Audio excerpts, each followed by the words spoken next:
6 at 5. I would ask Callie to note roll call. I don't have any announcements at this meeting except for 2. We cannot stand against the cabinets and block that aisle at all. And we can't stand either on the outside or the inside of the door for safety and fire concerns. So we ask that you respect the signs and we don't stand there. So Callie, do you have any other announcements, or Bill? No. Okay. We will then proceed with our agenda. We have 2 items for discussion under item 4. The first is a presentation from Kapoor and Associates, the Public Service Commission oversight and regulatory role for power and utilities. Alex, are you here? Yep. So continuing sort of our due diligence process and trying to get a little bit more information from various stakeholders who have a role in the proposed data center, inviting Jeff Stone, who's with Kapoor and Associates. He'll introduce himself here to talk about the PSC, the Public Service Commission, how rates are set, some of the reporting requirements, and then the regulatory role of that organization. So Jeff, I'll turn it over to you. Thank you, Alex. As Alex mentioned, I'm with Kapoor. Can you got to get the mic pretty close in order. Right in there? Okay. So, thank you. Very good. Okay. So I am with Kapoor and Associates. We're consulting engineers, scientists, and surveyors. We have an organization of about 450, mostly based here in Wisconsin, but across the central part of the United States. And we have other offices around the country. I am vice president there. I am not an engineer. My background is more government and community relations and public information.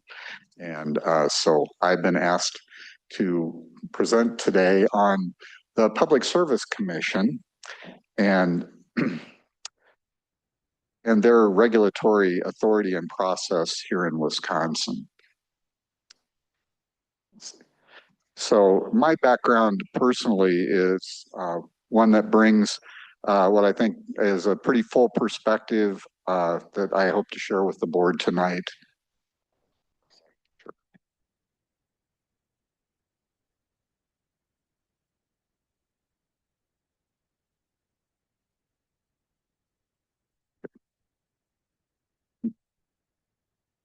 Thank you. All right, Jeff. That's all right.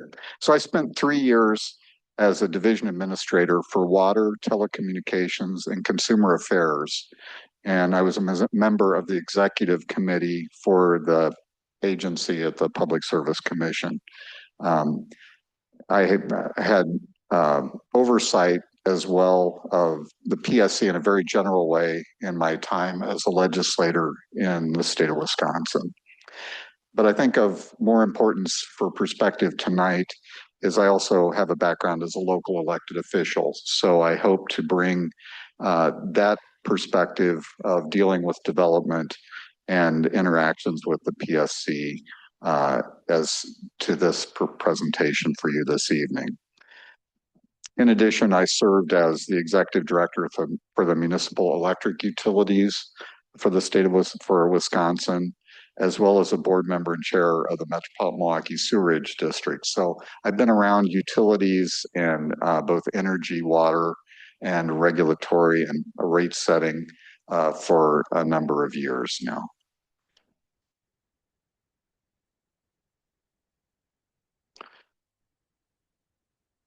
So the Public Service Commission is one of the oldest regulatory bodies in the United States, the Public Service Commission here in Wisconsin.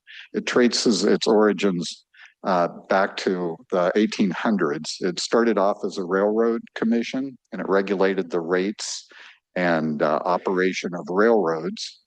But then in the early 1900s, there were the growth of electric utilities, other utilities in the state. There was a movement to have the the role of the Railroad Commission expand into regulating all of the monopoly utilities in the state, including electric, gas, water, telephone services. So the Public Service Commission grants monopoly status to businesses or to utilities, and in exchange for that, they do regulation of rates and service for those utilities. The Wisconsin model of regulation is one that's been used as a template throughout the country. So we have a very early and very substantial model for regulation that's been copied by a number of states. The establishment of the Public Service Commission in its current form really dates back to about 1931. And that was when it started consolidating its more modern regulatory authorities over utilities. Over that time since then, they've expanded to nuclear regulation, as well as renewable energy like solar and wind power. More recently, they've also been involved in grants for broadband and for energy innovation throughout the state. So the utility, the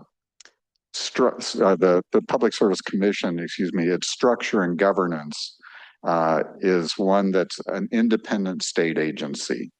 And it's structured so that its core leadership office has 5 specialized consulting divisions, and we'll talk about those a little bit later. But it's governed, and its authority really rests in 3 commissioners that vote on the actions for and carry out the really the control of the agency and vote in order to choose, make decisions on rates and on regulation of the utilities. As I mentioned, they're independent and they operate without day-to-day influence from state government. They're funded by fees that come from the utilities that are regulated. So it's in that way, it's really lifted away from a lot of political influence on a day-to-day basis. It's filled with very focused staff that are specialized in all these areas: water, electric, rates, construction. So there's engineers, there's accountants. That's the real makeup of the Public Service Commission. They regulate over 1,100 public utilities in the state, and that includes investor-owned utilities in the areas of gas, electric, and some of our water utilities in the state are investor-owned. There's municipal-owned utilities. Many of those are water and electric. And their goal is to ensure that there's adequate service and reasonable rates for electric, natural gas, water, and telecommunication for residents and customers in Wisconsin. The commission is charged with the responsibility to ensure that there are safe, reliable, and reasonable rates for all customers. So, and those areas of regulation include energy, water, as we mentioned, digital access, broadband. They also have divisions that deal with business operations and office management, as well as the Office of General Counsel for any legal requirements. One of the things I would note about the Public Service Commission is that it's really recognized as I said, as an independent body. So it has its own legal department, and it has administrative law judges who make decisions about cases.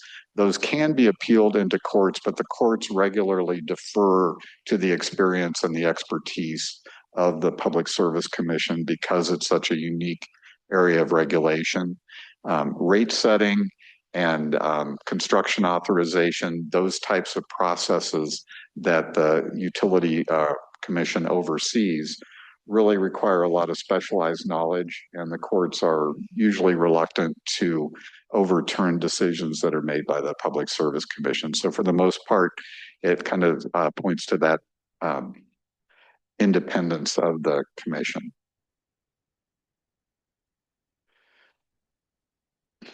We talked a little bit about the different utilities that are regulated. There's the investor-owned electric utilities and gas utilities that we had mentioned. The commission also regulates municipal electric utilities that are owned by different local governments. That's not the case here, but there are a few that you might be familiar with in the area. Sun Prairie Utilities, Jefferson Utilities, Columbus Water and Light are a few examples of communities that have their own utilities. The commission doesn't regulate cooperatives. So we have a number of those in the state: Dairyland Power, Adams Columbia, Richland.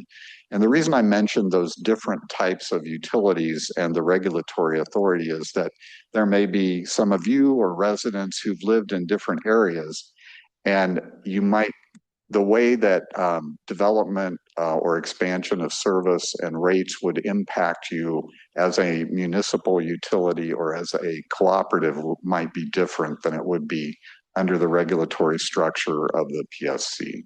So what you might find is with a municipal electric utility that a major expansion of power demand would create all of that cost would have to be borne by the customers of that municipal electric utility in that community, as opposed to a growth in a larger investor-owned utility where that's spread across a number of ratepayers across the entire investor-owned utility. So we'll talk a little bit about how rates are set. Utilities file rate cases. In the past, that often occurs maybe every other year. It might be a little more often if there's some special cases, but as a rule, there's usually about every 2 years, there's a rate case that's filed by the utilities, and the utilities that are here can address that if that schedule is different. The PSC audits costs and investments that are made by the utility. So they have a staff of auditors that I'd mentioned before and accountants who dig into the records that are prepared and presented to the commission. And that's part of the regulatory process, is to review those figures independently of the utility. They also will then hold public hearings with the general public and consumers, as well as interveners who have a special interest. Sometimes those are industrial representatives, sometimes it's consumer representatives that will appear and give testimony regarding the impacts of rate cases, the amount of return that's being allowed for the investor-owned utilities, or also for the service level that's being provided. So those interveners give input and a broader perspective to beyond just the utilities presentations that are made to the PSC. So what drives the ultimate rate decision for the PSC? There's the operating and maintenance cost of the utility, which is ongoing. So those are costs that that are considered.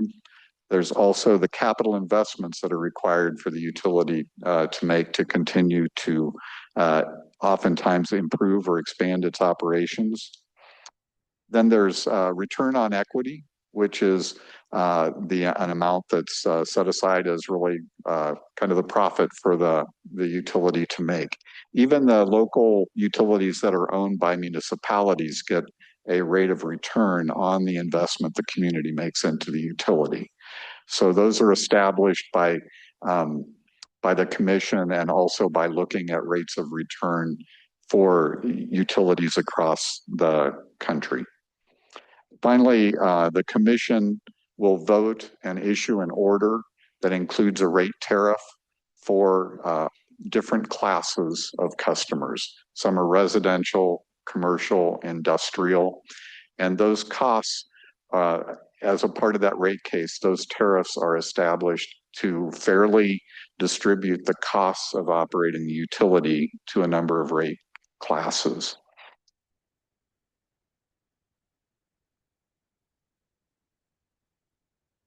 So when you look at the information that's brought to the Public Service Commission, there's annual financial and operation reports that the utilities have to provide to the PSC.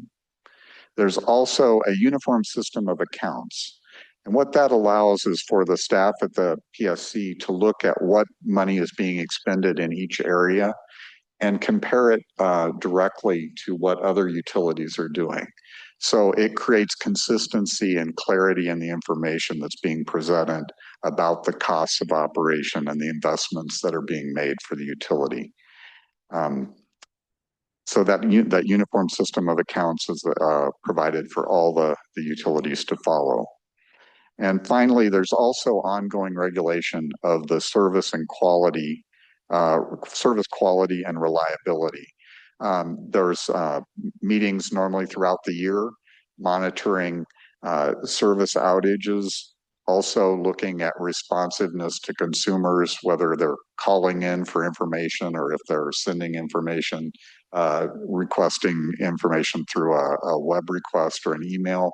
So the commission looks at how is the utility responding to customers so that there's not a decline in service and there's standards that are being met. So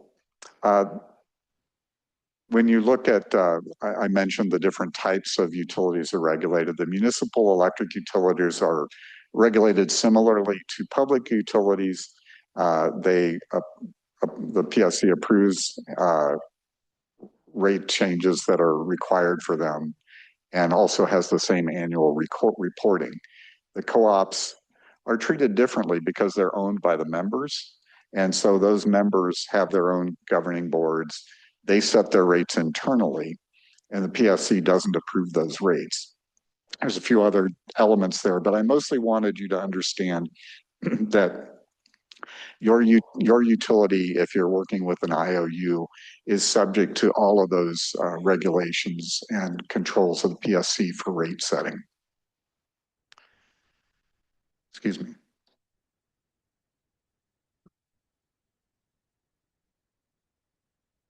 So the key takeaways when you look at the PSC in the state of Wisconsin is that we tightly regulate the investor-owned utilities. We look at all their costs. We look at all the investments they've made. We make sure that the service is being provided at a quality level and consistently. And, you know, when you reflect on that, you can look around the country and you can see areas where they don't have this type of a regulatory structure. We saw a few years ago in Texas where they had tremendous blackouts in the winter because there weren't the investments made in order to properly weatherize facilities. You've seen other areas where, you know, there's concerns about rates that are going even higher, and there might be a large profitability for the utility. But in Wisconsin, the profit levels and the investments are all analyzed and regulated. So in that way, we have, as I mentioned, probably one of the oldest, one of the most modeled regulatory structures in the country. And it's one that brings a lot of accountability to all utilities that are regulated by the PSC. So those are the things that I wanted to share with you. I do have my information. I am a resource that has been retained by the village. So if you have questions, we can either direct those through Alex or on this, or I'm definitely available at any time to respond. But my role here is really to bring to you that perspective of an independent role of what's our regulatory structure here in Wisconsin, and how does it serve the community and the residents? How do we arrive at rates, and how do we make sure that those rates are fair, that there's quality service and it's fair service, and that those rates are allocated appropriately and fairly across all customers. Are you willing to take a few questions now? Sure. Anybody on the board? Brad? Hi, thanks for coming. So if there was concerns or, comments about price gouging, is that something that would be submitted to the PSC and they would review that from the commission, and then report back to the municipalities? Correct. And in that rate setting process, just so you know, there is that opportunity. There are always public hearings that are held. The public has the opportunity to participate in those rate setting cases. You can also have groups, as I said, customer advocate groups that intervene. So there are a number of opportunities to participate in that process. When you look at rate gouging, it's different than other types of businesses where someone can just say, I'm going to charge more because there's a lot of demand. There's a tariff on file. Those tariffs have to be filed, and the operation of the utility will be checked against those tariffs when they come in for their annual reports and audits. Anybody else? Alicia? I just had a quick question. When you talked about like how you regulate profits, do you guys put a cap on profits? There is a rate of return that is established in the rate hearings. So I'm not familiar with the most recent rates. The utilities might be able to address that better. But in my role at the PSC, I had delegated authority to do that for water utilities in the state. And normally we established a rate of return, and then we applied that to all the utilities across the board. So if they had a standard rate of return, they were profitable, and that produced revenue that they could use to reinvest in the utility. Other questions? Are you familiar at all with the review that the PSC is giving to tariffs related to data centers right now? I know that there's at least one case that's in front that's Alliant, I think, is brought. It's an individual customer rate case. I would let them address maybe the details of that. So that can be done kind of outside as a separate process outside of a general rate case. I will point out once again, in my experience with the water division setting rates, that when we had sometimes an extremely large customer who needed to have many times in water, it can be even stronger than in energy, where a water client in a community may use 90% of the water that's provided in the community. And so we would often look at those cases kind of individually and say, how can we establish a rate here? And there was always the goal of protecting the residential customers from the costs that were associated with that large customer in those types of decisions and tariffs. Thank you. Yes, Jim. So my curiosity question is, say you're a utility and you need to come forward with a large investment, be it in maybe a new powerhouse or a sewer plant or something. How does that typically go when it goes to the Public Service Commission? I mean, do they spread it out over 5 years or 20 years, or is that more or less up to the utility how they structure their debt? So I'll let the electric, maybe possibly the utility can address it a little bit more on the electric side. My experience with water was that if there was a large investment, we normally, in many cases, they were bonded for a period of years, maybe 10 years for, say, a water tower. Maybe you've done that here in the village. And then those are put into your rates as a cost, and that investment for those bonds were added into your cost of operations going forward. So normally, and normally in order to make that investment, you apply for a construction authorization. So you have to ask permission to make that investment, and then that's wound into your rates moving forward. Okay, thank you. Any other questions? Yes, Colleen. When people have talked about their concerns, for instance, specifically with the data center and that the higher rate is going to be absorbed by the local residents, And then other people will respond, well, we have a PSC. The PSC will make sure that doesn't happen. Is that true? So that's really kind of by showing you how the rate setting works. I guess what I would say is if you were a cooperative or a municipal electric that served a small group, the likelihood of that being a burden to your utility payers would be more challenging because it would be a larger percentage of your rates within the community. When you're looking at a larger IOU like Alliant or We Energies or Xcel Energies, those investments get spread across a larger ratepayer base, and they also are paid for by the class of customers. And so those costs are allocated by staff within the rate case in that tariff decision that is issued. So they can't just pour those costs onto an individual community, particularly when they're a larger independent, or excuse me, utility that's owned independently. Is that clear? I may have. Not really. Maybe we can try it again. Is the PSC dealing with the data center question at all? So they do have the one rate case that's been there, that individual customer rate that's there. But what they normally do is they look at customers by class, by how much power they use. And so that's really what happens. They don't necessarily look at businesses, but they have industrial rates. And they also have rates that are based on what type of demand does the customer have? Do they have what's called peak demand, which means there are certain times when they just demand a lot of power. Peaking energy costs are usually the highest.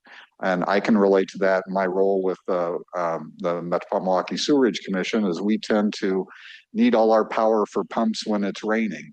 So it's hard to use things like solar energy or something like that. So we're usually going to the market when there's a lot of high demand and when there are other things aren't available. So we pay higher prices for that power at that point in time.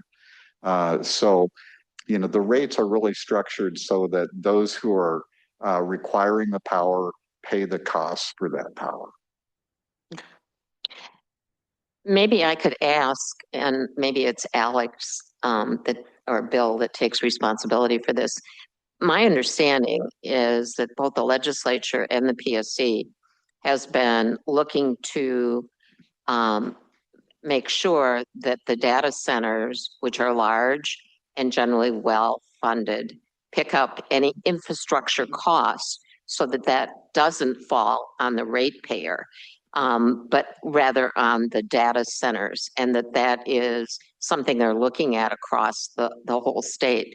So if someone could get that clarified for us, that would be very helpful, because that's the understanding that we have. And we've said that to people, understanding that to be a fact. So that's an important thing for us to know. Thank you. All right. Anything else? If not, we thank you, Mr. Stone, and we look forward to working with you going forward. Thank you. Thank you. All right, with that, we'll move to item 4.2 and presentation from Alliant Energy regarding power usage and infrastructure associated with the proposed QTS data center. Perhaps you have the answers to our question. I do, she says. So thank you. So as we transition from Jeff's presentation, just want to invite Becky Valk, who's the president of Alliant Energy's Wisconsin utility company, to give a brief presentation, overview of the electric grid to get a little bit more of a basic understanding, and then obviously talk about the proposed use and then any questions that you all may have. Thank you for being here with us. Thank you for having me. And I'll just battle a little bit of cleanup to Mr. Stone. The answer to your last question is yes. In fact, the governor has a working group that has been meeting on a regular basis. There are two proposed bills sitting out there right now from both sides of the aisle. There's a Democrat-sponsored bill and a Republican-sponsored bill. And the purpose of the governor's working group is to take the ideas that have been put forth in both of those pieces of draft legislation and to figure out what the best middle ground is. But from both sides of the aisle, the predominant concern is that data centers, wherever they are located within Wisconsin, are allocated their fair share of costs associated with the infrastructure that's necessary to serve those customers. So that's pending. And then just a further clarification about what's in front of the PSC right now. The PSC has 4 applications pending. 2 are from WEC Energy Group, which is known as We Energies. And then there are 2 pending applications from us at Alliant. One to serve a data center in Beaver Dam, and one to serve the proposed data center in North Madison. So the dockets for those, the PSC has a very intuitive electronic record system, and the docket number for Alliant's proposed individual contract rate to serve QTS here in North Madison is 6680-TE-116. And if you go on to the PSC's website, you plug in that docket number, it will show you every document that's been filed in that case. We expect to go to hearing later part of February or early part of March, and there's always an opportunity to provide public comments to the Public Service Commission. As Mr. Stone indicated, there's a lot of input that the PSC takes from that. And I can speak to it. It's near and dear to my heart because I served for 5 years as chair of the PSC.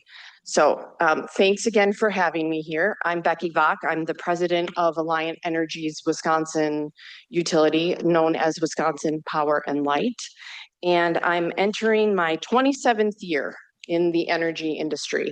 I started off as a baby lawyer, an in-house regulatory lawyer back in 1999, and became so interested in and driven by the industry and just being able to provide an essential service that I stuck around. So I practiced law, and then I was appointed to the chair of the Public Service Commission, and now I'm back at the utility. And part of my responsibility is to ensure that there's transparency when it comes to what we are doing as a utility.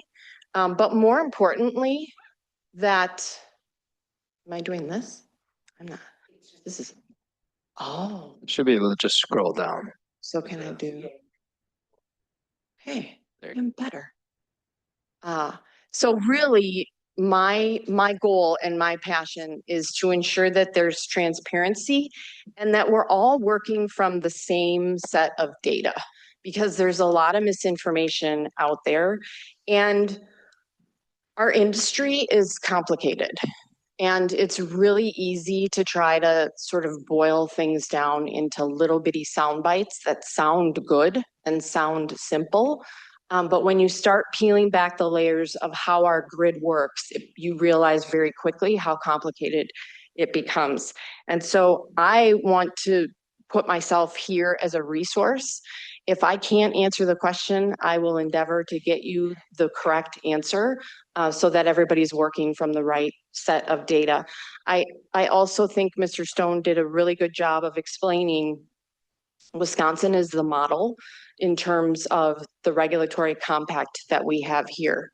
If you open up the Wall Street Journal or the New York Times and you read an article about a place like Northern Virginia experiencing 16 to 18% increases on electricity rates, you have to remember they are operating in a deregulated market. So as an example, my counterpart, the Alliant Energy counterpart operating in that state, does not own their own generation. We at Alliant own our own generation. So the question about the useful life of a power facility, that's set by the commission. Typically, a generating facility has a useful life of between 30 and 40 years. So if you think about it in terms of a mortgage payment, when we go in and we put down that capital to build additional generating facilities, the Public Service Commission has to go through and look at our projections that, yes, we think this particular plant will last 30 to 40 years. So we and the Public Service Commission ultimately have control over that generating facility. That is not the same case in a place like Northern Virginia, where those utilities don't own their generation. So they're going out to the market, oftentimes paying an inflated price due to the way the market is structured. Wisconsin isn't structured that way. So all of the investor-owned utilities own their own generation. And then we're responsible for getting that generation to the transmission system. And ultimately, the transmission system is what brings it to all of our homes and businesses. What we have in Wisconsin, we are part of the Mid-Continent Independent System Operator. What that is that's the grid. So it's the 17 states within the central part of the United States, where all of the utilities within that MISO footprint, the territory map that you see, all of those utilities are required to put their available generating units to MISO. So we say, tomorrow we will have X number of solar facilities available, X number of wind facilities available to you, MISO. Then MISO acts as almost an air traffic controller.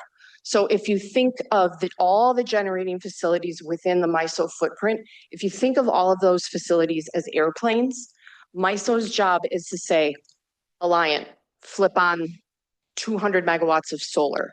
We Energies, turn on 300 megawatts of wind, right? So they're the ones that are saying the energy is needed in Wisconsin. So North Dakota, you're producing an inordinate amount of wind right now. We're going to move that wind from North Dakota to Wisconsin where it's needed. So that's how electricity flows when you're talking about a state within MISO, okay? And it's really important that we keep it focused on MISO because that's the construct that we operate in. So when we're talking about the cost of generation or the cost of transmission, we have to really be focused on MISO, and we can't get distracted by places like PJM, ERCOT, as Mr. Stone mentioned, California ISO. Those are all different operating systems. So for our purposes, we talk about what's happening within MISO and the MISO footprint. And why that becomes important is because when you look at a company like Alliant, we serve 1 million customers between Wisconsin and Iowa, and we have about 430,000 gas customers also split between those states. We're the top 5 largest regulated wind owner and operator in the entire country. We're also the top 5 largest regulated solar owner and operator. Why that becomes important is because when you think about what is the load going to do to the grid, what is it going to do to Alliance customers? There's 2 levels of planning that go on. There's the level of planning that we do at Alliant to ensure that we have enough generating capacity to meet the needs of our customers. And then the state on top of it requires that we carry extra. So as we sit here right now, I have to plan at Alliant, what's our peak demand in any given day? If it's going to be a hot, hot summer and we have manufacturing customers that are running 3 shifts and all of their lines of production, what's the maximum amount of electricity that they're going to need? We have to plan for that, plus a reserve margin of 14.5%. And why that's important is because it goes directly to reliability. There are a lot of questions about, well, if you're bringing on additional load, does that mean that me as a residential customer, that I'm going to run out of electricity, that I'm going to come home on a 95-degree day, I'm going to go to turn on my air conditioner, and there's not going to be enough because all of the large load customers have taken that? The answer is no. Because again, coming back to the construct in Wisconsin, the state, the PSC has oversight and the legal responsibility to ensure that every utility is carrying that extra, the reserve margin, and that's called resource adequacy. So even though we're all interconnected, those 17 states from that first map on the first slide, yes, we're interconnected, but we in Wisconsin have an additional obligation to ensure that there's that cushion. The other reason it's important to think about where we sit in terms of MISO is when you're talking about how it came to be that QTS is looking in particular in this part of the state. And that's because of investments that were made due to MISO. So MISO came out and said, we're going to propose multiple value projects. Okay, it was 17 projects that MISO independently looked at all the states within its footprint and said, there are reliability concerns, and therefore we're going to require additional transmission investments. One of the transmission investments that was identified was here in North Madison. So when we talk about what makes this area so special, it's because there were investments made in the infrastructure, the transmission infrastructure that were required by MISO. And one of the key driving factors was we needed an increased ability to bring additional renewables from the western states into Wisconsin. So that investment was made. Once the investment was made, we go through an economic development process within Alliant to say, we have space in our service territory. We have extra capacity on our system. We have investments that have been made in the transmission infrastructure, which makes this particular parcel or area perfect for a large load customer. Doesn't have to be a data center. It can be advanced manufacturing. It can be electrification, right? So electrification is driving a lot of the increase in demand. But our approach is we say, we have specific sites within the territory that we serve that are ripe for the taking, essentially, where the investments have been made. So unlike what you read about some other projects in different parts of the state, like Port Washington, you hear numbers like billions of dollars in transmission upgrades. That's not needed here. That's why from Alliant's perspective, it has been important to us to make that available to potential customers. Why? Why do we care? Why do we want to go out and make it available to different types of customers? Because it actually helps lower costs for customers. And it seems counterintuitive, and it seems like it shouldn't hold in a traditional economic supply and demand scenario, but it does.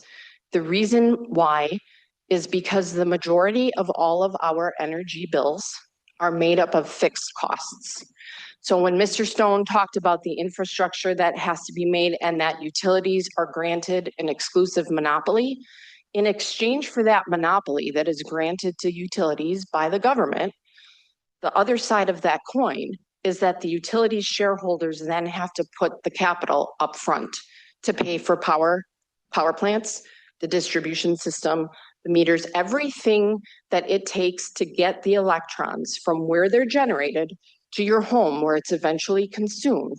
Those are fixed costs that are taken on by the utility.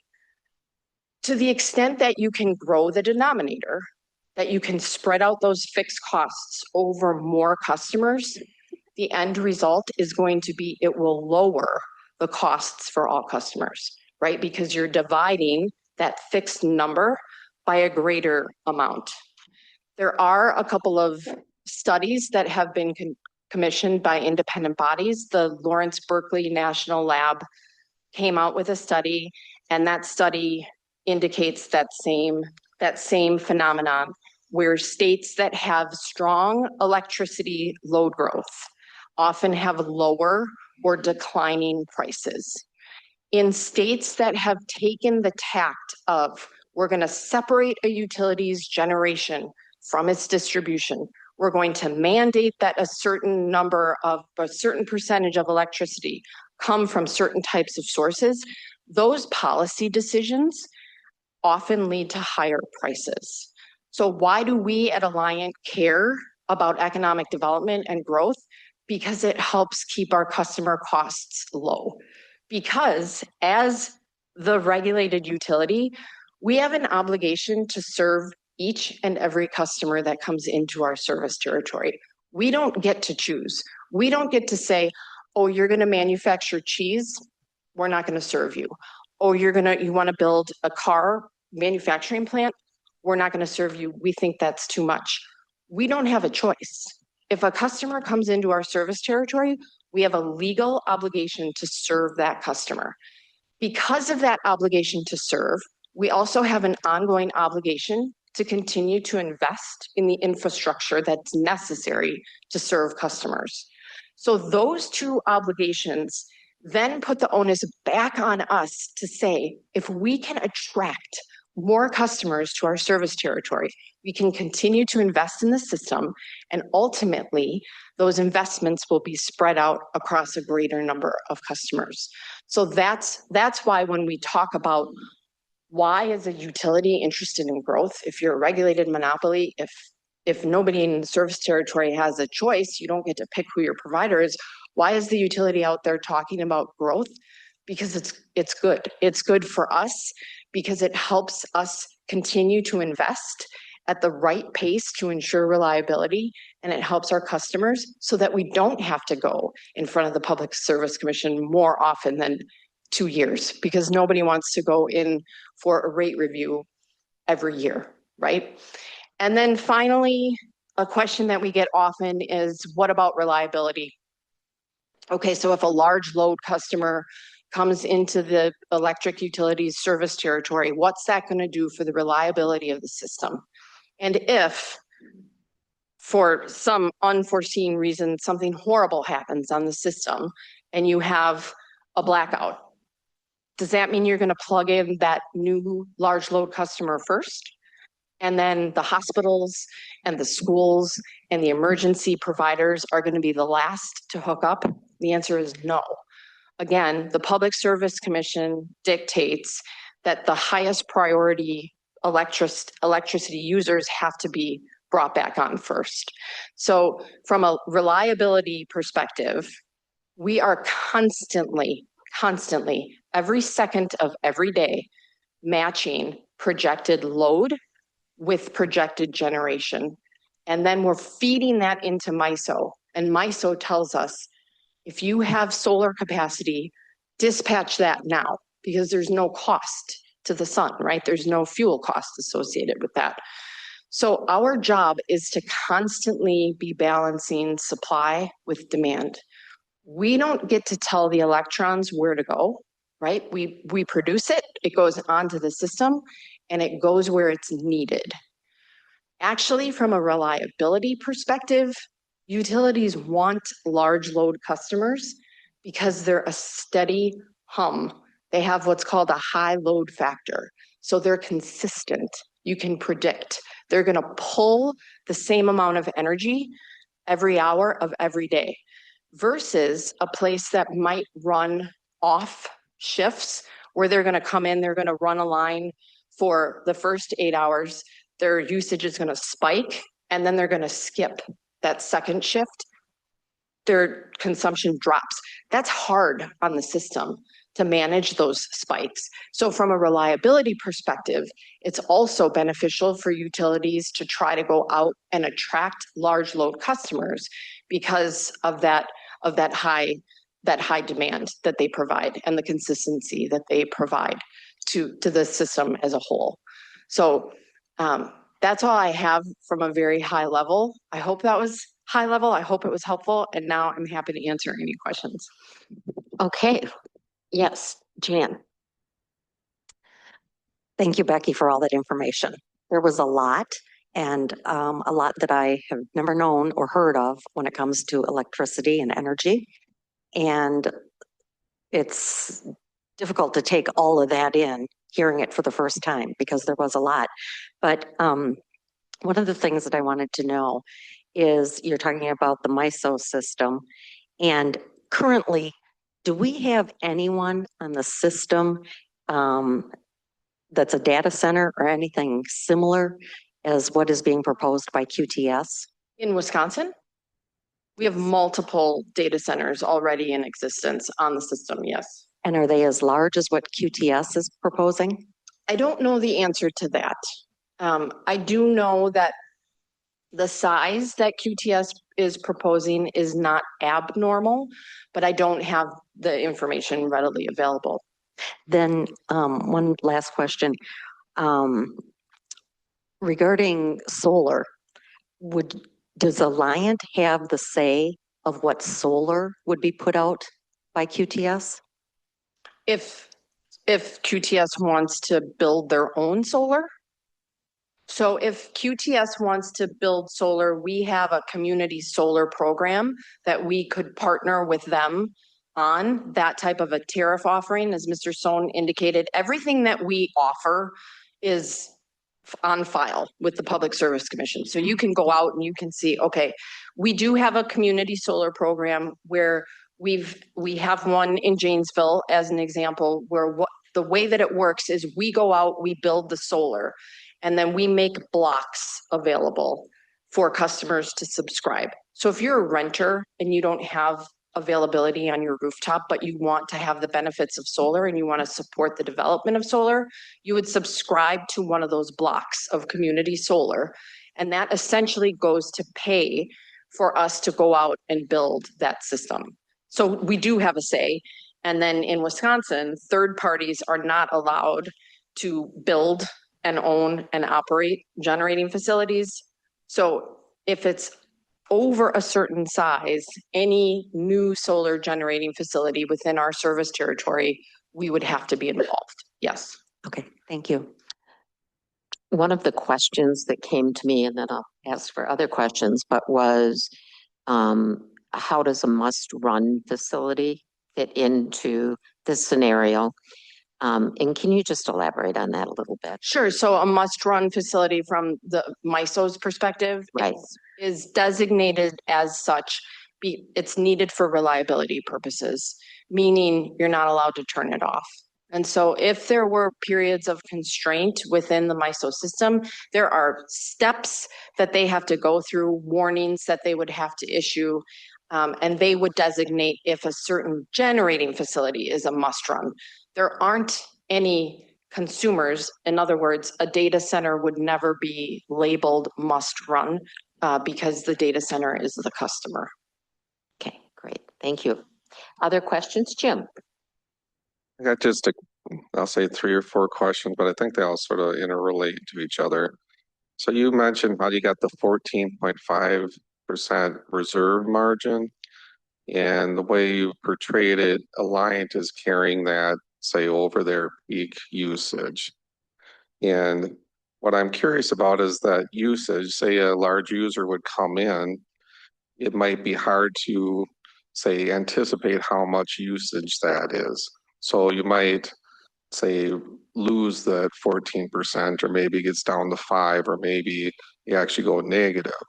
How does that happen? As say, it's like, I'm assuming you're now pulling from the MISO grid. Is that, and say you're a net negative, does that charges then that Alliant takes because now you're pulling more than you're giving? Yep. So initially, to answer the first part of your question, in the case of large load customers, we go out and we have a service agreement that we negotiate with the customer. And one of the terms says to the customer, you are not allowed to pull more than fill in the blank. So we use the contract to protect us from having to go into that net negative situation. So contractually, we're protecting ourselves. And it's similar with large industrial customers that don't have special contracts. They have to take service under a filed tariff, but a requirement of that tariff is they enter into an energy service agreement. Part of that energy service agreement tells them you're not allowed to consume more than a certain number so that we can make sure that we're always staying within that reserve margin. Okay. In a continuation, you mentioned how there was 17 investments that MISO went out and looked, and one of them happened to be in what you call it, the Northern Madison.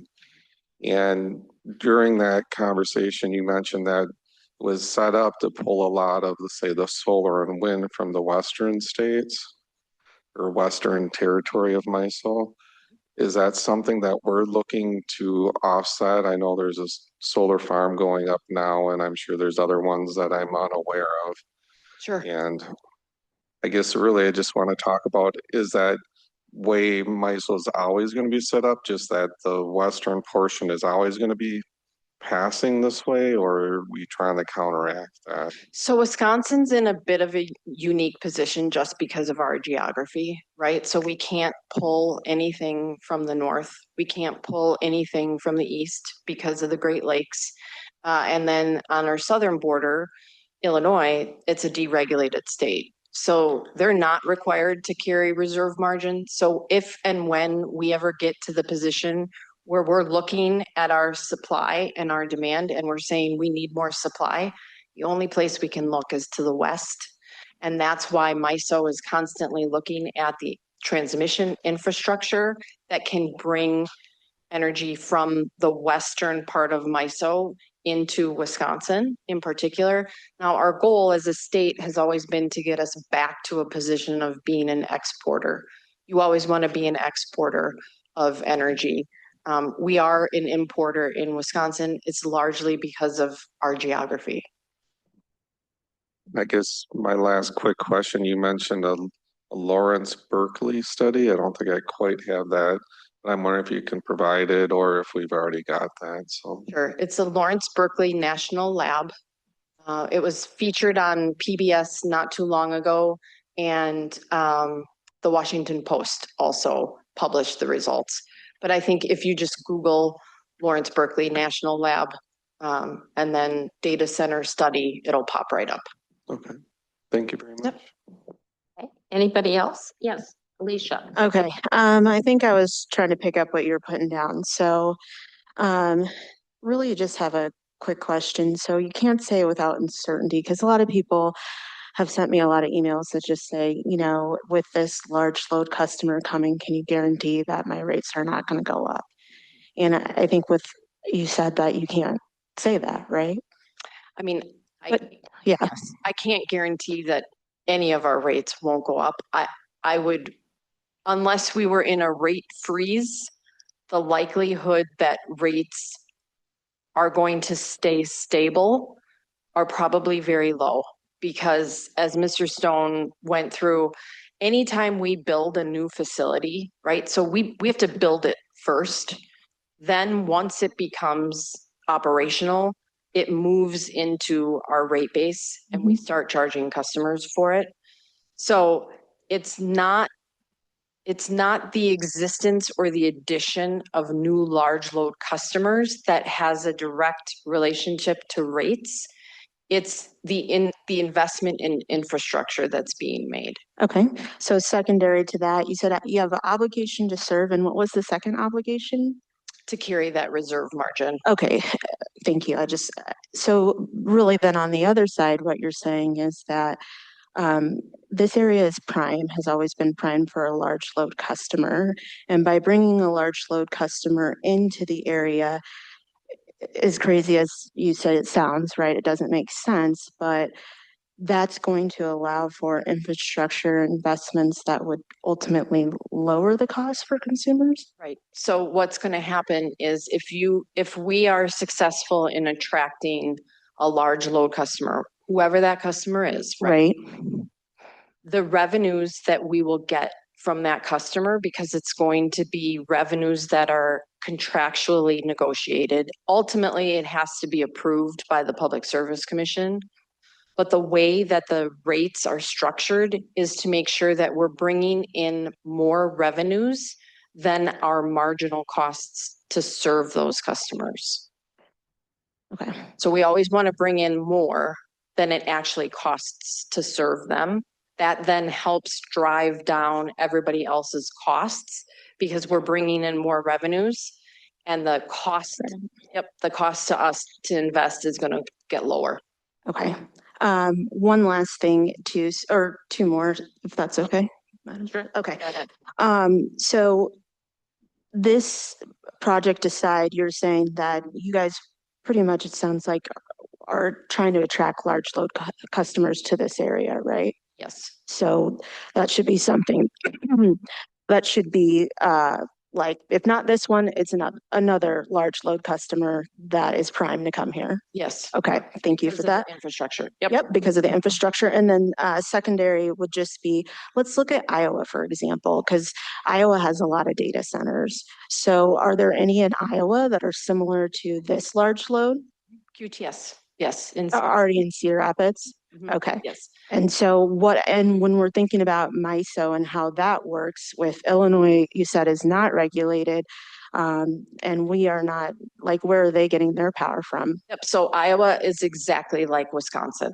Okay. Yep. So it's a perfect comparator.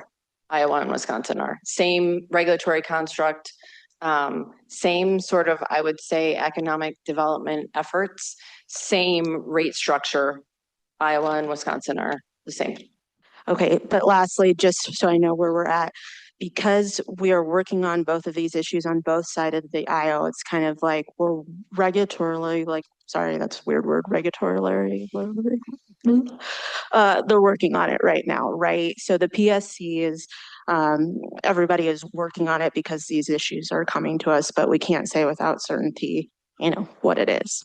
Right. And I would say it's really important also when we're thinking about where we sit in Wisconsin, that Wisconsin has followed the cost causation method of making electric rates for more than 100 years. And what that means at the highest level is that it is the legal responsibility of the Public Service Commission to ensure that costs to serve customers of utilities are assigned appropriately. It's called the cost of service model, and it is used across the country. But that is cost causation in its most basic form. And that is, what is the cost to serve the customer? That's how we're going to structure the rates to ensure that you are collecting enough to cover the cost to serve that customer. Brad? I'm trying to understand that fixed rate versus the divided by the total load. And if the total load just multiplied by 10, let's say, and once you just go back to would go back to the PSC and say, because there's a 10-fold increase, we need to increase a fixed rate. Well, if the denominator increased by 10, then we would only have to go back to the commission if we increase the denominator by 10, right?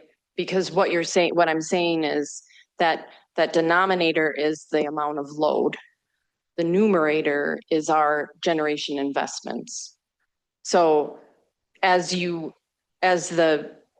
numerator stays the same, right? Because it's never going to be a 1-for-1. That's not how we plan the system. We don't say, well, customer X is coming on, so we're going to run out and build. That's not, it's actually, you make investment decisions on a lagging basis because you have to look across your entire system and you say, what needs to be upgraded? What can we repower? What potentially could convert from one fuel type to another fuel type? So it's not necessarily that you're going to go out and we don't build generation for specific customers. So we wouldn't be in that position because we wouldn't be growing the numerator at the same time. Okay, Bill, and just a note, it's 6:04. We're beyond our time for starting our next meeting, so we'll kind of go through this quickly now. Becky, thank you for the presentation at the beginning. I think you mentioned that there are a couple of rate cases before the PSC, and there are also two bills being introduced. How will the bills impact those rate cases, whether they're approved before or after the bills are approved? So that's still being discussed, whether or not the pending cases in front of the PSC would be grandfathered, or whether any new legislation signed into law by the governor would actually put those projects back to the sort of restart. And they're all considered tariff filings.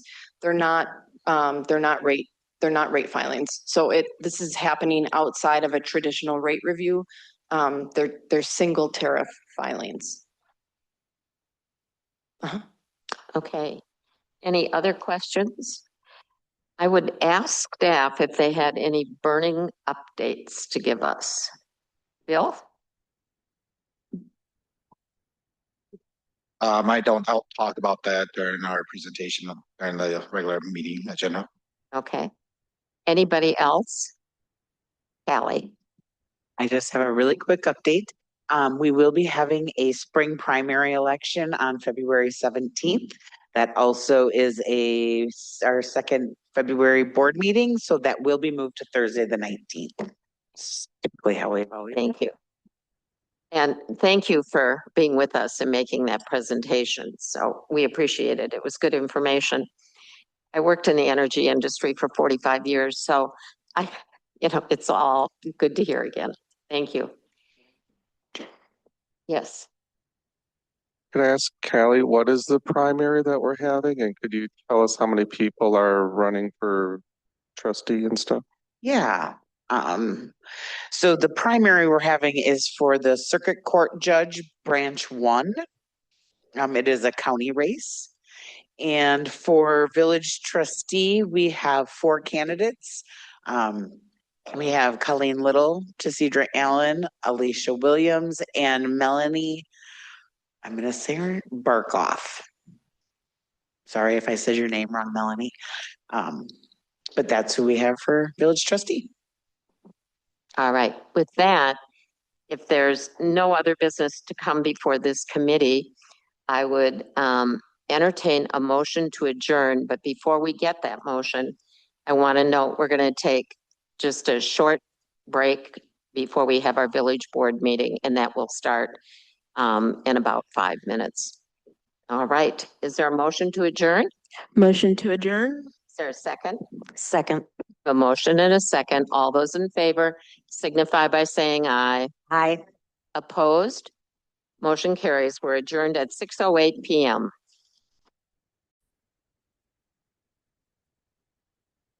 Call the village board meeting to order at 6:16 p.m. on Tuesday, January 20th, 2026. I would ask Callie to note roll call. I would ask Colleen to lead us in the pledge.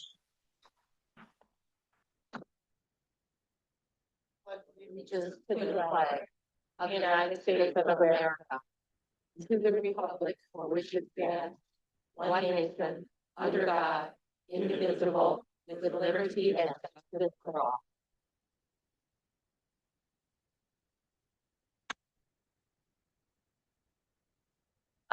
Announcements. I was just note that there are signs on the doors on both sides and along the cabinets. We ask that you keep those areas open for not only safety, but fire reasons. So we appreciate your cooperation with that. I would ask if anyone else has an announcement. I just have a quick announcement. I appreciate everyone coming out today, and I wanted to just make a quick announcement about really just our conversations with the public and what it is like, what you see us doing up here. There's been like pictures of us posted online that we're sleeping during the meetings, and I just wanted to say like we have to look down to look at this board. And so although you might not think that we're engaged up here, we actually are just like looking down. And so I just wanted to address that because I don't think that, at least for speaking for myself, it's disheartening to see those things. And we're all volunteering here to serve you guys. And I don't want it to be a circumstance like where we as your board have to fear walking out the front door. I want to be able to walk out the front door after these meetings with my held high and along with everyone else. So I just thought I would just put that out there as we start this meeting. Thank you. Thank you, Alicia. All right, Bill, do you have anything? All right. With that, we are going to move to our consent agenda. And I would ask for a motion to approve. Motion to approve. Second. We have a motion and a second. All those in favor signify by saying aye. Aye. Opposed? Motion carries. All right. Presentations. A lot of presentations tonight, but this one is a presentation regarding water, sanitary sewer, stormwater, and transportation impacts of the proposed QTS data center. And this is Bill Chang, Judd Blau, and our favorite Veerbecker and Associates. So, Craig. Yeah, so quick introductions here. Craig Matthews is our village engineer through Veerbecker. It's been with the village for plenty of years. He'll go into his background here. And then Judd Blau is obviously our director of public services. And he can speak to the operational systems of our utilities. Take it away, guys. Thank you for having me, and good evening, everybody. As Bill said, my name is Craig Matthews. Work for Veerbecker Associates. We've been the consulting engineer to the Village of DeForest for many years, going back even into the 1980s and beyond, or earlier than that even. I didn't know I had to talk about myself, but to Bill's point, I've first stepped foot in the Village of DeForest in 1993, performing work with Veerbecker Associates and on behalf of the village. So I've been here a long time. I've been functioning in the capacity of the village engineer since 2004. Yes, thank you. With me tonight online is Darren Pope. You guys would have seen him at the water study presentation that we did about a month ago, and any more technical or detailed questions that I can't handle, he'll be available for any of those types of questions. So as you all know, we're here tonight to talk about the public infrastructure components as it relates to the data center development. And you've seen in the packet that we have a lot of information to cover. I don't need to talk uninterrupted the whole time, so please feel free to interject if you have any questions along the way. Also, to set the table, again, I'm representing this board, the community, the Village of DeForest in this capacity tonight. There's a lot of information included in here, but there's still a lot more discovery that we're going through and learning about all this the development has to bring to the table here. It's not any kind of an approval, any kind of a recommendation. It's simply presenting, what we know about the development to this point and how that relates to the infrastructure that you folks currently have in place. Slide. Just a high level talk about what this presentation is going to entail. We're going to talk a lot about the water utility. We'll move on into the sanitary sewer system infrastructure, stormwater management components, and then we'll conclude with some conversation about traffic and transportation facilities. And of course, all as it relates to the data center development. First of all, what I have here is a slide to talk about just the operation of a municipal water system at a high level. So municipal water systems function by supplying water to the system by pumping water from groundwater wells. Water is pumped by the wells throughout the distribution system through a network of underground pipes. That water is used to fill elevated storage tanks. Hopefully from here on out, it'll be water towers. And then as demand is realized, water flows out of those towers through the public distribution system where it provides water to the individual customers. Within the village's water system, the height of the water towers provides the pressure to the system. This is a function of the law of gravity. The higher the tower is above the ground, the more pressure that the system provides. Currently, the village's system operates in two separate pressure zones. The original village system, which I'll call the north system, is at one pressure zone, and the former Token Creek water system in the south is a separate second pressure system that the village operates.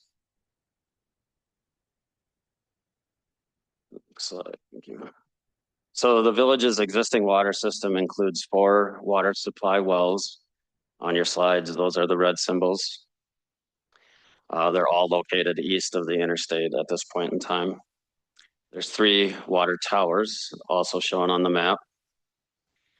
There's a network of underground pipes that exceeds 430,000 lineal feet of distribution mains that range in size from 4 inches in diameter to 16 inches in diameter. The village has 1 water booster station, and that booster station is a device that pumps the water up from lower elevations to higher elevations. And it includes reducing valves that allows that water to then transfer from the high elevations down to the lower elevations.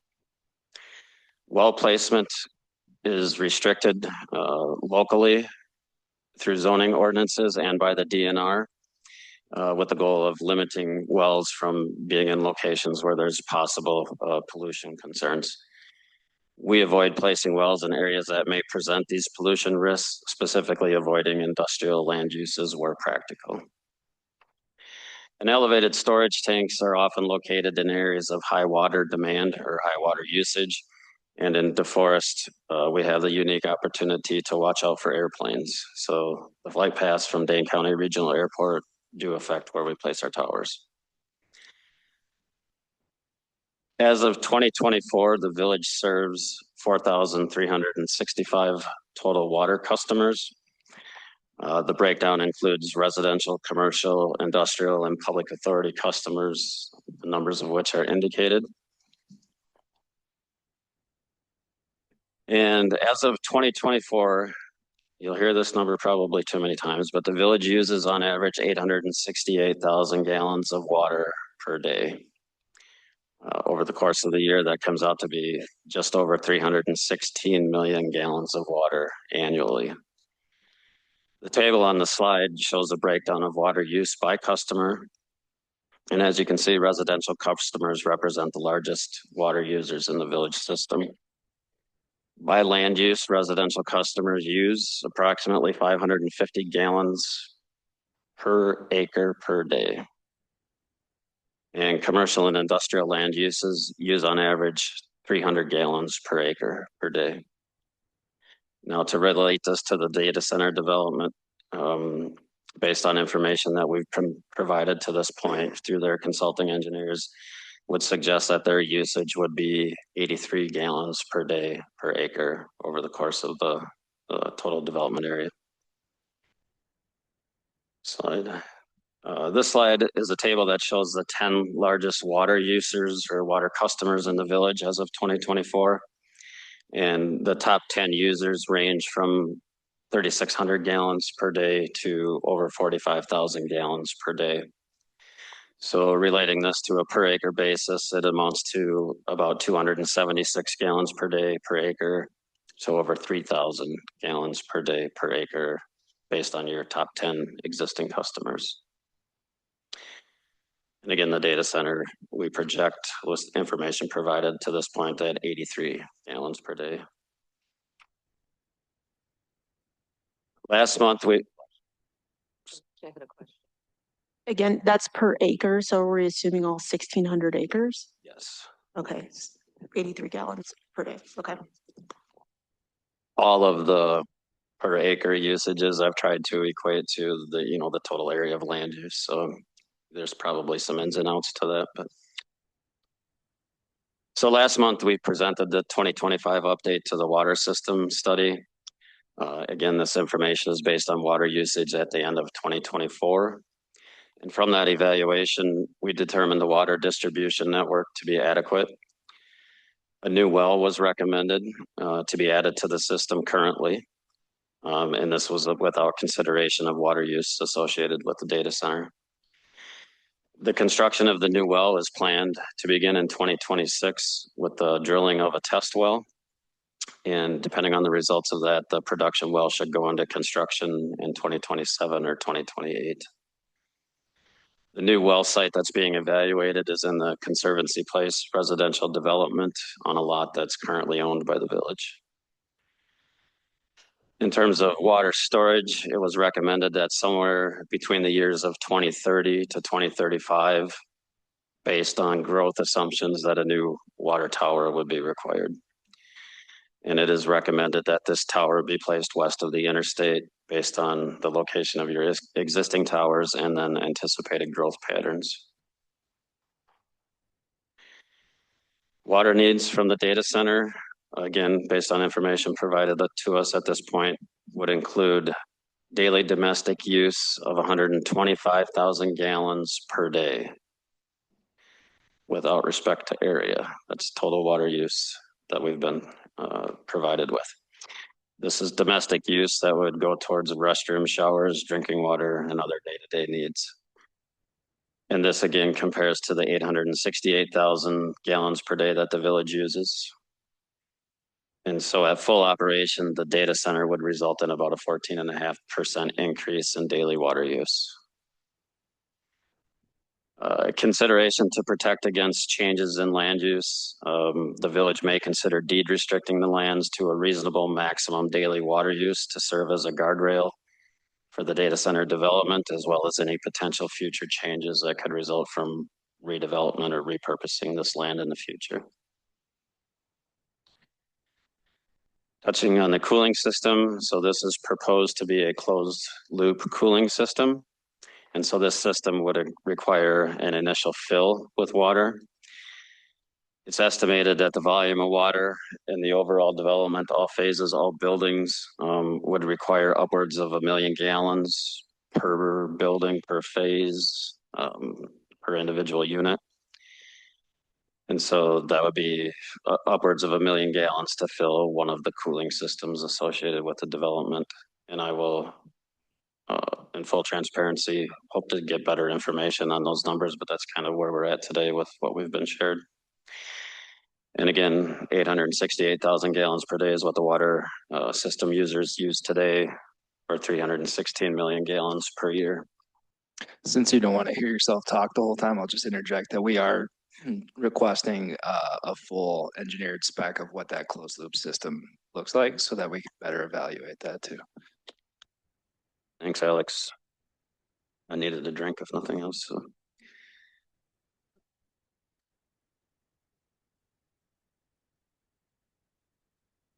Right. Oh yeah, maybe lose my place. While he's looking for his place, I see a lot of board members writing quickly. Can you send us copies of your slides, please? Yes. Thank you. After I trademark it. The proposal for the cooling system does include the data center purchasing that water from the village. That would be, they would intend to use village's water to fill that system. We would obviously not just say, okay, turn on the valves and let it flow.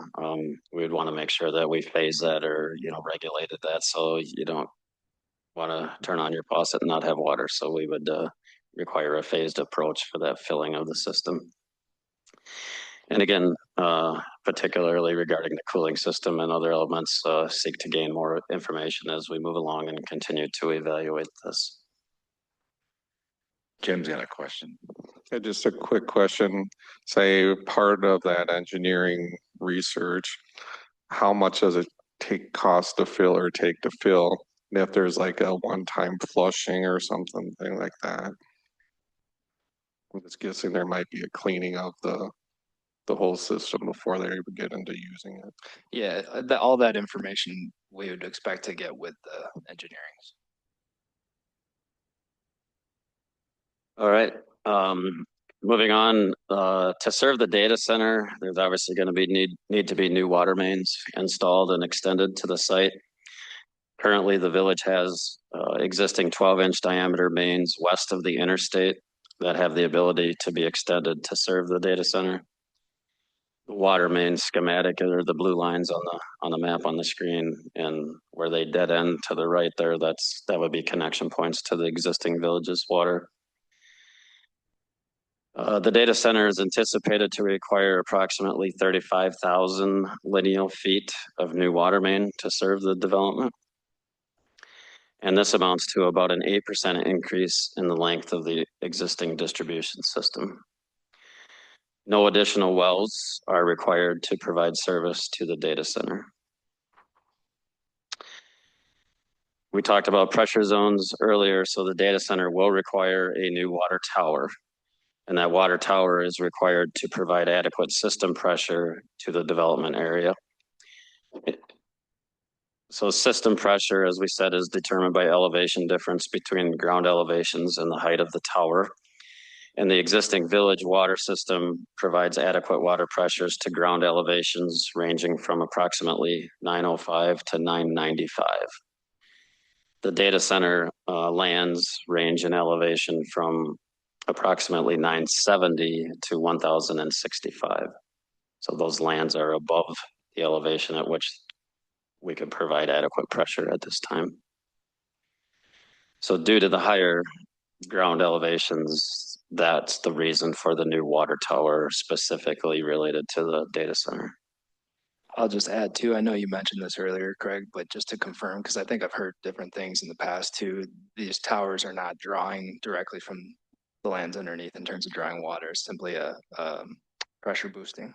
Correct. So again, your water supply comes from groundwater wells that again are typically located in residential areas with low risk of pollutants. And the water tower is a tank that holds the water. I ask a quick question about the water tower. You mentioned how we're in the flight path. Are we getting far enough out of the flight path that the elevation doesn't matter of the tower then? Yeah, it's kind of a fun trivial fact to mention, but yeah, the more north and the more east or west that we get from a line extending north of the airport, you know, the more flexibility we have. So, okay. That being said, well, we would have to design it and understand the exact details of it to make sure. I'm guessing it all has to go through FAA. Correct. Won't be as regulated as if it was on the direct line. Correct.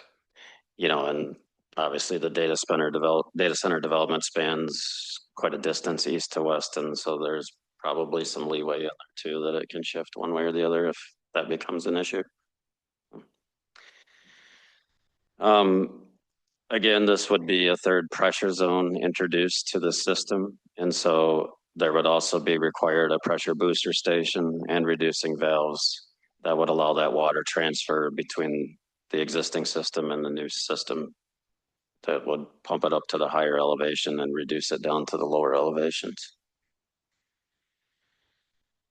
This infrastructure would all be developer funded. Of course, the tower booster station is probably a $3 to $4 million infrastructure investment. And I would note that with a new water tower that would be associated with this development, if it goes forward, the village would not need to add additional water storage facilities until the years 2040 to 2045, again, based on growth assumptions that we're using, as compared to the 2030 to 2045 or 2030 to 2035 timeline as we presented in the 25 water study. That would delay that improvement significantly, and the timing is, again, really depends on what happens from a development standpoint. I just want to reiterate. So you touched on needing linear feet, new additional mains that will run, that will increase about 8%. All of those water infrastructure costs will be borne by the developer, right? That's part of the pre-annexation development agreement. It'll be part of the development agreement should we get to that stage of this project.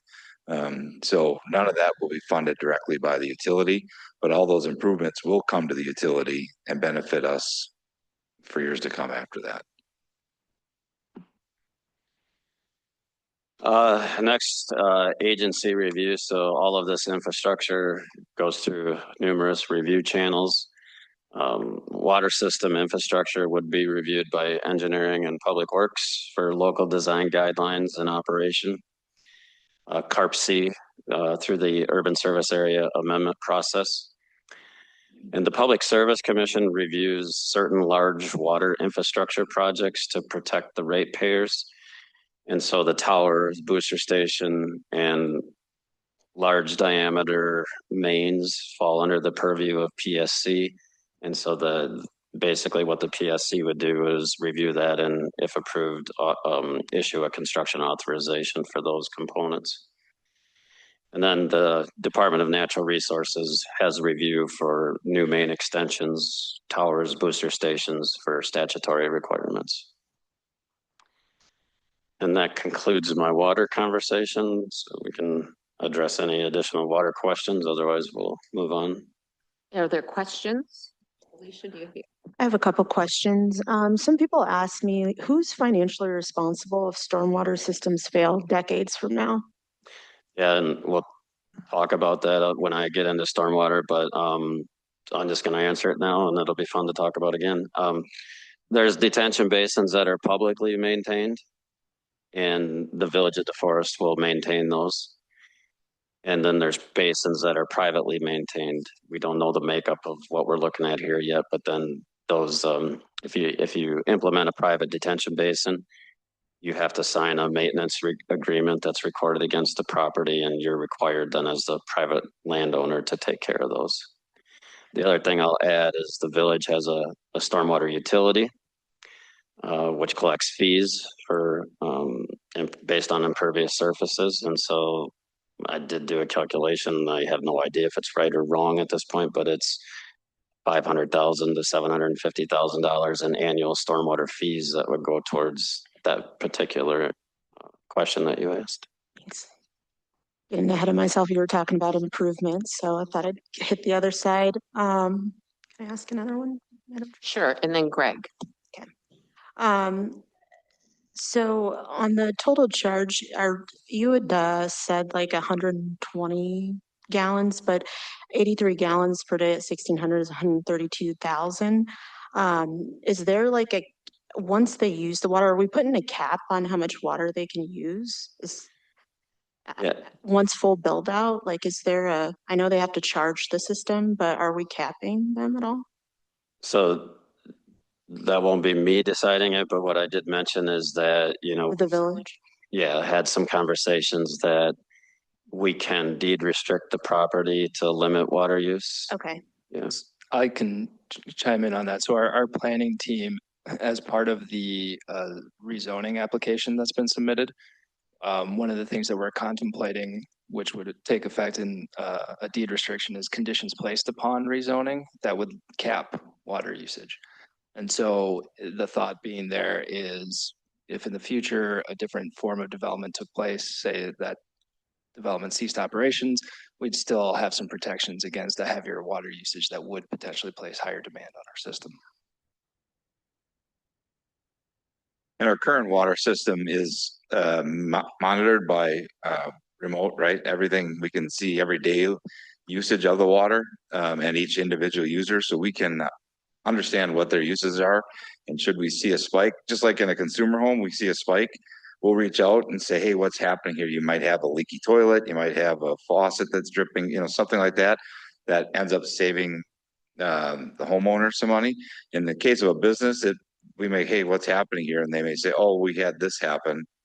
All right, well, we need to accommodate for that, but we will know that. I mean, we can know that every day what's happening and base our averages out on that.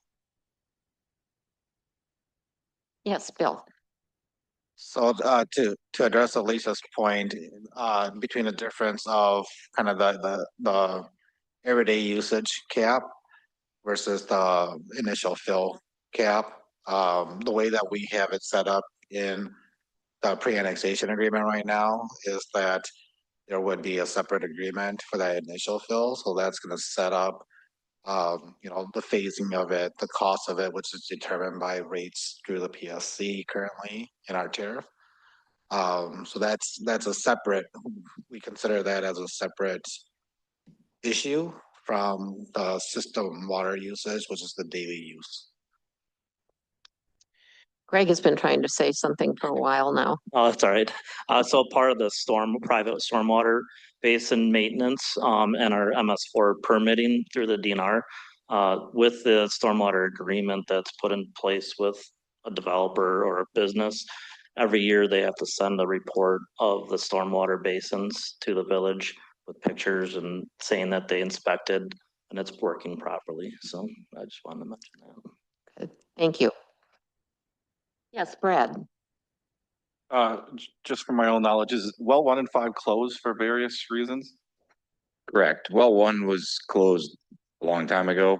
Well, 5, we turned it online and radium was present.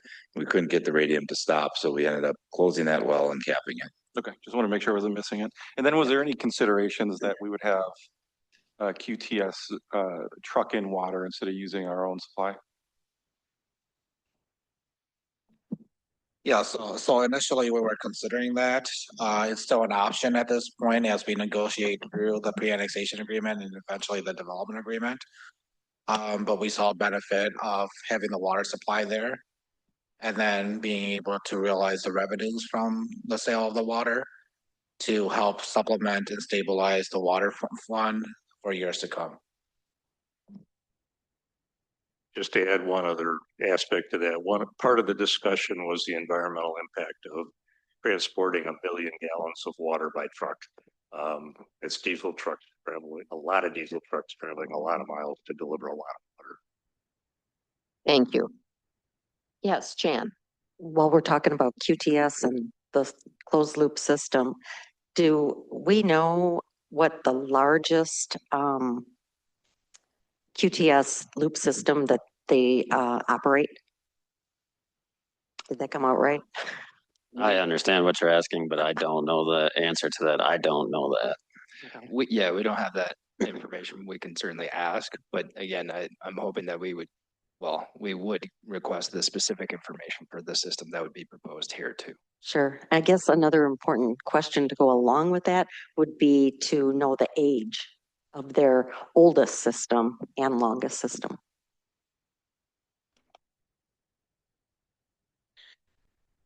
We all have a lot to say about water. I'm going to come back to Alicia's question quickly. So my point of the gallons per day per acre, which I say it too many times, but in terms of, as it relates to water cap, I wanted to point out what normal industrial or commercial land uses use, and that's on average 300 gallons per day per acre. In terms of if you're doing math, there's probably some rounding, it could have been 1,500 or different numbers used in there, but it's approximately, and I'm not hanging my hat on $83,000 or $125,000 as we sit here today. We still need to see the calculations that they arrived at that number with. So. And it probably makes a difference that a lot of the acreage that they are working with is not going to have a plant on it. It's going to be other uses. Yeah, there's a fair amount of open space, really. Yep. Okay. All right. You want to share more with us? Yeah, we're going to get dirty now and talk about sanitary sewer. So sewer, just as far as an overview goes, sewer generated throughout the village is collected in a series of underground pipes. That sewer generally flows by gravity from the point of origin to the point of treatment. And at times, to overcome gravity or topography challenges, wastewater needs to be pumped through a pump station and a force main. Next.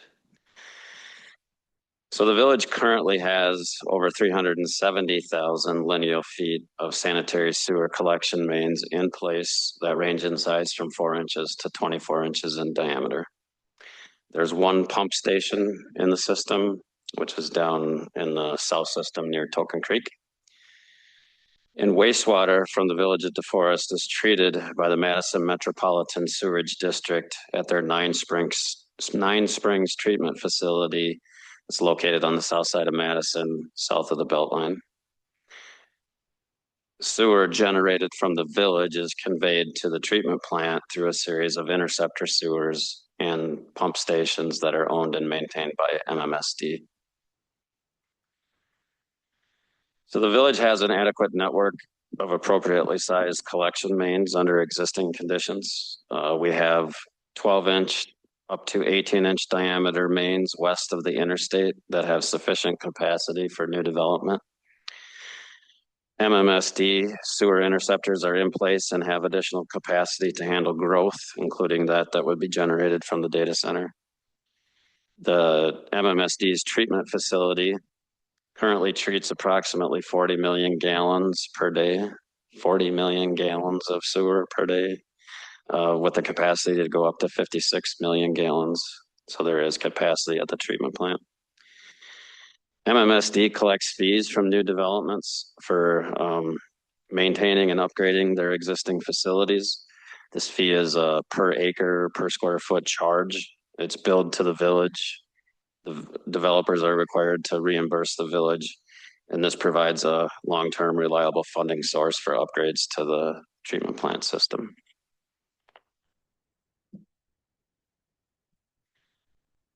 Under the proposed conditions, the data center water use, as we noted, is anticipated to be 125,000 gallons per day at full build out. And this is all considered domestic use, so most of this will be returned or dumped into the sewer system. With a peaking factor applied for safety, the data center is anticipated to generate a wastewater flow rate of 0.77 cubic feet per second. Means a lot, right? So to put that into perspective, an 8-inch sewer pipe at a 0.5% slope has sufficient capacity to handle this. And as I said, we've got 12-inch to 18-inch diameter pipes that can serve this area. And then that increase in capacity is not linear based on size, it's more exponential. So there's significant capacity within that existing sewer system. In terms of the wastewater that's generated, we anticipate it all to be normal strength domestic sewage. We don't anticipate any high strength sewage that would require any kind of special treatment. Village of DeForest works in cooperation with MMSD to jointly monitor wastewater flows and composition through a series of existing monitoring manholes throughout the system.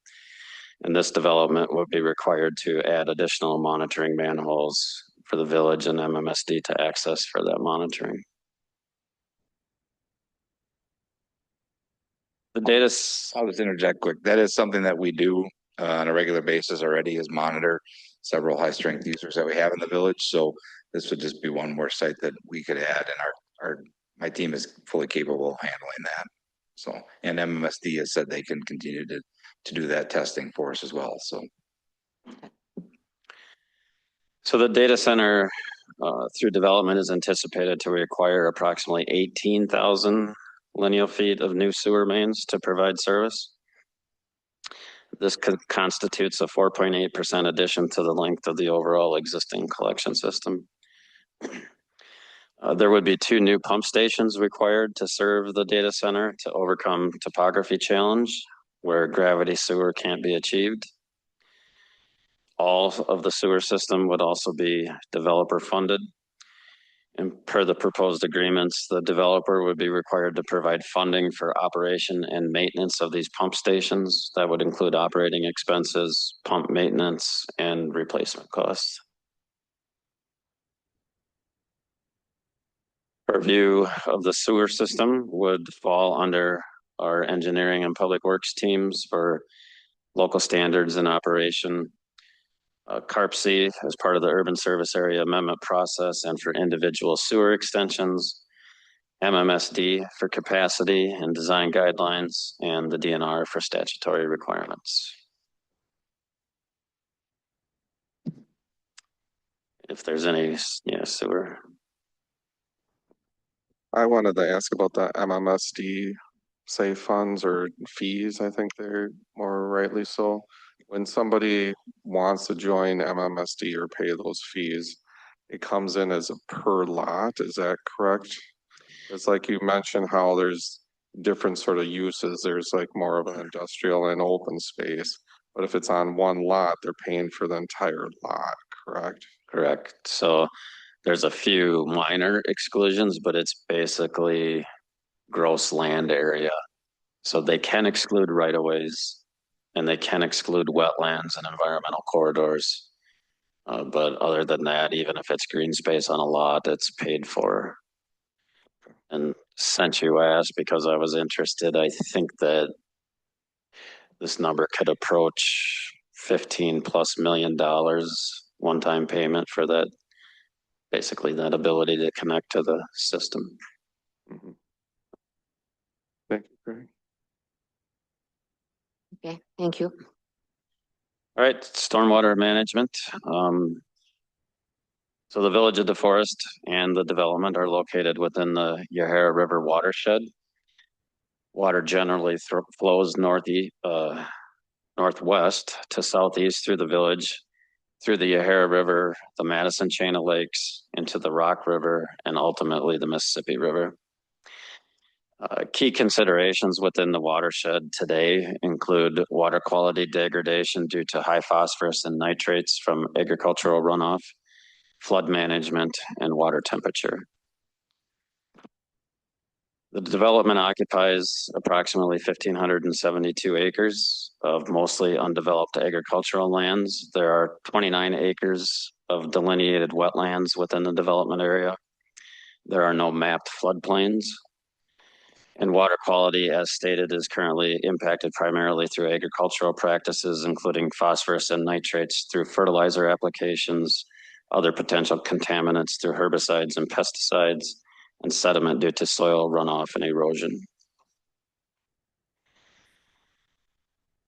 In the proposed conditions, the development will result in approximately 40% of the total area in impervious surfaces.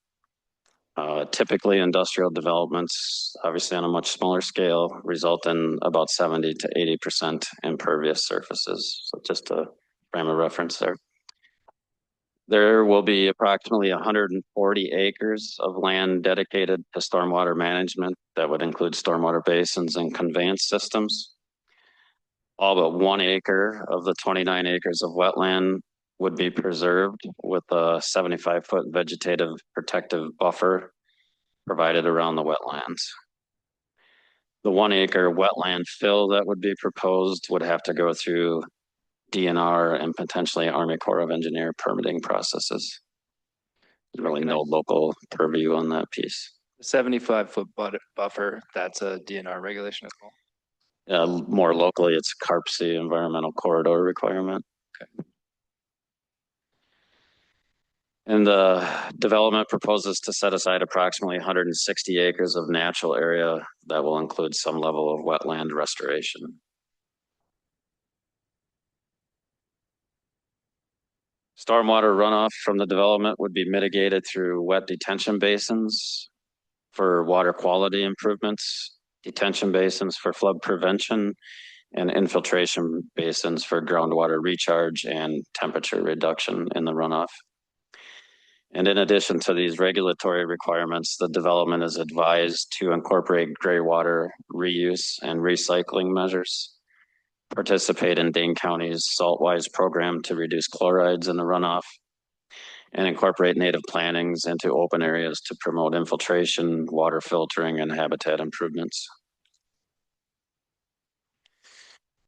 Performance standards. Oops, go. I'm just curious if you've done any research, or if we don't know this, if we can ask it of the proposal, or Craig, maybe you later. Have we looked at the different basins? Because I suspect that some of this area that we're talking about goes south to what I call Pine Springs or through the Yahara Quarry. And I think that some on the eastern side probably actually, I'll say, heads more east and goes, say, around Springbrook. And what I'm real curious about, if there's areas out there that maybe don't even outlet, that there might be more of a pocket. Yeah, I would say your description of the drainage areas is, yes, roughly equivalent to my understanding. There are closed drainage basins within the development area, which means basically they're just low depressions or kettles where the water actually does not flow out of. And those will have even additional special regulations to mitigate runoff in those areas. Okay, thank you. I think that will be instrumental winter if we ever get to regulating the stormwater. So thank you. Performance standards. So the standards that will need to be achieved, in order to approve a stormwater management plan will be a reduction in sediment and pollutant loading post-development of 80% as compared to no controls. And this is a statewide and county level requirement in addition to local. Runoff rate control to reduce post-development runoff equal to or less than pre-development conditions for up to the 200-year storm event. And this requirement exceeds statewide requirements. It's a recent Dane County addition to stormwater management requirements.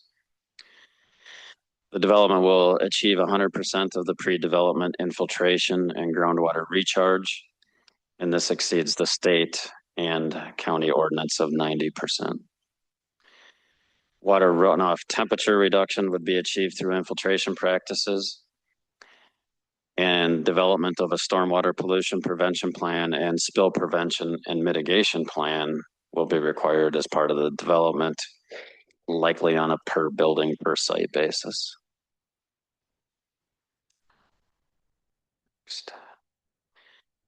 And review of the stormwater management system will fall under the purview of engineering and public works again for local ordinance requirements, design guidelines, operation, long-term maintenance, etc. CARPC will review through the urban service area amendment process and for county ordinance requirements, and the DNR for statutory requirements.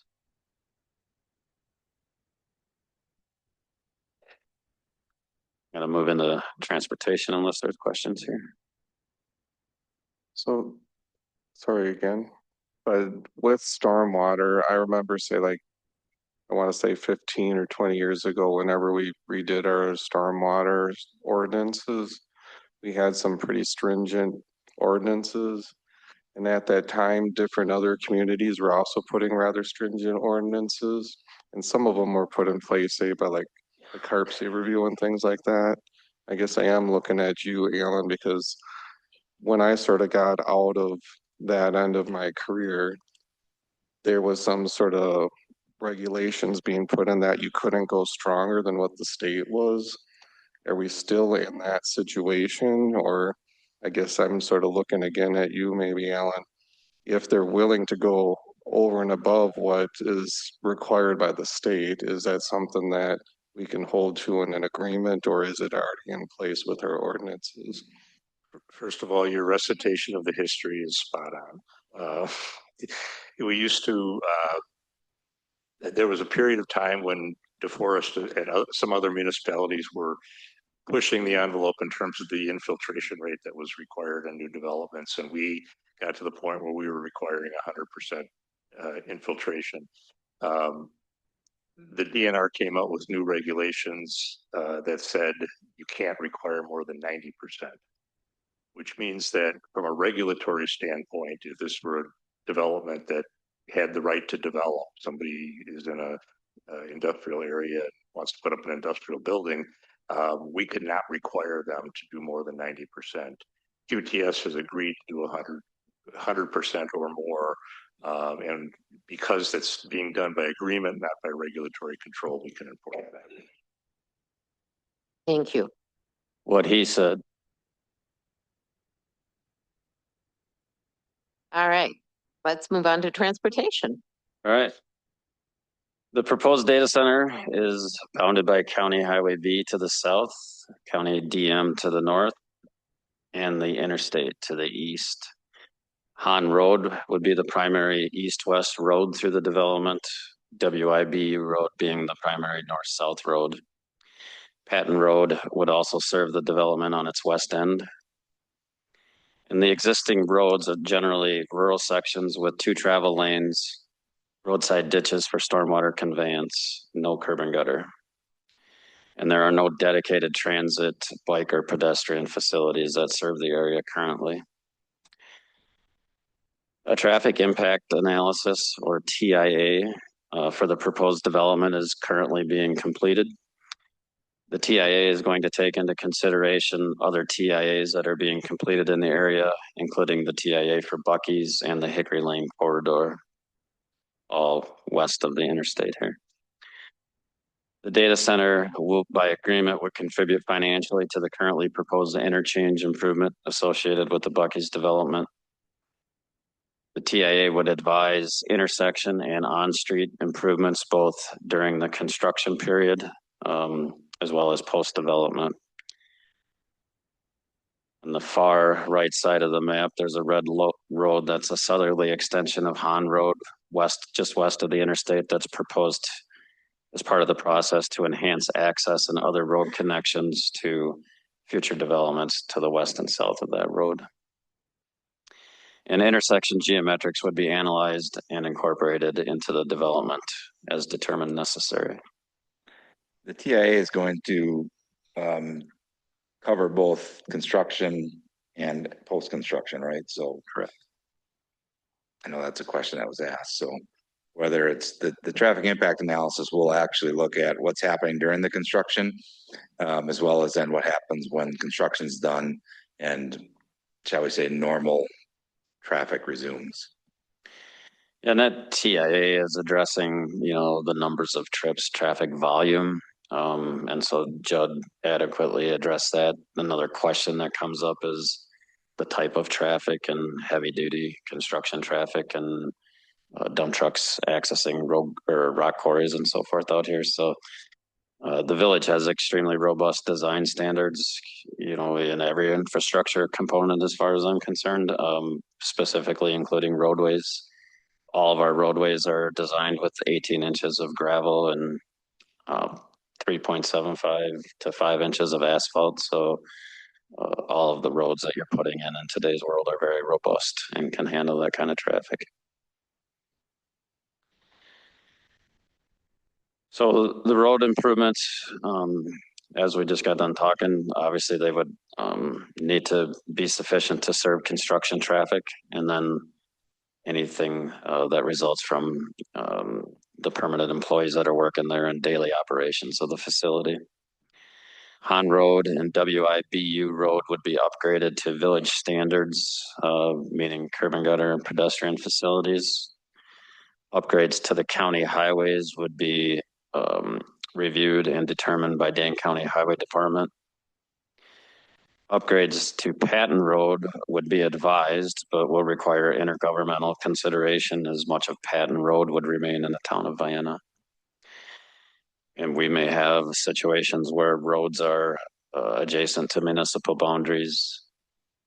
To be determined, would those roads be fully completed to urban standards, or would the town section be left in a rural condition? We've done both, and so both of those are options. Intersection geometrics would be analyzed and incorporated into the development as determined by the TIA. New streets and upgrades to existing streets consistent with the Village of DeForest guidelines. New and improved streets in the village will include pedestrian facilities, including sidewalks and/or multi-use trails. The Village Comprehensive Plan Amendment and proposed agreement suggests that transit extensions to serve the development, potentially as part of the broader plans to serve employees and residents village-wide, is recommended. All new streets and upgrades to the existing streets would be developer funded. I'll interject, kind of ties in both to the streets and the stormwater component. One thing that we do when you put in a urban street section is you contain that water rather than letting it run into a ditch and flow freely. When we do designs with that, we look to put in inlets that capture that with sumps, so it settles sediment, so we can capture that stuff, again, preventing pollutants from flowing down and getting into the stormwater and conveying out, right? So we add in extra steps where we can to protect those waterways before what we're discharging to them is pollutant loaded we try to capture as much of that pollutant beforehand.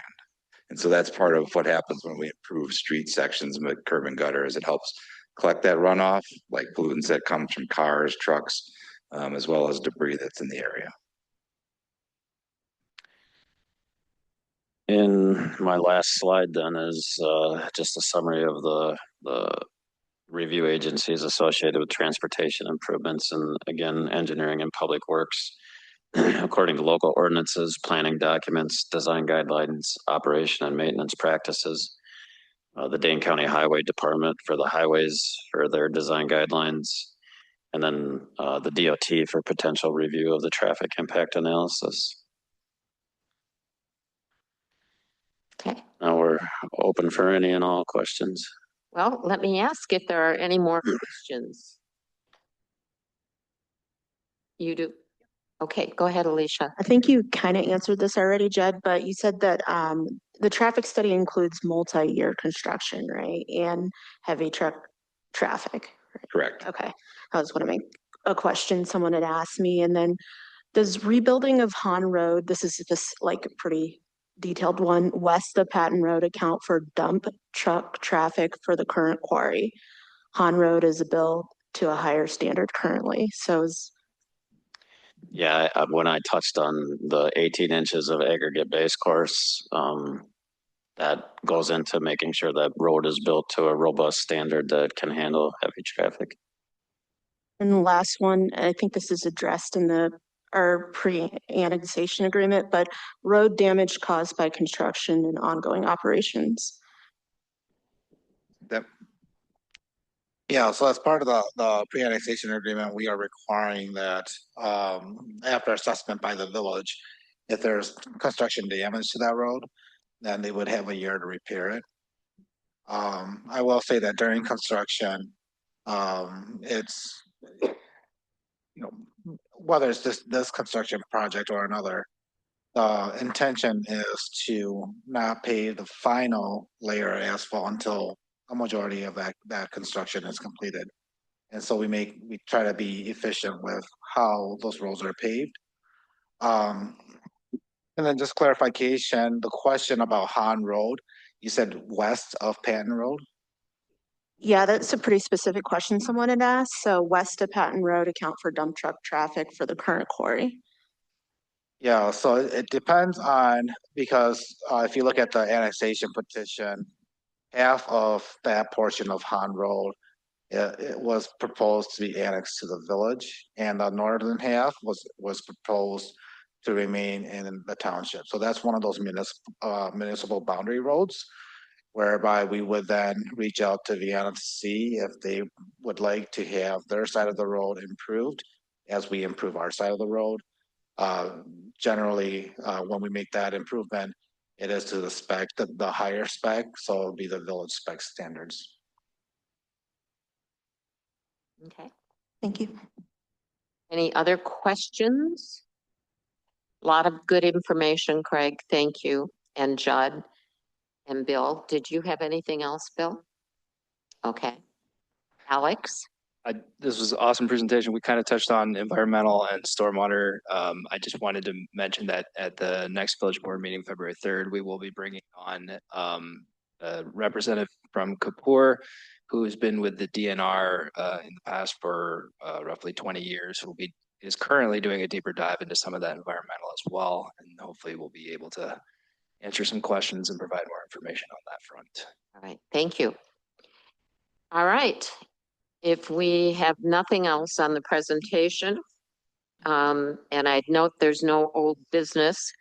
I noted that a lot of people are warm.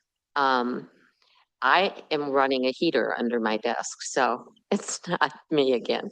But I think what we're going to do is take just a 3-minute break, and I mean just 3 minutes, so people can step out in the hall and get a little cooler breath, and then come on back in.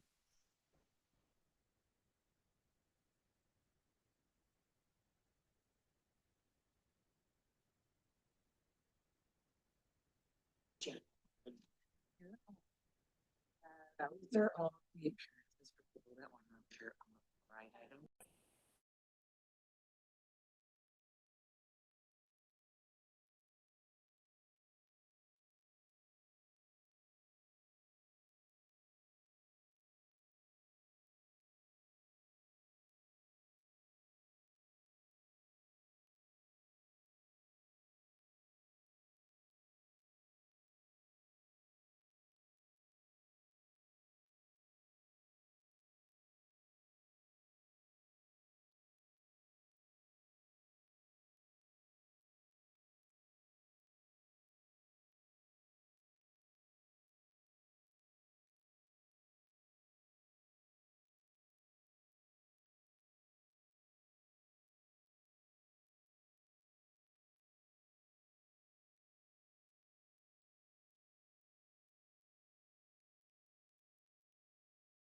All right, moving on to item 8.1 under new business. Resolution 2026-007, a resolution authorizing the village president and village clerk to execute a contract for municipal building inspection and plan examination services with General Engineering Company. Alex? Yeah, so if you recall, we went out to RFP for building inspection services back in October of this year. We currently contract with GEC, General Engineering Company, and felt it was time. I think we'd been with them for close to a decade to get a refresh on who else is out there. I think what we learned through this process is that it's challenging to find qualified building inspection services. Capacity is an issue across the board, likely statewide. We did receive 4 responses. 2 of those we felt as a staff were most qualified to handle the scope of development that the village is currently has been experiencing over the last few years. Ultimately, one of the qualified candidates was again unable to solicit the required staffing, and they wanted to make sure that they were doing the best for us, and so they essentially disqualified themselves from that. Hold on a minute. Will somebody let people know that their voices out there are carrying? Thank you. So based on that analysis and reviewing those 4 proposals, we have determined that GEC presents the best inspection services for us moving forward. I did note in the memo there are a couple changes. The fee structure will be instead of hourly per the previous contract, we'll shift more towards a fee-based model per square foot, similar metrics, which I think most communities are transitioning to these days. There's additional insurance provisions in there as well as record retention. This would essentially have continuity with our current staffing and carry forward into the next phase of building inspection. The one addition here too is that we are having them perform a commercial plan review, which typically is done through the state. DeForest is has delegated plan review authority, so they'll be performing that for us as well. All right. I would ask if there are questions of Alex. Yes, Jan. So we've used GEC for a long time. Nobody's here to represent them tonight. That's correct. Yep. Okay. Well, we've had some complaints in the past that residents have brought and also village staff. And so what are we going to do going forward with that? Yeah, so that's been an ongoing conversation that Administrator Chang and I have had with their representatives over, I would say, the last year or so. In the proposal that they did submit,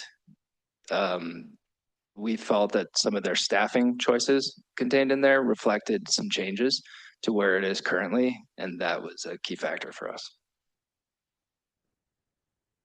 And I repeat, a search for other services it didn't really provide us much option in terms of getting a new company. Is that accurate? There are definitely challenges in the market. Yep. Yeah, thank you. Other questions on this? Yes, Bill. We also considered as part of our analysis, what does it mean to potentially hire internally? And we believe because of the labor market, it would be challenging to find 1, if not 2, building inspectors that are, going to be on staff and in the office every day and conducting inspections. Also with that, we wanted to be flexible in regards to, future development, potential revenues coming in compared to expenditures of hiring a full-time staff, which you're going to, pay a significant salary plus benefits on. And so that's why we ended up going the RFP route. Thank you. Other questions regarding this? If not, I would entertain a motion to approve. I'll make a motion to approve. Is there a second? Second. We have a motion and a second. Any further discussion or comment? If not, all those in favor signify by saying aye. Aye. Opposed? Motion carries. Moving on to 8.2, discussion regarding an intergovernmental cooperative plan between the town of Westport, cities of Madison and Middleton, and villages of DeForest and Wanakee. Bill we didn't do public appearances on the last item. I apologize. Were there any public appearances on 8.1? I didn't have any written ones, so, okay.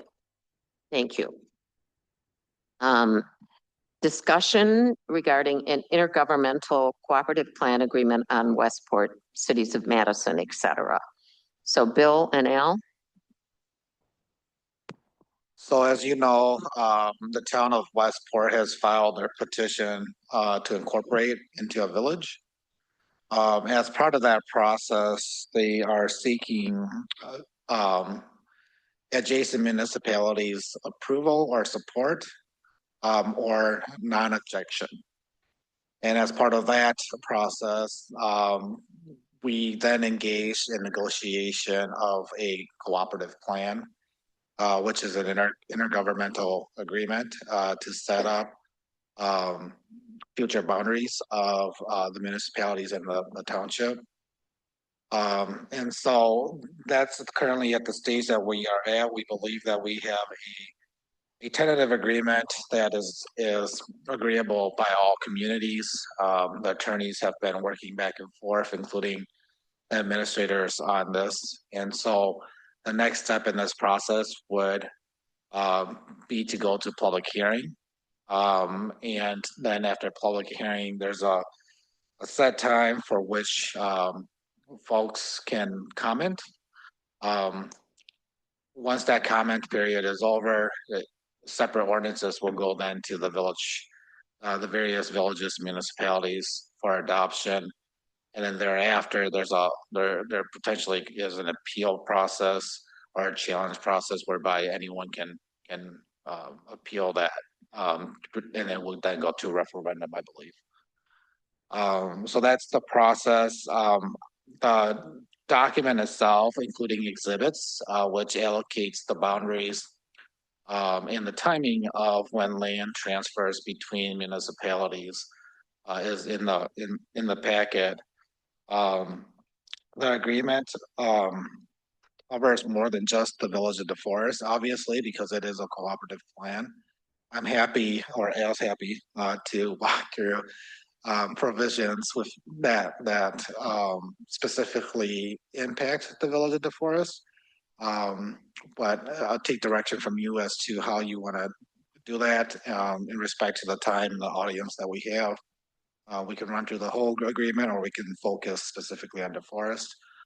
And then in addition to that, the public hearing for this is tentatively scheduled for Wednesday, February 11th at 6:30 at the town of Westport Town Hall.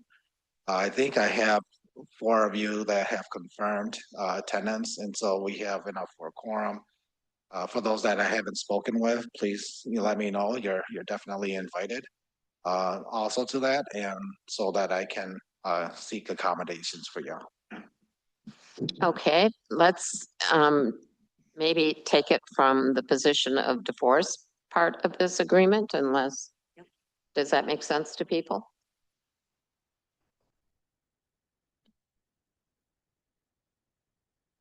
I think you've been volunteered, Al. You pull up the GIS. You pull up the phone.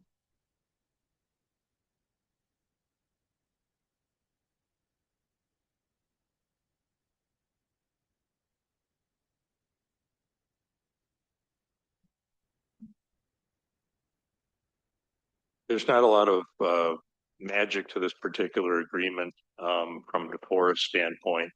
What we're looking at is the area that is essentially just west of the Fleet Farm area that is shown in green up on that map. That area would become part of the village. at the time of incorporation of the town of Westport. In addition to that, we have a sort of community separation area delineated around that area, basically that will remain primarily undeveloped. A lot of that land is already in conservation easements and things like that, but we've set it up so that there will be a pretty consistent community separation area where you go from whatever they develop in Westport to open area to the village.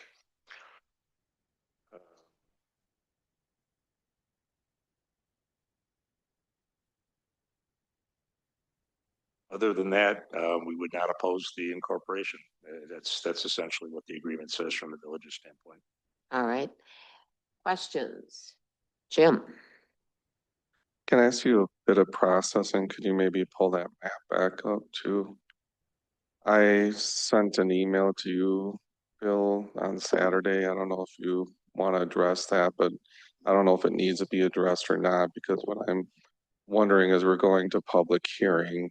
Would it be better for, say, everybody, including myself, to submit it as part of the public comment and we address it as we move forward from there? Because I'm assuming we're not really asking for changes until after a public hearing, and there'll probably be community discussions. Is that correct? And I guess one clarifying thing is we talked about the, what did you call it, community separation? And Bill, you were sort of circling an area, but the way I read it in the agreement, it was two complete sections of section 1 and 2. Is that, so that does encompass everything in Westport in sections 1 and 2, or is there locations that are out? Do you know that, or? Okay.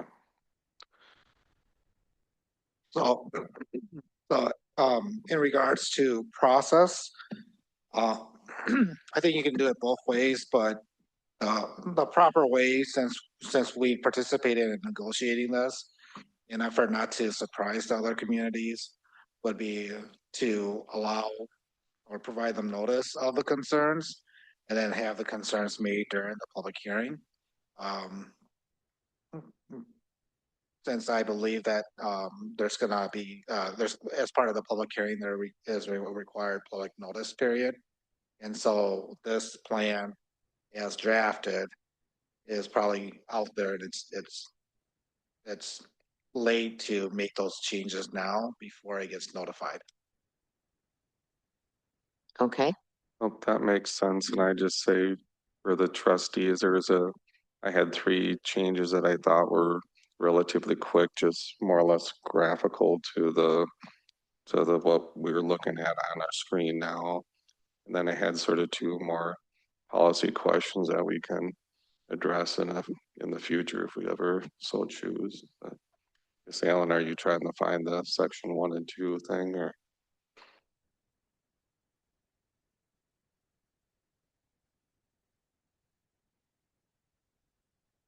Page 10 of the agreement, 10A I wrote down.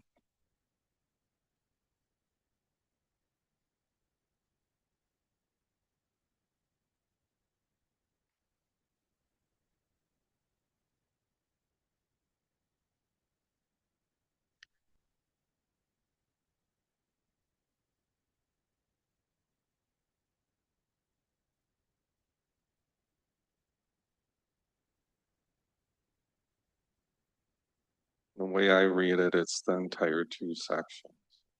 So it'd be the entire sections outside of the DeForest. It is the entire 2 sections, and the provisions are basically that the current comprehensive plan that the town has would stay in effect.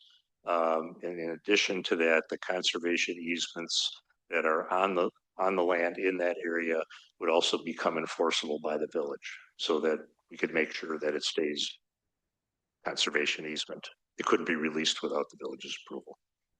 Yep, and I guess that brings me to like one of my 2 policy things I wanted to talk about is, to me, that seems rather restrictive as far as for chances for development. And I do feel that that's in, say, the best interest of the forest to keep that community separation?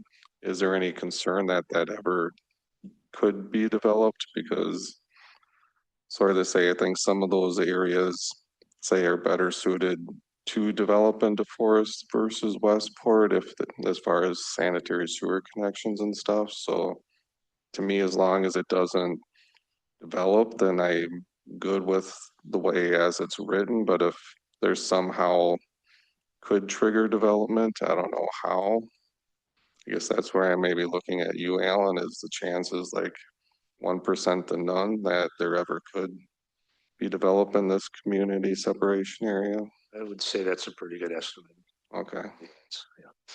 thank you. All right, any other questions? All right, and this was just going to be discussion tonight, no approval, correct? That's correct. All right, then we will move on to item 8.3, discussion regarding an intergovernmental agreement for fire station construction and cost sharing with the Village of Windsor. This is going to be a staff presentation by Bill and Al. There was a copy of the agreement in your packets.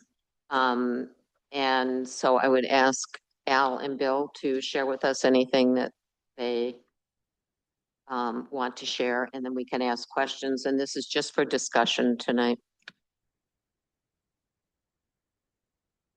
Yes, so as you all know, we've been on this joint venture with the Village of Windsor and the fire district to locate, construct, design a fire station 2. The location is in Windsor and Windsor Crossing. That was resolved several years ago, or agreed to several years ago. And so a few years ago, I believe a year and a half ago, the villages agreed to share costs for the design of Fire Station 2. Thereafter, in resolving phase 1, villages consented to the fire district to move on to phase 2, which is the detailed drawings for eventual bidding of the project. We anticipate that those drawings will come to this board at the next village board meeting, as those drawings have been approved by the fire district, I believe at a meeting last week.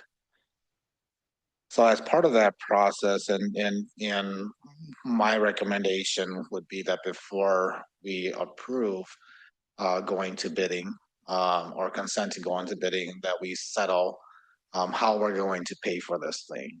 Obviously, we don't want to bid out there if we don't have solution to financing the construction yet. So that's what this intergovernmental agreement is about. This allocates the share percentages between Windsor and the forest in accordance to the district agreement. The district agreement is a separate intergovernmental agreement which resolves the service of the fire district to both of the villages and the townships surrounding the villages. The two villages recently extended that agreement. And then in addition to considering upcoming costs here, the village also adopted, both Windsor and DeForest adopted ordinances for to implement public safety impact fees. And a study was conducted, and now we are currently collecting fees from all of the new development that we have, so that the construction cost of fire station number 2 won't go on current taxpayers. So that's the background here. This agreement itself, again, discusses the payment of project costs. It also takes a look at responsibility for insurance during construction and then after construction. Um, the items highlighted in red, is representing of language that, Windsor has proposed and then we are rebutting. And so the sections that you see in the red and blueprint are the final items that need to be resolved yet in this agreement. Again, the reason the draft is being shown now is so that we can get to a final draft by our next meeting. We've also built in, what we are calling contingent reimbursement. So as part of our district agreement, we built in protections in case the district were to dissolve, or if a municipality leaves the agreement. And so as we've done that with the district agreement, we needed to resolve that for both the facilities. So if you remember, I believe in 2022, the Village of Windsor committed a certain financing amount for the remodel in Fire Station 1. And so these two sections talk about, okay, if one community was to leave, how much of that funding investment could they leave with, both for the Fire Station number 2 and then for investment into the Fire Station 1. This is an effort to equalize each community's investment into a facility that is not within the boundaries of their village.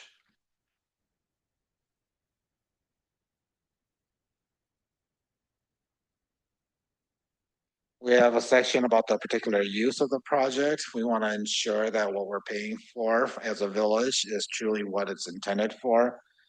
So things related to operations, direct operations of the fire station and fire department itself, and then emergency management. You'll see here we have provisions in there in regards to lease and upkeep, and then lease agreement. We want to ensure that, as it is in Windsor, that we guarantee that the department is able to stay within a facility that is continually maintained. And that's the same thing as expected from us in our facility here in DeForest. As you know, currently there is a lease agreement between the village and the district for their use of village space within the public safety building. As now there are facilities in both communities, we're proposing that the lease payments go away rather than have the lease payment here and have a lease payment there, and it being charged to the operational fund. We're essentially paying each other out. It made more sense to forego that and shift the capital costs and the maintenance costs over to the capital side, providing us a little bit more flexibility on the operational side, which we're eventually going to need as the fire and EMS departments continue to grow. And so when we talk about levy limits, et cetera, this opportunity provides us a way to reshuffle that equation.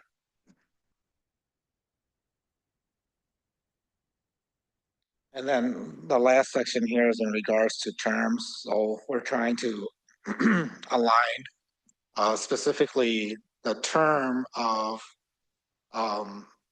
this agreement with a couple of different things. One, life of the facility is a concern. Life of the intergovernmental agreement is a concern. And so we've settled here on 50 years from initial occupancy, and that is in alignment with the facility use itself.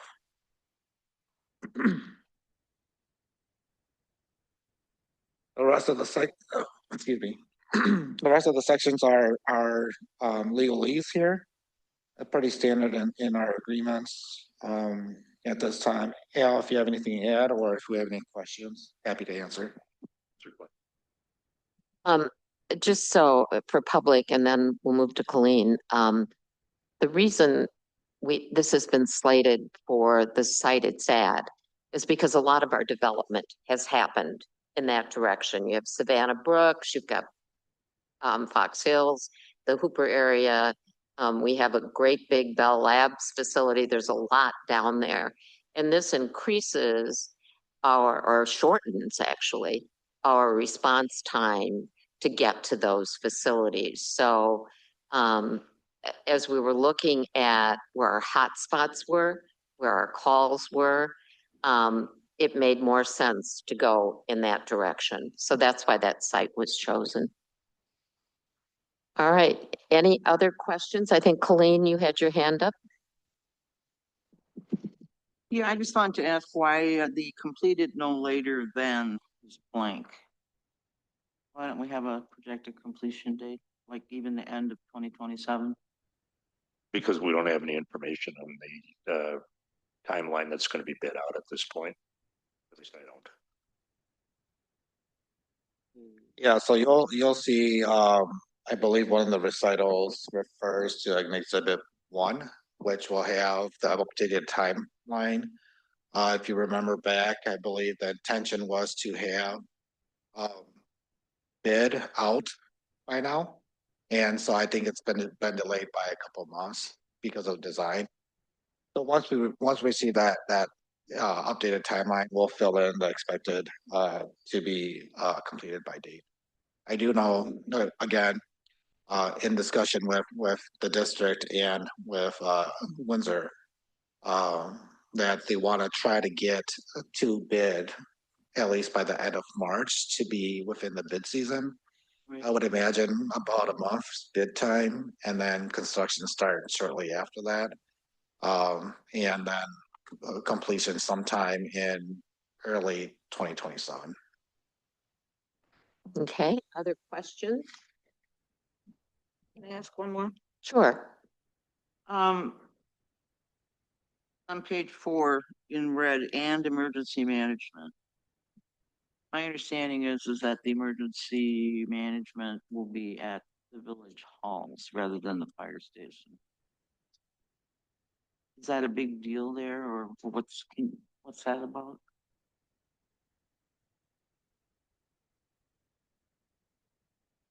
Seven?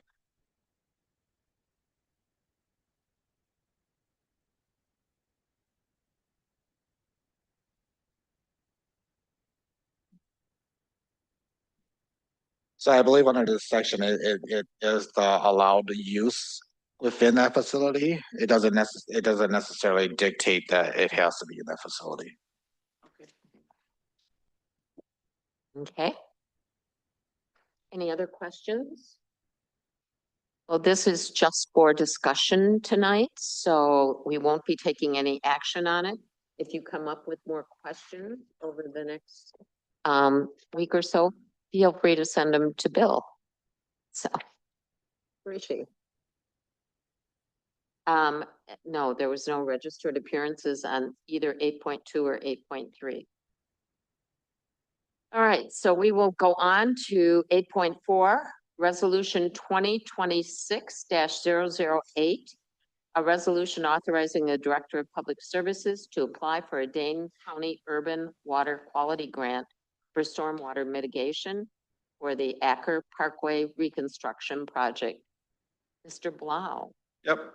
So as we were working through planning for the Acker Parkway Reconstruction Project, one of our ongoing elements is how can we best protect the stormwater that's going, and Greg brought forward again the idea of using a bay separator system. We have 2 of those in place throughout the village currently, one near Main Street where the stormwater enters the Yahara River, and then there's one on River Road where that water enters the Yahara River. There is a direct line from Old Indian Trail where it connects. There's a trail that connects into the Western Green Park that dumps right into the Yahara River there currently without that base separator system. So as long as we're doing this reconstruction project, we thought we'd add this in as an alternate for the project. And one of the things Dane County Land and Water Resources Department offers a urban water quality grant program that we would like to apply for. They cover up to 60% So they cover the base separator components and then also the stormwater components. So a little further down is Seminole Way, ties into Acre Parkway. There's inlets there that those currently run underground between homes into the Western Green Park. We'd actually bring that water down to that base separator system, so all that water pollutant can be treated. It's about a 19-acre watershed area we calculated, with runoff from homes, streets, other things. So it'd be a great way to, again, help protect our contribution to the Yahara River, which runs down to the chain of lakes and the Rock River and the Mississippi and the Gulf of Mexico, Gulf of America, whatever it's called now. So. All right. Questions? Question. Yes. So Judd, with this grant, are there any requirements that you guys would have? So some grants is just free money, some grants require some type of reporting and different things of that nature. Is there any extra work that you need to do, or what was the grant application? There'd be some reporting as we're going through the project and implementation. Part of our MS4 that Greg touched on during the utility topic was that this would be a requirement. This would be stuff we would track, the debris that we collect from that, so we know how much we're preventing from going in, and we'll report that to the DNR. So those are those standard. I didn't see anything that was requirement though other outside of that from Dane County. Sweet. Yes, Jim. I think with that MS4 too, this is actually beneficial for reporting on our next, what is it, annual update. So again, I think that's a big positive. I'm obviously very much for it. I am curious, or the question I want to get to is, you said be part of the Acre Parkway project, but I think some of those limits or some of these manholes are actually outside of the limits of the roadway. So is that correct? I think you said Old Indian, isn't that further down Acre Parkway then? So the Acre Parkway reconstruction project goes from Main Street down to Seminole, where Seminole comes in, and Old Indian is in between those two. That's the big steep hill that comes down and ties right into that trail section there. So all that is planned for reconstruction next year. Okay, so we're not really adding extra asphaltic surface. It's no extra added asphalt. No, it's the base separator system would go in our right of way area there by the trail segment at the end of Old Indian Trail. Okay, thank you for clarifying. Any other questions? If not, there are no registered public appearances, so I would entertain a motion to authorize staff to apply for the grant. Motion to approve. Second. We have a motion and a second. If there's no further comment, all those in favor signify by saying aye. Aye. Opposed? Motion carries. I just want to add, I really appreciate how you guys go after grants and bringing money into our village so that we can continue to enhance it. So good job. Thank you. All right, we're going to move to item 8.5, discussion and possible action regarding the Village of DeForest fluoride report. I'm going to ask Bill Chang to do the staff presentation, and then there are public appearances on this item. And just so people know, it's getting cold up here if it's warm back there.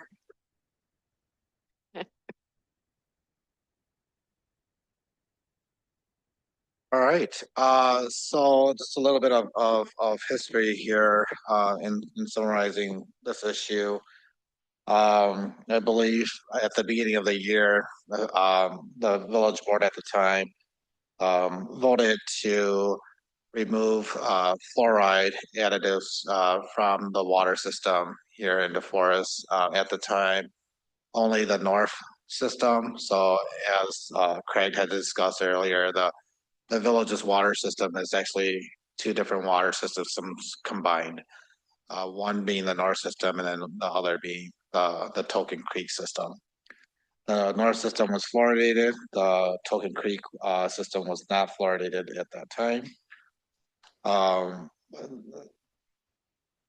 And so since then, at the most recent meeting that we had discussed this, the November 4th, 2025 meeting, we were directed to provide a report that included potential costs associated with refluoridating the water and potentially the impacts of that to the system. And then also then providing kind of a historical context for the two newer trustees as to what had been submitted through the various number of meetings ever since, I believe, the end of 2024. So that's what this report does. In short, we did take a look at what the costs are to refluoridate the water. Two primary issues associated with that. One, it's our understanding that to refluoridate the water system, we would be required to fluoridate the full system, not just half the system.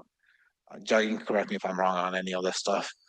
And then secondly, we did confirm that well number 2, which is in the north system that was previously fluoridated, that well was grandfathered in at that time and can be continued to be grandfathered in and therefore wouldn't require any improvements.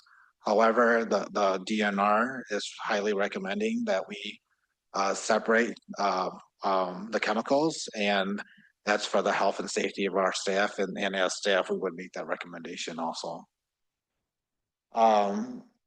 So the other impact here is well number 6, which is in the Token Creek portion of the system. That system has never been fluoridated, and so to fluoridate it, it does require a separation. No ands or buts about that. And so we have, as part of our analysis here, the cost assessments to add the separation for both wells 2 and well 6. We also include costs that we believe would be associated in the internals. So your pumps, your barrels, piping, and then obviously, as this is a construction, would be a construction project is required to go out to bid because it's over a certain threshold. So drawings would be required for that. For the improvements to both the wells, we anticipate that it would cost anywhere between $200,000 to $245,000. Now, following the November 4th meeting, I did receive a number of emails and communication. We do know that there is a grant program out there. However, that grant program only covers the internal, so it doesn't cover like engineering fees or brick and mortar. And so that is a reimbursement grant. Therefore, as part of the application requires a budget. And once then we spend the money, then we can get the reimbursement from that. It only covers, again, internals and up to then that 30,000 threshold. Bill, if I can just interject quick. With the plans that we have to go to with the DNR, their requirement is they're state certified or stamped plans from the state of Wisconsin. So any buildings, remodeling or additions require state review and certification. So that process will take some time as well into this process. So it's not like we can just go do this. We have to, there's a lot of compliances that we have to follow from the DNR that Bill cited in his memo from the section of the code. So If we went for that grant. No. If you want us to add fluoride back into the water, we'll have to go through all of these steps to get that. All right, thank you. So as part of the report, the remainder of the report, it goes through the materials that were submitted. As part of the report, we did not try to analyze whether fluoride is good or fluoride is bad. It was my intention to simply provide the context to the board and for the board then to make your decision on the fluoride itself. If you choose to not do anything, there's nothing further, no additional costs associated with it. If you do choose to move forward with fluoride, we did list it as discussion and possible action. However, the action tonight should be to direct staff to prepare a resolution rescinding 2025 or 2025-001, and then instructing us to prepare to move forward on reintroduction. Again, the decision is the board's, and just acknowledge that we need some time to prepare for that. Okay. With that, we can ask a few questions now, or we can go to public comment. Yes, Brad. I know you said it's an all or nothing approach here, but is there a possibility of reinstating what was there, restoring the fluoride to the pre-existing wells, and then asking for a waiver while we get funding for the rest of it to do well 6? We can clarify in regards to the waiver. We've been informed that it would have to be the full system. My advice would be if the village board decides to move forward on this, it's probably more cost efficient to do it all at once versus to do it separately anyways, as you have the contractor in town. Can you address the ways we could pay for this? Yeah, so there's a couple options. One, it could be added as part of the borrowing proceeds that we go out annually for capital improvement. That could then be paid off as debt service to the rate structure that we have. Two, we have a number of fund balances, primarily general fund, which we have a healthy fund balance. Obviously, you're using general fund dollars to pay for utility dollars, so it's a contribution to the water utility. Separately, we do have a capital improvement fund out of Fund 400, where we've reserved fund balance for equipment purchases and for any overages in our annual capital borrowing. The revenues from that account come from different sources. So it comes from, things like auctions, remaining borrowing. Whenever we get grants that we utilize, it goes into that fund. Thank you. All right, Alicia. Quick question. So if we make a motion to rescind this evening, as part of the next steps, is that looking at the cost or is that a separate approval? So if you were to make the motion this evening, it's my recommendation that the motion be to direct staff to prepare a resolution and then prepare the steps to, we need to still amend the capital improvement budget and capital improvement plan because it wasn't included in that, and then be able to allocate that funding properly. So there's a couple more steps that rescinding the previous resolution is only a part of that. Okay. And we would have to start to build. So with that, then we would get an act. So the numbers provided were estimates. We went out and talked to a contractor and say, give us a ballpark of what it would cost to rehab well 6 to meet the needs, and to add to well 2, what would those costs be? But they were not done through any engineering and or architectural plans. So we would need to get in an architect's docket. So Veerbecker has an architect on their staff that can do this for us. But he's backed up with work. And if we went to another outside architect, they're also backed up. I mean, they're just all worked up. So there's those steps that we would need to do so we could generate a proper opinion of probable cost. And find out the steps that are necessary to work through the process with the Department of Natural Resources.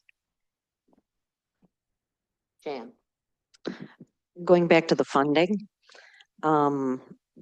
do either Bill or Carol, do you have an opinion on what would be best to use to pay for this? Carol hates these questions. I know.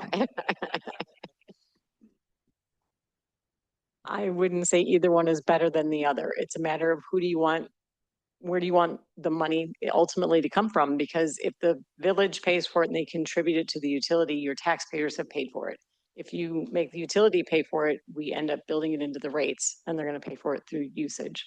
So, I mean, it's, you know, six half dozen of the other. There isn't a better way. So I can make a recommendation.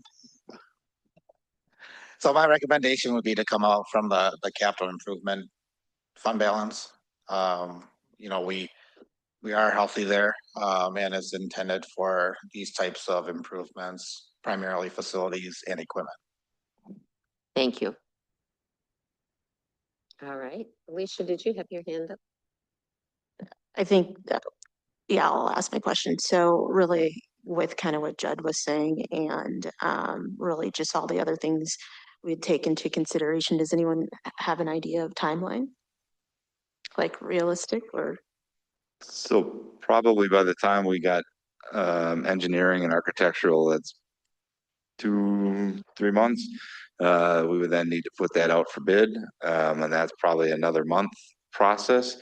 And then it's the low bidder to contract what timeline he has to fit it into his schedule, right? So I would think, if hedging my bets, we probably have construction started by the end of the year or early part of next year. Would be the soonest. I don't know, Greg or Craig, you have other thoughts? I would probably say it'd be early next year, just with the architecture and the state approvals, and that all takes time. There are questions? Jim?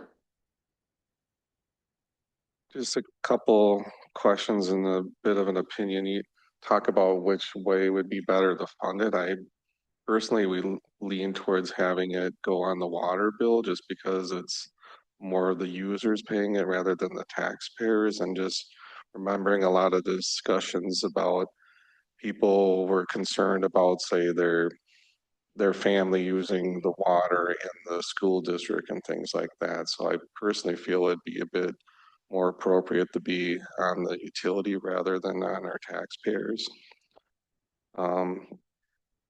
As far as I'm concerned about the dollar amount, and I wonder about if we've really researched if there's other delivery methods that might be better. I don't know if that was looked at now or if we want to spend some time looking at that.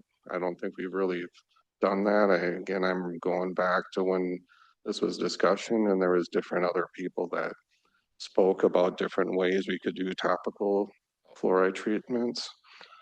So I guess that's one question. One clarifying question for you, Bill, is that you talked about the grants and how it could only be used for internals. And I am curious what internals mean. And then my last question is maybe for Alan is, some of the conversation has been talking about that we'd want to rescind. And I don't think we want to rescind. We'd probably like prepare a new resolution. Do you know what I mean? Because I think rescind has hints of meaning from Robert's Rules of Order, and I don't think we can actually rescind without going back to the old vote or something. So those are my 3 questions.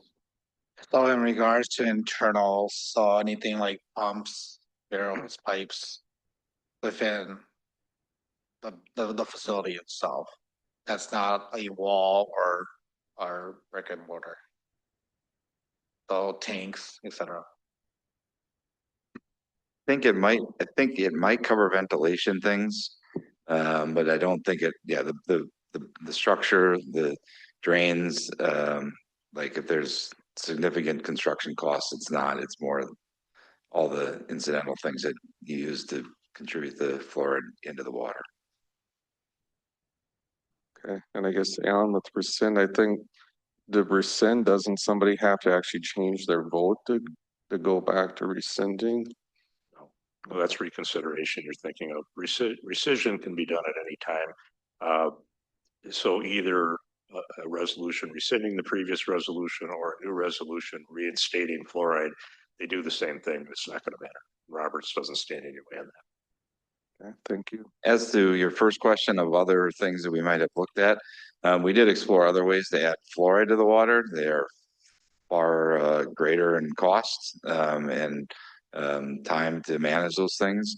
Whereas for other topicals and other things like that, I don't know that we were directed to look into that. I don't. So we certainly didn't. Just like if we put fluoride in, are there ways to treat it for those who don't want? We didn't look into that either too much. But those are certainly things that we can explore if that's what the board would like us to do.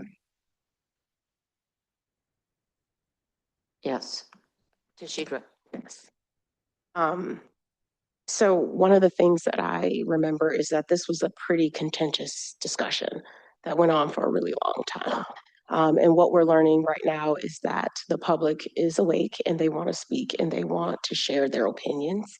And so, not to belabor the timeline or extend it, is there any way that we can go about getting, other than just public comments at our meetings, because there's a lot of people that can't come, right?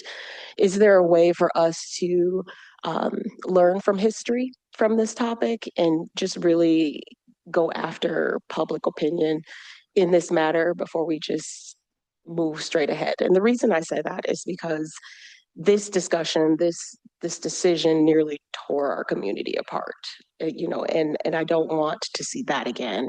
And I also know that there's a lot of people that want to share their opinion. And so I was wondering if there's a way that we can capture that this time. I know last time we had this discussion, when I was a part of it, it felt like the cart went before the horse, and then we were backpedaling, right?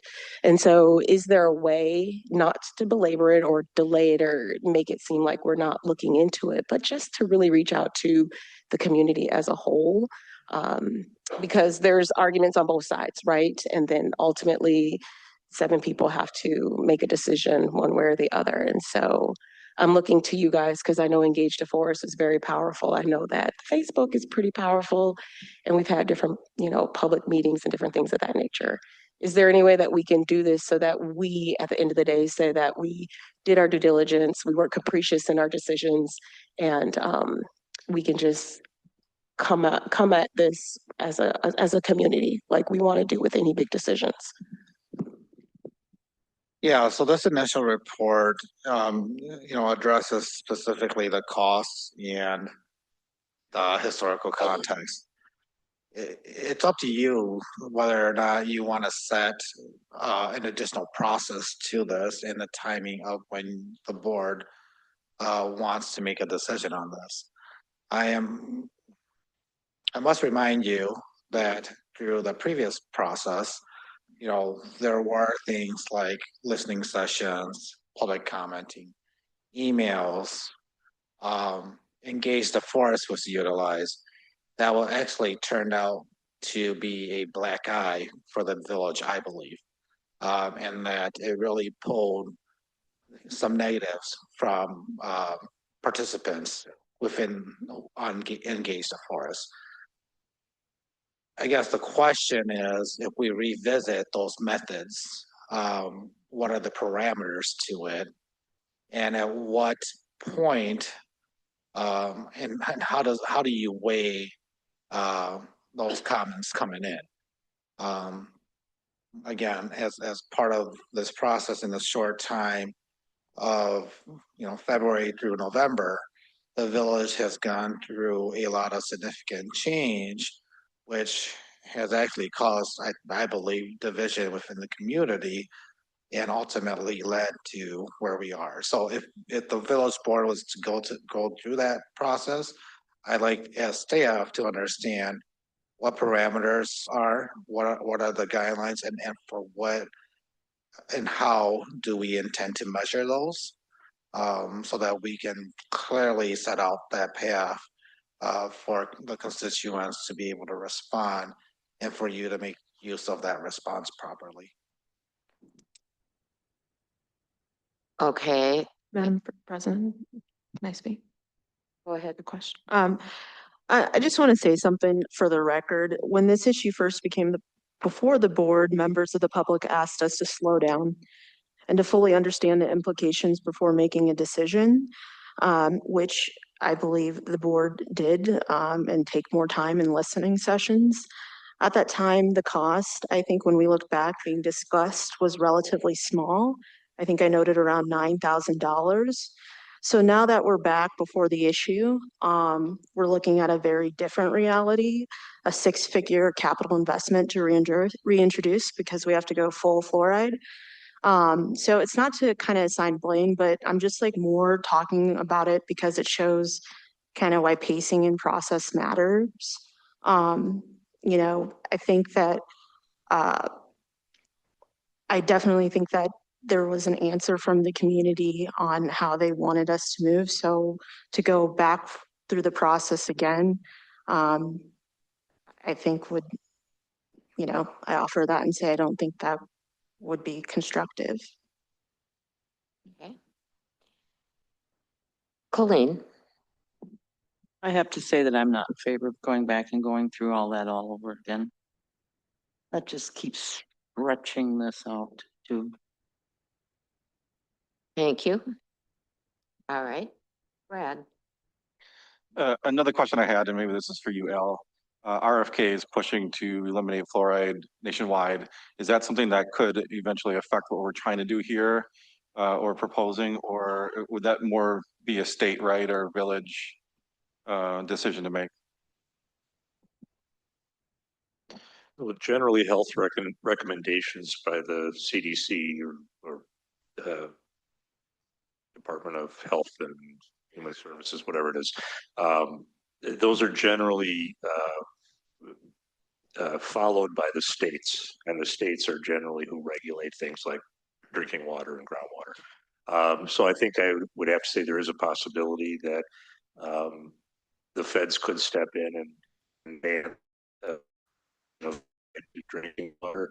I have no insight on how likely that is to happen.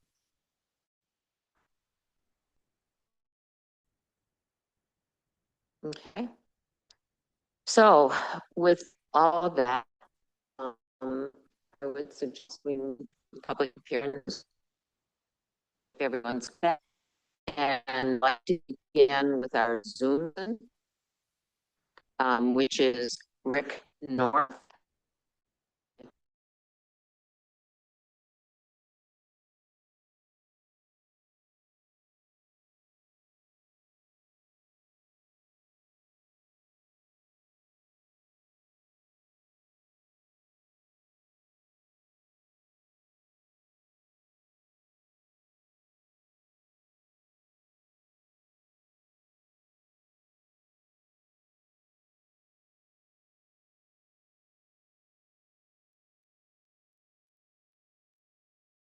Hello?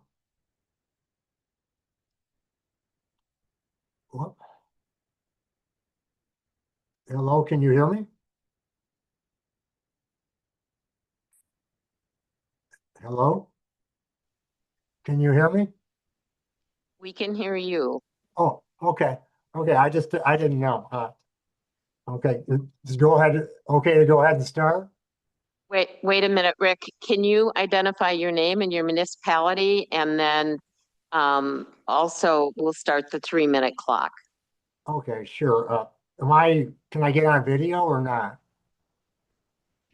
No. No. No. Oh, okay. All right. Okay. My name is Rick North. I'm from Wellesley, Massachusetts.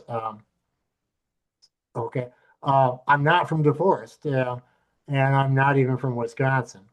However, I do have information I'd like to share that I think is very pertinent to this discussion. So please indulge me for a few minutes. My background is in nonprofit health management. I worked 21 years for the American Cancer Society, the last 5 as CEO of the Oregon chapter, and 7 years for the Oregon Physicians for Social Responsibility before retiring. Most of my life, I supported fluoridation, mainly because the American Dental Association and groups that followed them had endorsed it. But one day, I got a call from a friend who asked me to review the science. I'm not a doctor, but she knew I worked closely with physicians and scientists. When I looked more closely, I was amazed and very concerned. There were all kinds of increased health risks linked to fluoridation, especially IQ loss in children, bone fractures, and hypothyroidism, to name just 3. So armed with this new knowledge, I changed my mind. I felt so concerned about the health risks that I became a full-time volunteer 15 years ago opposing it. Since I work all over the country with a large group of doctors, scientists, and dentists, I wanted to address deforest in a national context. Over the past 3 years, 77 cities have voted to end fluoridation, while only 2 have voted to start it. 2 states have ended it completely, and many more are discussing it. This overwhelming trend against fluoridation is based mainly on 3 factors. 1, the science on fluoridation's harms grows stronger every year. 2, the 2024 federal court ruling that fluoridation was, quote, an unreasonable risk to human health. And 3, the fact that fluoride is a drug. Everyone should have a choice whether they ingest a drug or not. If people want fluoride, they can get it easily and cheaply through toothpaste or mouthwash.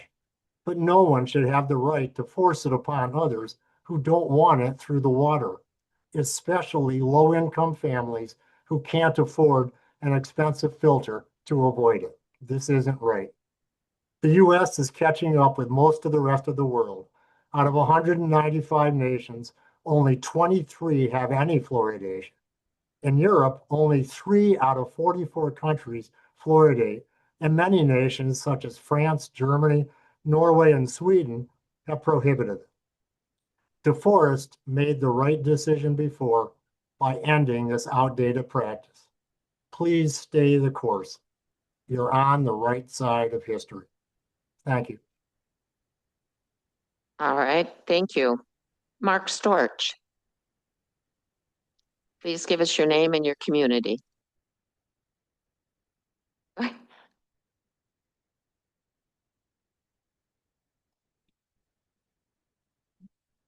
Mark Stork, 616 Jefferson Street. So first of all, I would like to thank you all for bringing this back to the table.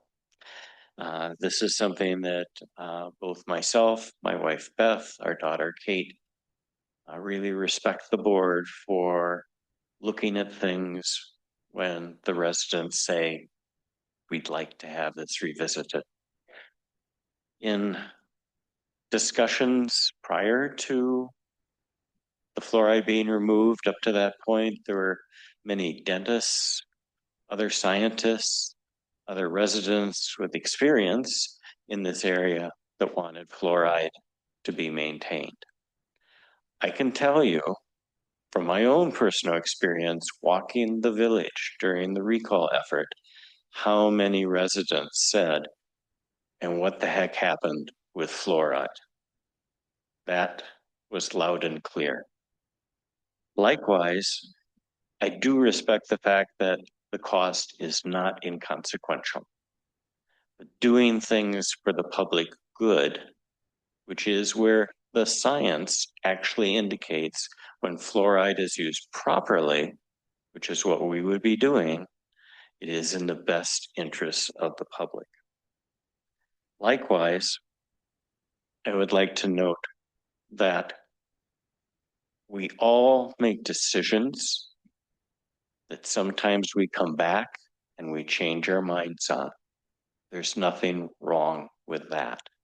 I ask you tonight to begin the process of changing a decision that was made because we know better now.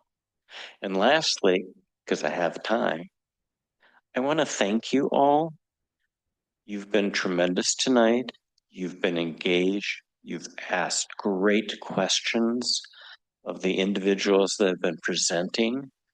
That's what we as residents want you to do. And it was so heartfelt to see that occur. So thank you. Thank you, Mark. Our next appearance is Dan Jansen. Please identify yourself and your community.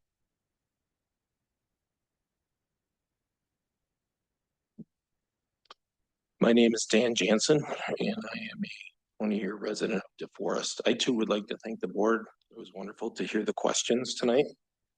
on other topics. I am speaking today in favor of the village pursuing reintroduction of fluoride to the water system. I was glad to hear Trustee Cord's question and have a comment about that a little farther down here. The 2024 decision by Justice Chen has been criticized for its misuse of the findings of the 2024 National Toxicology Program report upon which it was based. The levels of fluoride in that report the levels of fluoride that report finds dangerous are twice the level at which water systems are treated in the US today. Likewise, Chen's decision itself is being misused by activists to justify complete removal of fluoride from water systems. When this topic was discussed a few months ago, one alternative that was identified for treating the water, and I believe Administrator Chang's documentation referenced this, was the use of topical treatments or oral supplements for those in favor of using fluoride.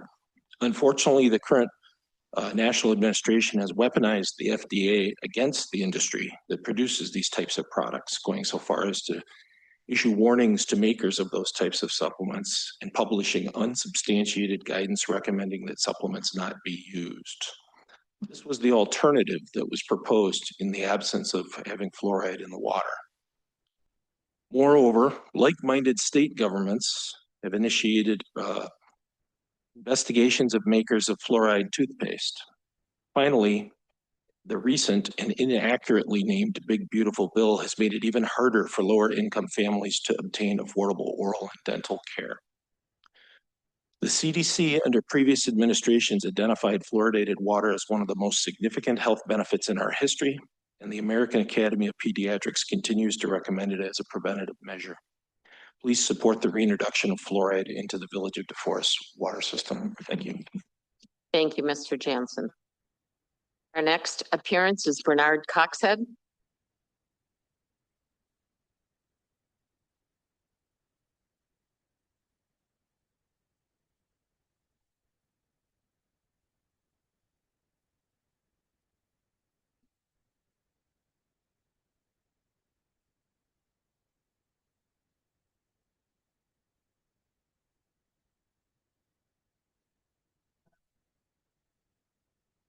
Good evening, Madam President. Thank you for the opportunity to speak. I'm here tonight to respectfully urge the board to I don't mean to interrupt you. Identify yourself. My name is Bernard Coxhead. I live at 809 Liberty Drive. I lived here for 30 years. I think everybody should know that by now, but I'm here tonight to respectfully urge the board to take no action to reintroduce fluoridation into our public water systems. This is not abstract for me. It's personal. I'm currently battling stage 5 kidney disease. Fluoride is eliminated from the body primarily through kidneys. When kidneys function is impaired, fluoride is not cleared as effectively, leading to accumulation of the body. This is well documented in public health neuropathology literature, and I have submitted 7 research summaries and citations in Appendix Ed. I want you to pay specific attention to the years and the dates of that studies. That's not recent weaponization. That's science. Fluoridation kills your kidneys. Everybody should check your EGFR with your doctor. For people with chronic kidney disease, a failing kidney, fluoridation is not a neutral policy. We cannot simply flush it out. Our bodies already struggle to filter substances that are already tested, that take for granted. And this population is not small. Today, millions of Americans live with chronic kidney disease, and that number continues to grow to age, diabetes, hypertension, and other chronic conditions. These are not hypothetical residents. They are your neighbors, your constituents, and in this case, me. Fluoridation forces people like me into unreasonable choices. Ingest chemicals or bodies, and not efficiently eliminate, or spend thousands of dollars on specialized filtration system. That alone should give the board pause. But this concern is compounded by the cost of the village. Reintroducing fluoridation is eliminated between $250,000 and I would say an upper end of $700,000 by the time the cost overruns come in. In addition, capital and startup expenses before and ongoing chemical purchases, monitoring label, compliance, equipment, replacement, and liability exposures. What's the cost benefit justification for spending hundreds of thousands of dollars on chemicals that are not required to make water safe? Can be voluntarily obtained by anyone. Obviously, I'm going to be running out of time. Much of these science supporting fluoridation relies on decades-old population studies conducted before modern exposure standards. This does not require the board to declare fluoride unsafe. It requires recognizing the uncertainty, mandatory exposure, and significant public expenses are not sound public policy. Take it from a doctor somewhere along the line. How many times have you heard, do no harm? Don't force people to do things that they shouldn't do. This is more of a civil liberties thing than it is anything else, and a public health. Do your homework, board, please. Thank you. I want to remind people in the audience, when people are speaking, we don't shake our head and smile and comment or say things under our breaths. It's very distracting and not helpful. So please don't do that. Our next person is Rebecca Witherspoon.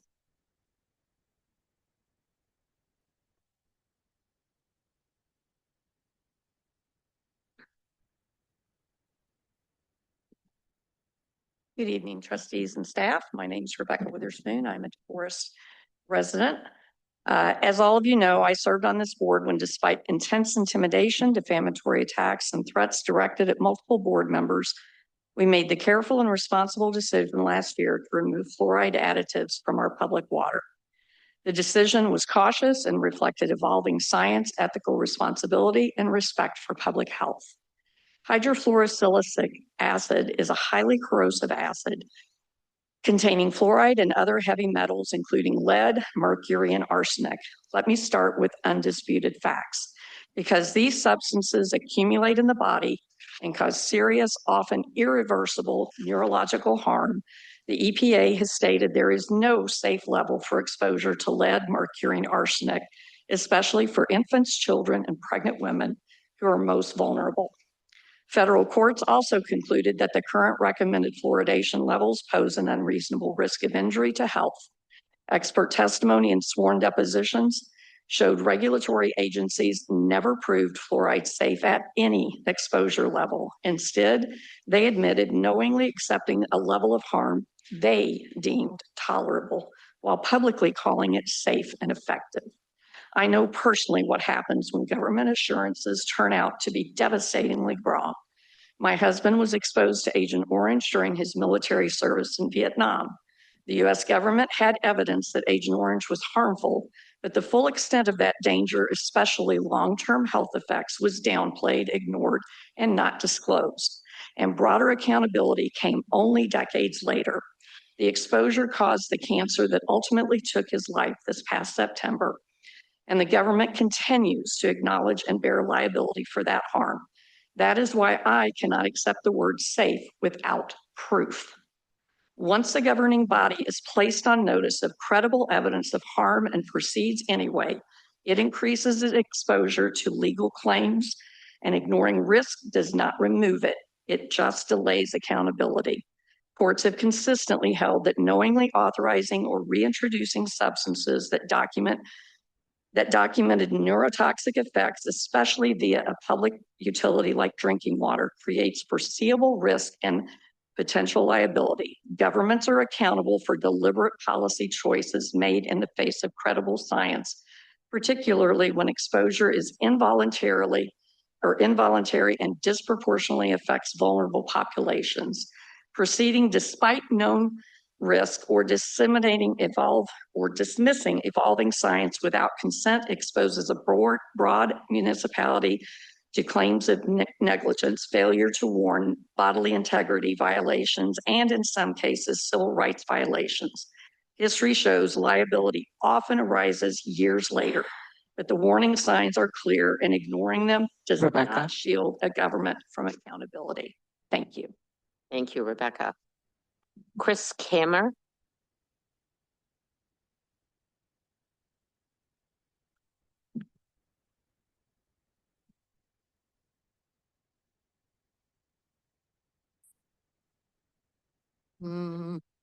Hello.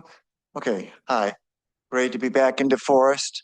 I've been here a number of times in my lifetime, most recently here a handful of times. So it's great to be back. First time I was ever here, I was at the, oh, I'm Chris Kammer. I'm from Madison. So I'm not from DeForest, but I've been to DeForest for this. And of course, saw the Grassroots and Three Dog Night at the Firefighters fundraiser many, many years ago. So love DeForest. Okay. So thank you, board. I appreciate Alicia that mentioned that, you know, you're all volunteers, and I think that's great. You're here because you care about people. That's why I'm here, care about people too. For a moment, let's just talk about the money. We're talking about maybe $250,000 to put fluoride, and I'm a dentist. Did I say that? I'm a dentist, everybody. Okay. $250,000 to put fluoride back into the water. And that'll give you 25% reduction of risk of tooth decay. Okay? How much do you think it would cost for me to offer DeForest a 90% reduction of risk of tooth decay? How much do you think that would cost? That won't cost you a thing, and I'll tell you how.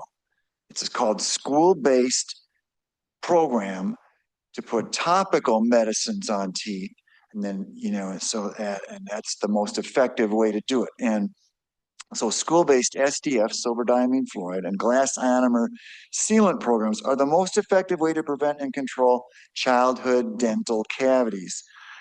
If community water fluoridation returns, every dentist in this room will agree that water fluoridation is not a primary disease control tool for children or anyone for that matter.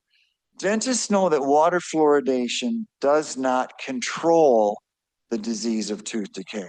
Like I said, it's 25% reduction in risk.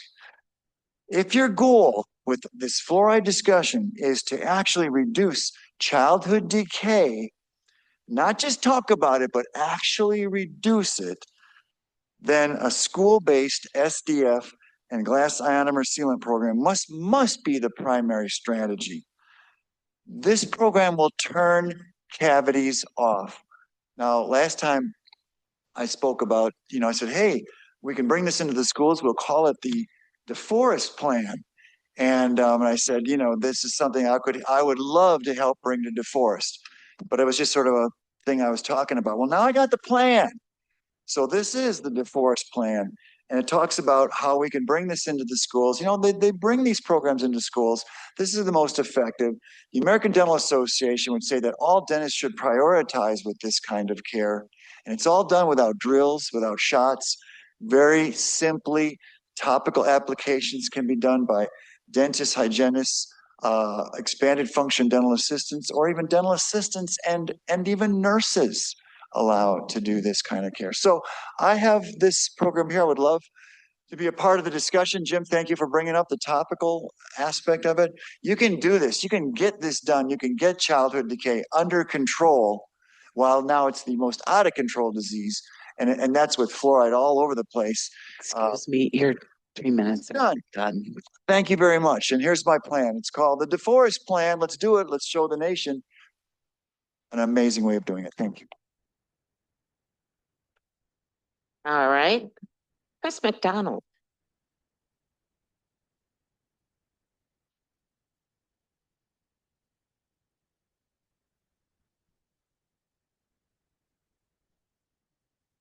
My name's Chris McDonald. I live at 4,000 Longfellow Court in the village of Windsor. I'm going to talk fast because there's a couple points that I wanted to follow up on, but I reviewed the study of costs to reimplement fluoride that Bill has proposed. And I was not surprised at this cost at all. And I kind of want to go through some of the line items with the board and hope you'll consider this. $20,000 for fluoride equipment was $9,000 last year. A DHS Wisconsin grant will pay for that check. An expense for the village. $55,000 to $70,000 to update well 6 and the Token Creek water system. I was not surprised that this cost came back and that we're losing the ability to have a separate system in DeForest, because I had discussions with the DNR before you guys commissioned this study. I will say, and I was encouraged at the vote in November, that everybody said if we're going to re-implement this, we need to do it everywhere. And we've got a well down to the south that we've had for 20 years, and we just never really tried to bring that up to what the northern system looked like, and probably for good reason. But today, in that area. It's one of the fastest growing residential areas. We're building a fire station down there because of that. Savannah Brooks, Bear Tree, DeForest Yard, Fox Hills. I've talked to dentists and parents in these neighborhoods during the recall and the election. They all want fluoride in their water. So that is a cost that the village should be willing to invest in. 90 to 115 for well 2, that cost is optional. DNR will not require that update, but from worker safety, we should consider it. I got all the time in the world for worker safety. If Judd and Gray came to you and said, hey, we have this optional requirement, I need $100,000 for it, we'd probably ask if there's any alternatives. And if not, we should probably look at spending that money. Cost should not be a reason to avoid reinstating fluoride. When you run the numbers, it's actually the most fiscally responsible option. The alternatives people were told to rely on last year when it was removed, rinses run $4 a month, fluoride tablets $8 a month until we can't get them anymore because the FDA bans them. Our varnish treatments at $20 a pop.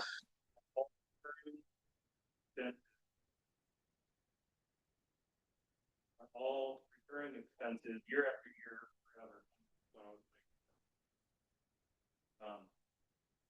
Reinstatement is a one-time cost. That $225,000 can be financed, for example, and Carol knows more about this than I do, but you could finance it over 20 years from the DNR Safe Drinking Water Loan Program, spread across 4,400 ratepayers. It comes to a little over $3 per household per year, just a quarter a month to re-implement fluoride compared to some of those other options. Tonight, I'm asking the board to instruct staff to prepare a resolution to rescind the previous ordinance. Instruct staff to reinstate fluoride at wells 2, 3, and 4 as soon as possible to return to the previous state.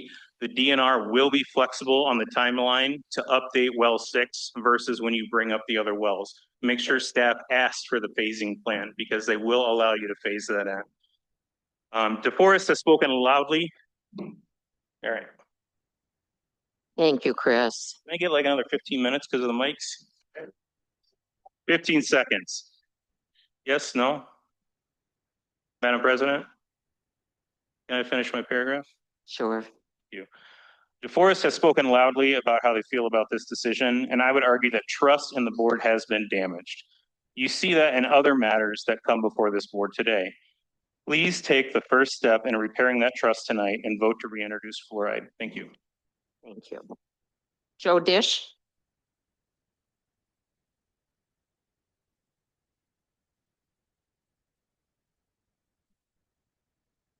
I'm beginning to understand the sign language back there. Thank you. I'm Joe Dish. Want to sit? Pardon me? Oh, sorry. I'm Joe Dish. I live at 213 South Main Street. I've lived in DeForest 25 years, and I oppose adding fluoride to the water or any other medical treatment. I think it should be an individual decision. It's a toxic compound that's associated with a number of health conditions, and I don't think that it should be forced on everyone. Thank you. All right. Sheila Howe.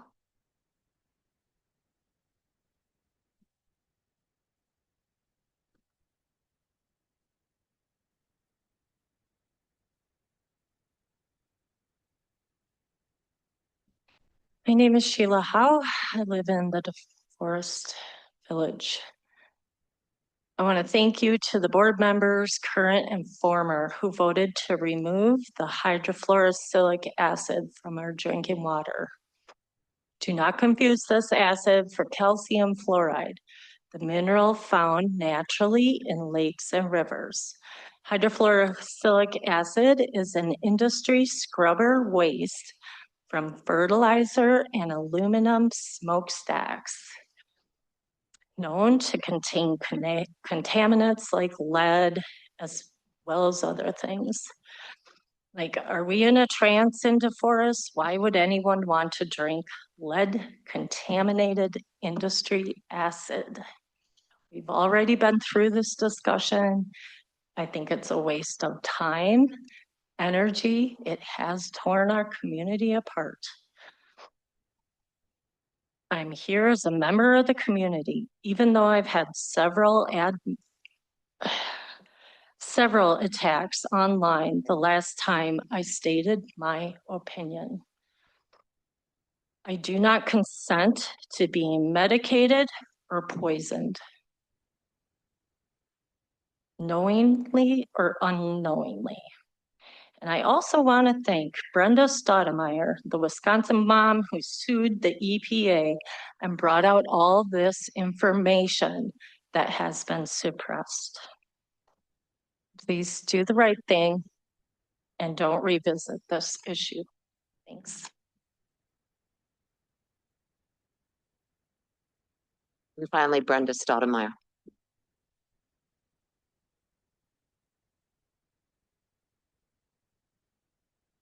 Oops, I turned it off. Brenda Stoudemire, 1278 Doty Street, Green Bay. Many of you know me as the Wisconsin mom who sued the US EPA over the neurotoxicity of fluoride chemicals added to public water.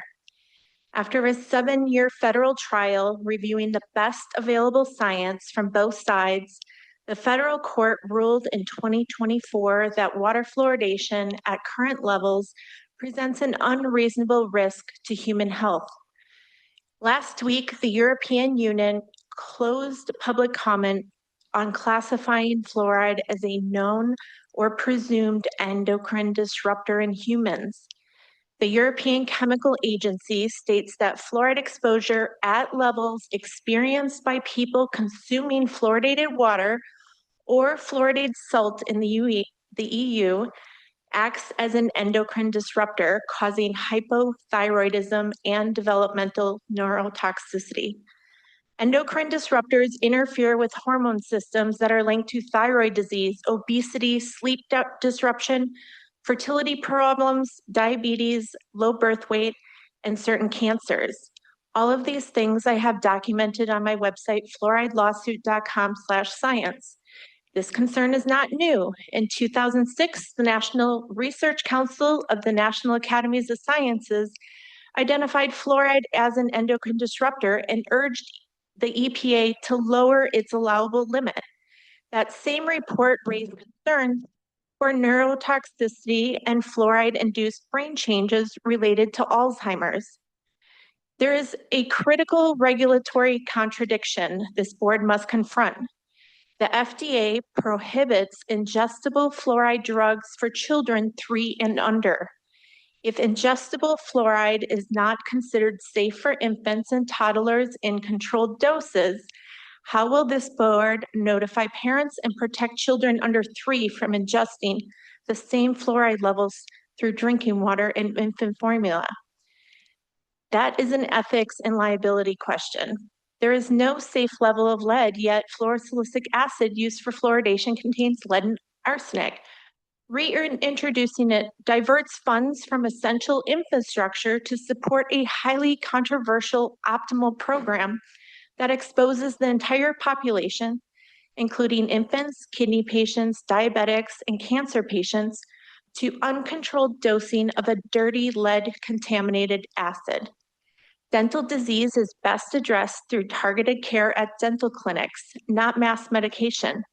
Many studies claiming no harm fail to examine pregnancy, infancy, or individual exposure differences, an approach well documented in the history of tobacco science. A vocal minority has promoted fluoride door to door without disclosing current science. Excuse me, because pressure. Brenda, your time is. Okay, thank you. Thank you. All right, that concludes the people who have signed up to speak on this issue. Thank you. With that, we will move on to item 9, which is general public appearances. Yes, Jim. Oh, I'm sorry, you're right. Yeah, we just did the public appearances. We still got to do the discussion. We still have to deal with it. You're right. I was just getting anxious. I was just reading the report that came through the alert on the cold weather and snow that's supposed to start in a half hour, so I got distracted. With that, we will move on to 8.5.3 to discussion and possible action. So I would entertain comment or a motion. I'll make a motion.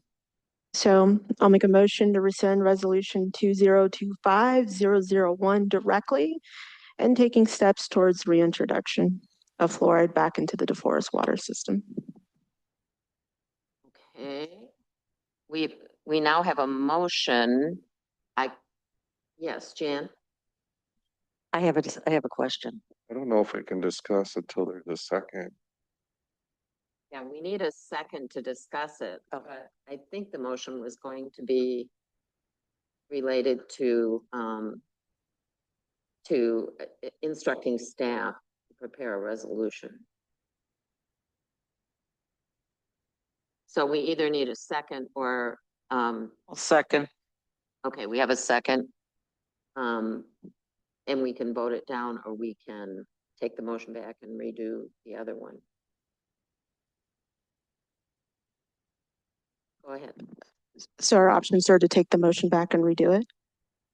Okay, so do I need to make a motion for that? No? Okay. You can withdraw your motion, and if the second also withdraws, then. Okay, so I'll withdraw my motion. I'll withdraw my second.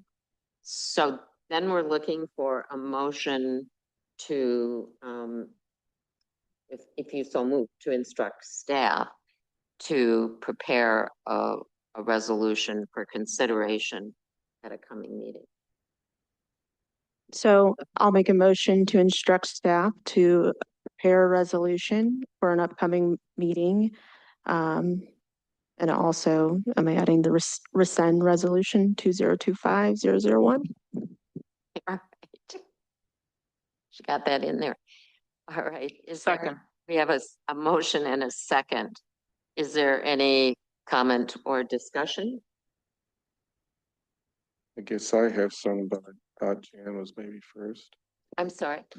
I have a couple comments, but I thought Jan was. It is, and then Jim. Brad, go ahead. I just wanted to make the comment that I appreciate the 814 page document that I was able to pour over the past week. So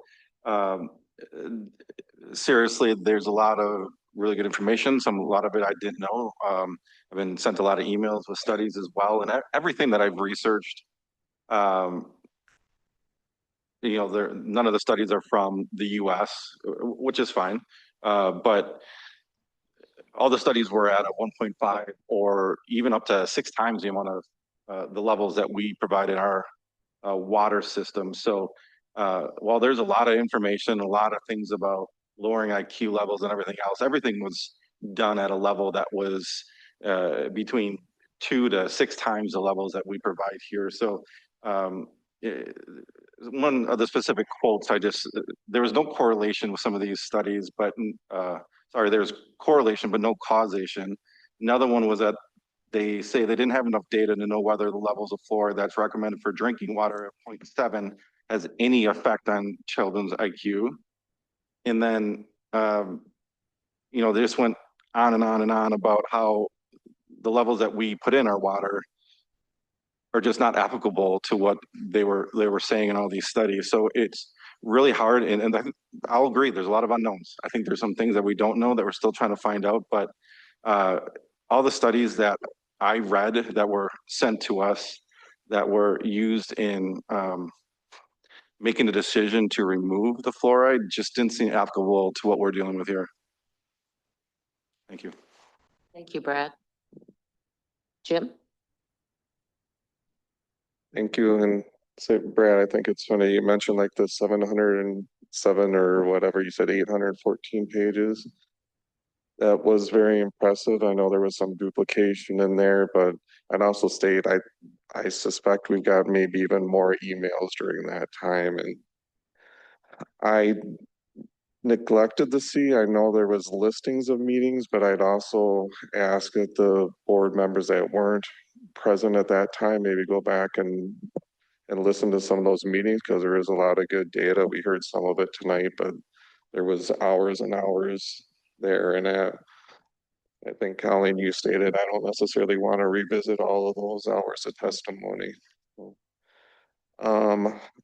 There was mentions of slowing down back then, and I feel myself personally, I feel like we did a good job of hearing a lot of testimonies. My memory was somewhere like maybe around 2 or 3 months that we went through that process.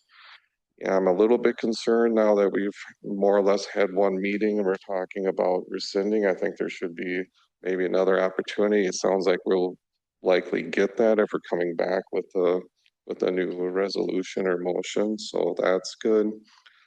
I do want to state that a lot of my reservations with putting it back in does go down to like civil liberties and things like that. I am a bit more concerned, and I can hear other people's conversations about how it was maybe less cost back then, or would have been like about a year ago or whatever, and now it's 240,000. I think there is some additional costs that were unknown then that still wouldn't necessarily been applicable. I am concerned how much that is and want to make sure that is taken care of in budgets and stuff. So I'm not personally, if we want to go down this way and it's a board decision, I personally think that we want to work it into the budgets. And again, I already stated my preference for being it in the utility versus on the taxpayers. Part of what I think we should do too is people that have less means that maybe don't want to have fluoride in their water. We want to look into situations of how to have some sort of, I don't know what the term is, scholarship or grant to allow for partial or even full filtration systems for things like that. Again, I'm just thinking more about like the alternative methods of delivering fluoride. And I personally don't feel that it's in our best interest. Or I guess in my personal opinion, I don't feel like I want to force people to take fluoride if they don't want to. So is there any way to help offset those costs of a filtration system? I think that's all the bullet points that I wanted to bring up. All right. Thank you. Shidra.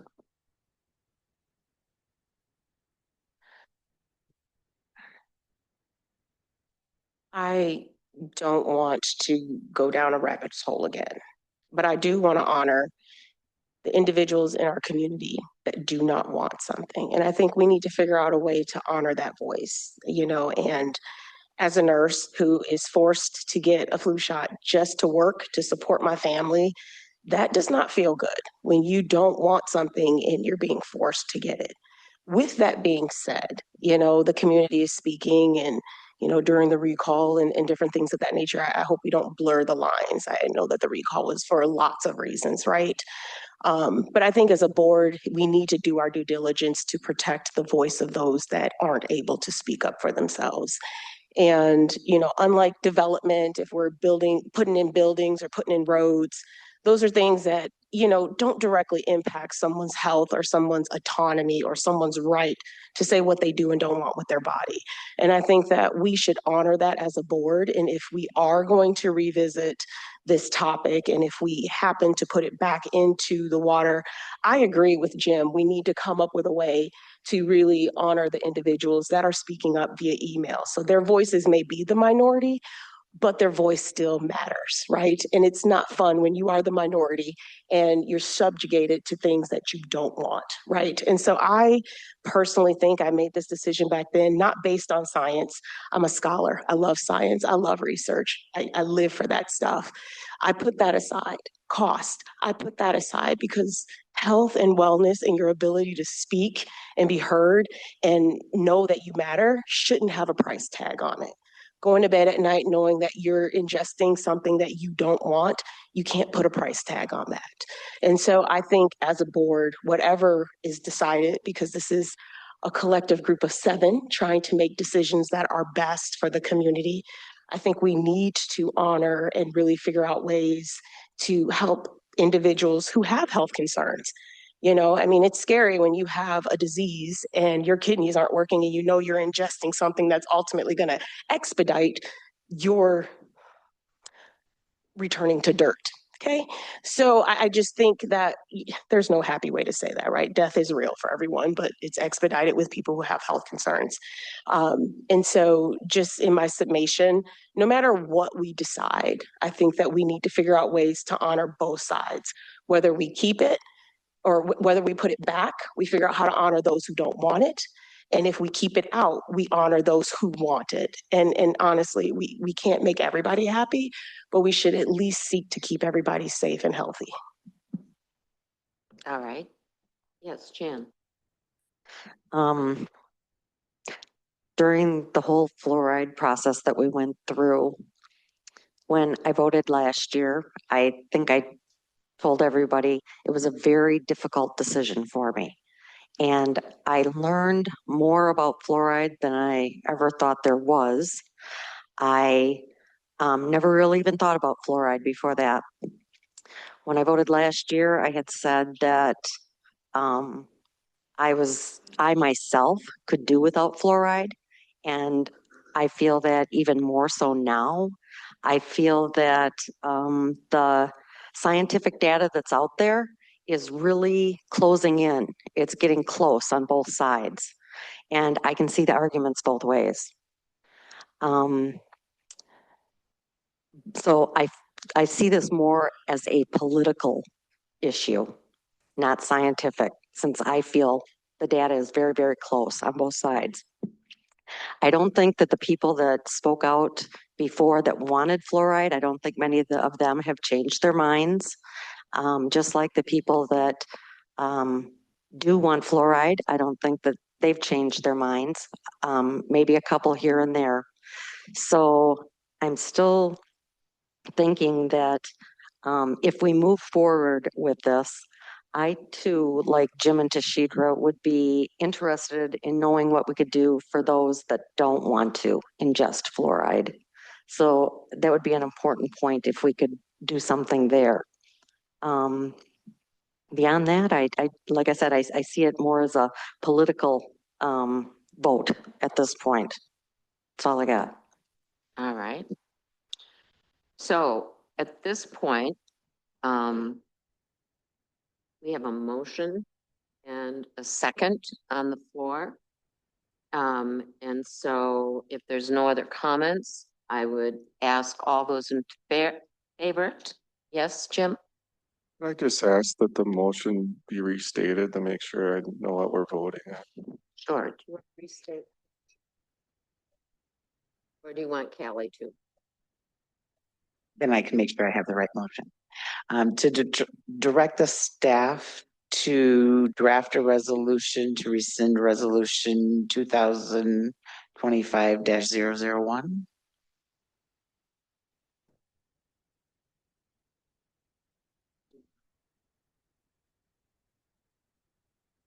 Were there steps on reintroduction as well in that second motion I made? I think that's what I said too.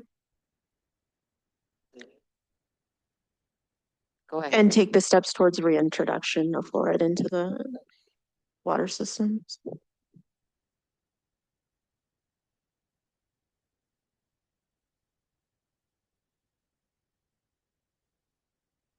Do we do roll call?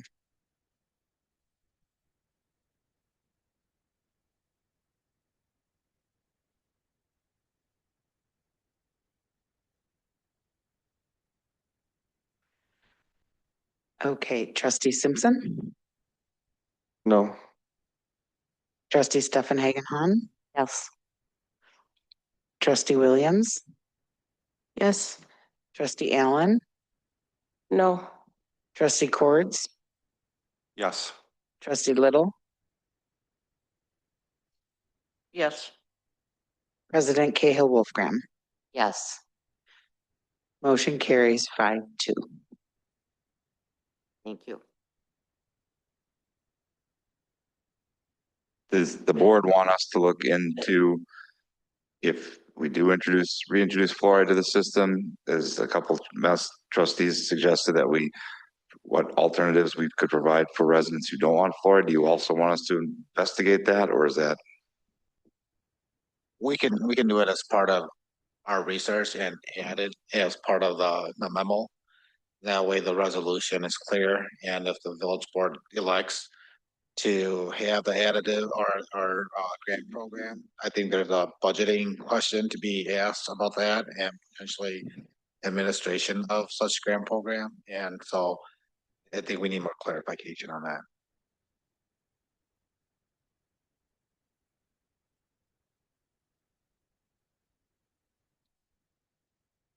we'll bring it back since it's not on the agenda. Thank you. All right. The next item on our agenda is item 9, which is general public appearances. And this, under this section, shall be only appearances regarding items not heard above or before, so that were not on the agenda before. So we have some people signed up for appearing, and I will call their names.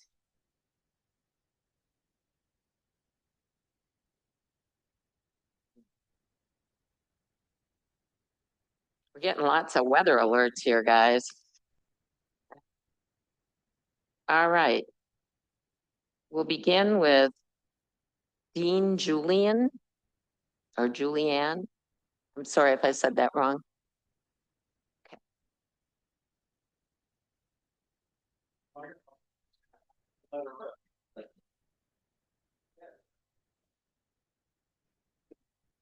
Good evening, everyone, and thank you for allowing me to speak. My name is Dean Julian. I'm a business agent for Steam Fitters Local 601.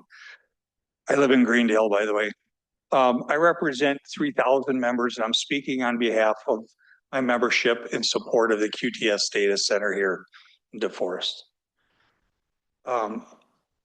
Why are we in support of this? It's jobs. This is a project that's going to last 2.5 to 3 years, provide steady employment for my members. Not only does it supply good wages, our benefit funds, our health fund, our pension, our 401ks. We also have what we call a dollar bank, kind of an HSA on our insurance once we meet hourly requirements. All of that stuff is based off of hours worked. So a job like this, where we're working 5-6 days a week, you know, depending on what the schedule is going to be, weather related, everything, that's going to supply our members, who many of them are your neighbors that live in the community. That's going to supply them with long-term stable jobs. We, as a local, and there's other labor reps here, we long for these jobs where we know they're going to be long-term. Sometimes our positions are a little cyclical. Sometimes in the wintertime, right now, we're a little bit slow, but with a job like this, we will be able to go right through winter for a couple of years. This also will supply our training schools with money. I don't know if you know this, but we pay for our own training. There's no public money. There's no federal money. There's no private money in our training schools. You know, our training facility on the southeast side of Madison on Town Center Drive, we built that and we paid for that with our own money. And we do that with our ability to work and get our hours in. You know, there's comments that are made, and I've seen them multiple times, that, oh, this is temporary, and then the construction jobs go away. Well, yeah, it is temporary, right? I mean, if our jobs lasted forever, you wouldn't have hospitals or grocery stores or a world-class university, because we would never finish it, right? So yeah, they are temporary, but in our world, 2.5 years is a long time. And I hate to break it to you, but I've been doing this for 36 years, so I don't consider my job temporary. So I would like you to give great consideration to approving this. I know there's more I could say in 3 minutes about the closed loop system and, you know, how responsible actually QTS is being about using air-cooled chillers and the minimal water usage once the system's filled. And if I had another 10 minutes, I could go through this for you, but I know I'm limited on time. So thank you for hearing me out. I appreciate it. Thank you. Madam President, are we allowed to ask follow-up questions? One. Okay. I'll give you the time for the follow-up question if you want to provide insight on closed loop systems. Oh, well, so if you can imagine, what a data center is a giant computer room, right? They're not manufacturing anything. There's no polluted water or dirty water. I've seen those comments too. They're going to pollute the water system. They're not doing that. What a closed loop system is, it's basically like the cooling system in your car, right? There's water that circulates through the system. It goes down to the equipment. Exactly how they're cooling the equipment, I'm not quite sure. I'm sure there's connections to it, but the water cools the equipment. It goes back out to the chillers. The chillers cool that water back down and it goes back in to the same equipment. So that water just circulates around, right? And it gets cold, it goes back inside, cool. You know, all these computers in these rooms generate a tremendous amount of heat. So that water goes in, takes the heat away from the equipment because all that equipment is temperature sensitive. It goes back out to the chillers cool the water and it goes back in. So it just it's an enclosed loop. So once that system's filled, and I realized, I believe the engineer said there was about 1 million gallons going in. I realized the initial fill is quite large. But once that system's filled, you'll see very little loss in that system. We only give 1 minute for follow-up questions, but we may invite you back. Right. Thank you. All right, Joe Whitney.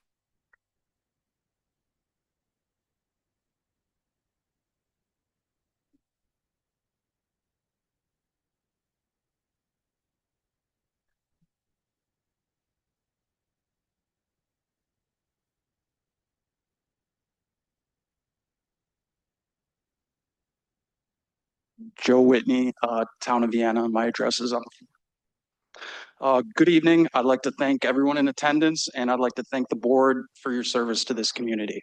I appreciate the opportunity to express why I believe this proposed QTS data center should be continued to be considered. I'm a USDA licensed farmer, and I help feed our local communities. My business, along with many other businesses, grow food for residents in Dane County and throughout Wisconsin. I'm simply here to give you a local farmer's perspective of this project. This was touched on in your earlier meeting with Alliant, but undoubtedly fossil fuels are destroying our communities. We need to change the way we are producing energy. 72% of our electricity in Wisconsin comes from fossil fuel plants right now. Those fossil fuels are currently using 4 billion gallons of water a day. That water is severely damaged and contaminated. Coal plants are closing all throughout the state, and we all know fossil fuels are not sustainable. The time to push for clean energy is now. Statewide, we have a target for 100% clean energy production by 2050. Dane County has a target to have 100% clean energy by 2035. QTS is willing to heavily invest in Alliant and help accomplish this feat, which will not only help save all that polluted water from fossil fuel plants, but also provide access to cheaper and more sustainable energy production. I also don't know if anybody's been paying attention to the news, but farming is pretty tough these days. Farmers are struggling all across the United States. $12 billion in taxpayer subsidies was just distributed to help alleviate some of the struggles, but the problems are likely to persist. What I can tell you about Wisconsin, as many of you might know, we grow a lot of corn. Believe it or not, we grow too much corn. That $12 billion in aid that farmers desperately needed to survive, well, besides that, subsidies have been in place to help pay farmers to grow corn for ethanol production, and the corn market has historically had a surplus, meaning there's been too much corn on the market. 15 years in, and we know ethanol production is not efficient or environmentally friendly. Within the 1,600 acres on this project, the overwhelmingly majority crop is corn. None of that land is being used to grow food to support the health of our local community, but we can change that with the help of Alliant and QTS. You may know the land was strategically chosen for the electrical infrastructure that's already in place. Anyone who has been to the site can clearly see the electrical power lines and substation. We should build and develop projects responsibly. We should put in place safeguards for local residents. We should continue listening to the opposition because their voices matter. But we should not blindly oppose the project that could have potential to improve our community and state for the better. Whether this project gets approved or not, I urge the board to continue to look at this project in its entirety, including the potential risk, but also the enormous amount of potential benefit. Thank you for your time, and I appreciate you all being here. Thank you. All right, Austin Blodgett.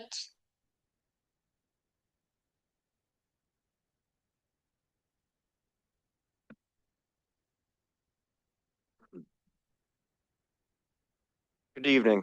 My name is Austin Blodgett. I live in DeForest. And I want to start off saying that I understand and respect the concerns of many people in our community. Many people in our community have raised about the proposed data center. These are fair questions, and it's important to talk about them all openly. At the same time, there's a lot of misinformation circulating online. I think it's important that we have an honest conversation about what this project can mean for our future. I came to DeForest because of the opportunity to work here. I learned about the growth in Dane County and DeForest specifically, and that with new projects that were coming up, and I knew that it could mean business for my welding company. Data centers that are typically, sorry, I hate speaking public, so. Data centers that are that type of opportunity for business owners and entrepreneurs. These projects rely on local skilled labor and utilize local resources. I appreciate the board making clear to QTS that your expectation is that the project will source locally from Dane County first, then the rest of Wisconsin. I get that there are still questions and details to work through, and that's fair. But instead of rejecting it outright, we should be asking these questions and listening to the answers so we can really understand how this project could affect our community and our resources. QTS is not claiming to be perfect, but they're engaging with us.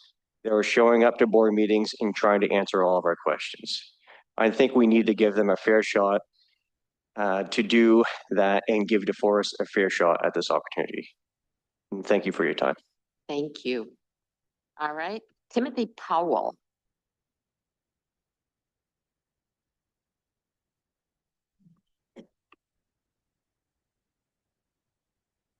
Thank you for the time this evening. As you can, my name is Tim Powell, and I live on Lake Road in Windsor.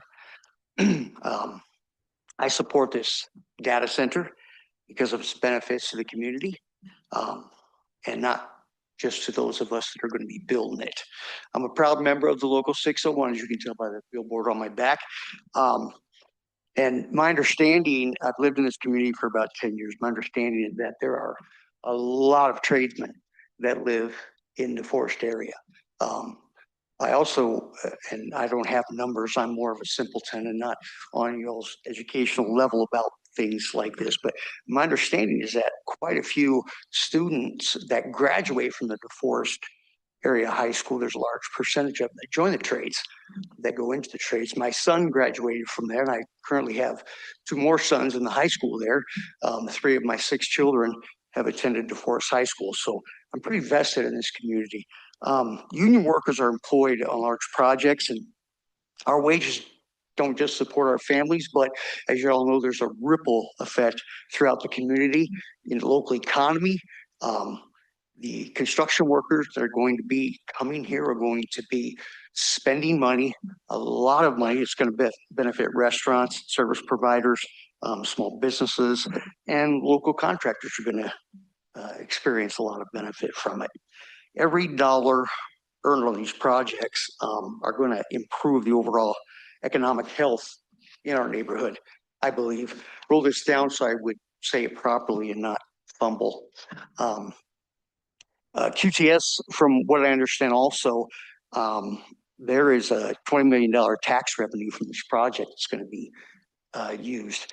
And from what I understand, they do not have the determination on how it's going to be used.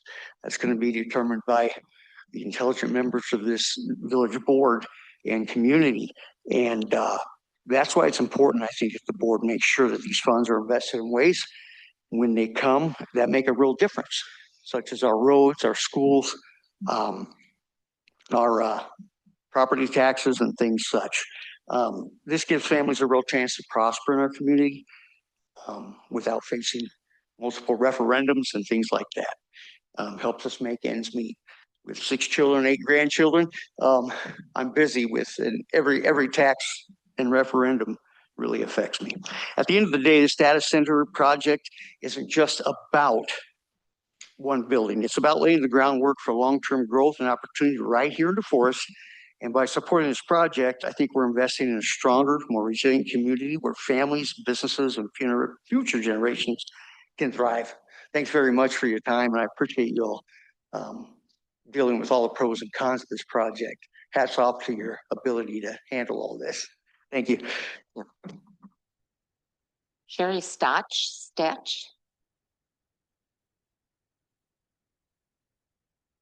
Sorry if I pronounced your name.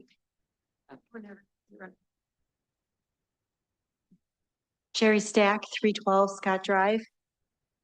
Vienna and its residents are vehemently against this project. By moving forward with it by annexation to DeForest, our village would become the playground bully. We should respect their desires. They live there. I am also against justifying annexation and related agreements moving forward to supposedly secure funding for the transportation related needs to Buc-ee's. We should not sell our soul to get that funding. We should heed the opinion of the Department of Administration and their annexation denial. I have no faith in QTS upholding the end of their pre-annexation or any other agreement. As history shows in other areas with data centers, property values in DeForest will plummet eventually. Electric rates will rise, and many residents will move away. They're already talking about moving, and people are hesitating to move here already. The lovely village of DeForest will irreparably be changed, and not for the good. Before retiring, I worked for the Department of Natural Resources for 32 years. Whether reviewing air pollution control permits or water permits, DNR staff are required to base their decisions strictly on rules and regulations that apply.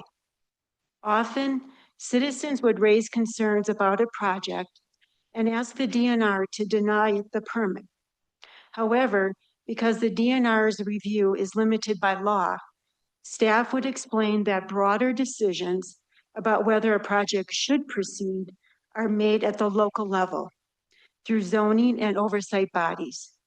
In this case, that responsibility rests with you, the village board.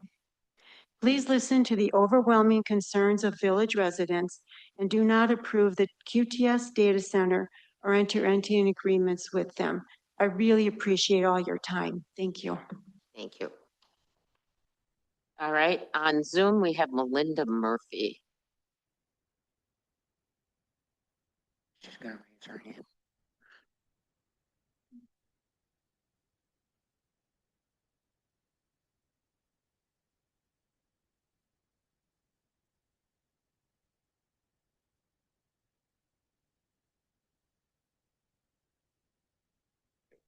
Can you hear us, Melinda? You should be able to unmute yourself.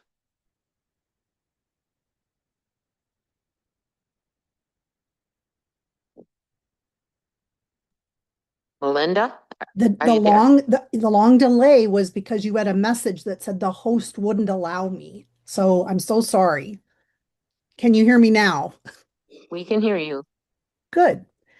I am Melinda Murphy, Lake Windsor, Windsor resident. Good evening. I'm Melinda Murphy, attorney and Windsor resident. I grew up in Stoughton, another Yahara River community, so I know how this watershed supports generations. My family chose Windsor for its land and water, especially the Yahara River, which flows through DeForest, Vienna, and surrounding areas. It's not just scenery. It sustains wildlife, recreation, and downstream water quality. The village engineer's presentation was professional and thorough, but it's dangerous.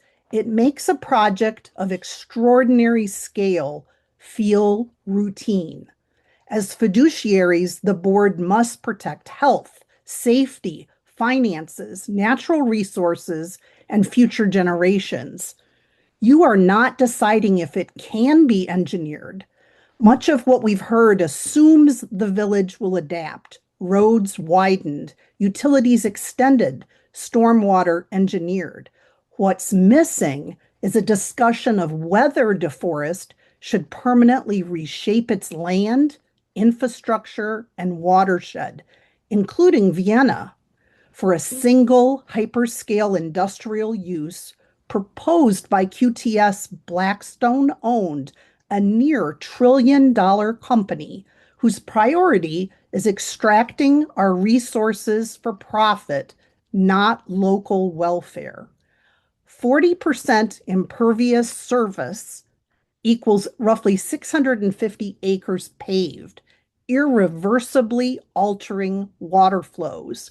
Stormwater models cannot predict extreme storms, frozen ground, deferred maintenance, or ownership changes decades from now. Communities do. Responsibility rests with the village and its taxpayers. You have the authority and fiduciary duty to pump the brakes, defer action, and require independent review of cumulative impacts, long-term infrastructure. Other communities lead by example. Madison enacted a 1-year moratorium with a 6-month extension option and a committee to study impacts. Approval does not just allow a data center, it commits DeForest to decades of risk, long after QTS and Blackstone have extracted our resources for profit. If QTS withdraws, DeForest will be ready for future opportunities. Thank you. All right, thank you, Melinda. Our next speaker is Jenna Frost.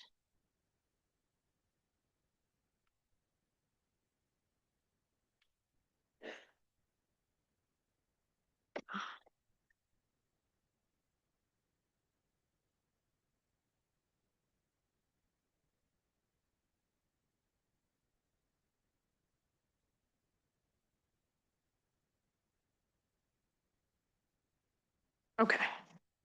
Sorry about that. Good evening, board members. My name is Jenna Frost, and I am a resident of Sun Prairie. I respectfully request that this comment be placed in the public record. I am concerned about the proposed QTS data center and any pre-annexation agreement that would be entered into with QTS. Entering into such an agreement now would be premature. Dane County Resolution 205 establishes an independent advisory committee to study the impacts of hyperscale data centers, including electricity and water use, infrastructure needs, and land use compatibility. Signing a pre-annexation agreement before these findings are complete could commit the village and the region as a whole to long-term obligations without fully understanding environmental, economic, or legal risk. I urge the village to wait for the advisory committee's findings and use them to guide any pre-annexation agreement. Doing so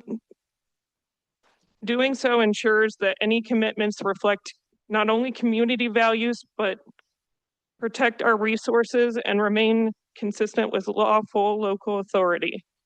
Please protect Dane County and all of the surrounding areas that the Yahara affects.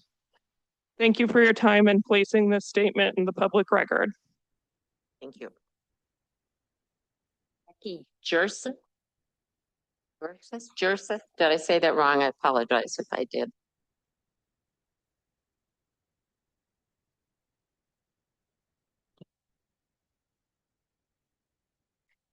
Hi, I'm Becky Jurceth and my address is on the form. Good evening, board members. My name is Becky Jurceth and I'm a resident of DeForest.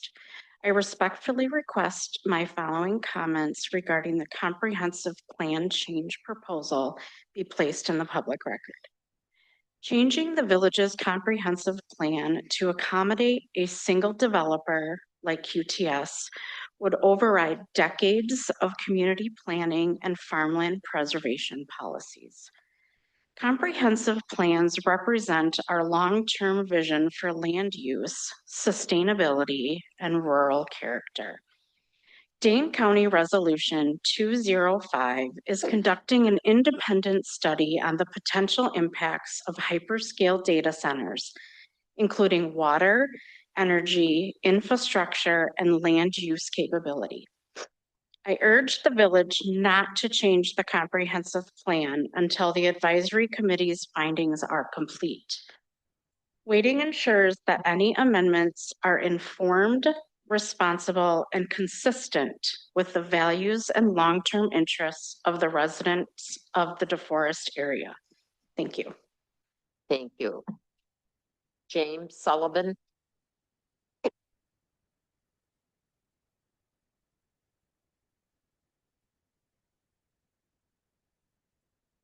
Hello, everyone. My name is James Sullivan. I was a resident of DeForest. I recently moved to Madison, though. I want to thank the board for giving me the opportunity to speak today.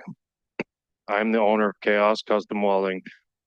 Until recently, I lived in DeForest, but I've since moved to Madison. Strong local economies are built by projects that put people to work close to home.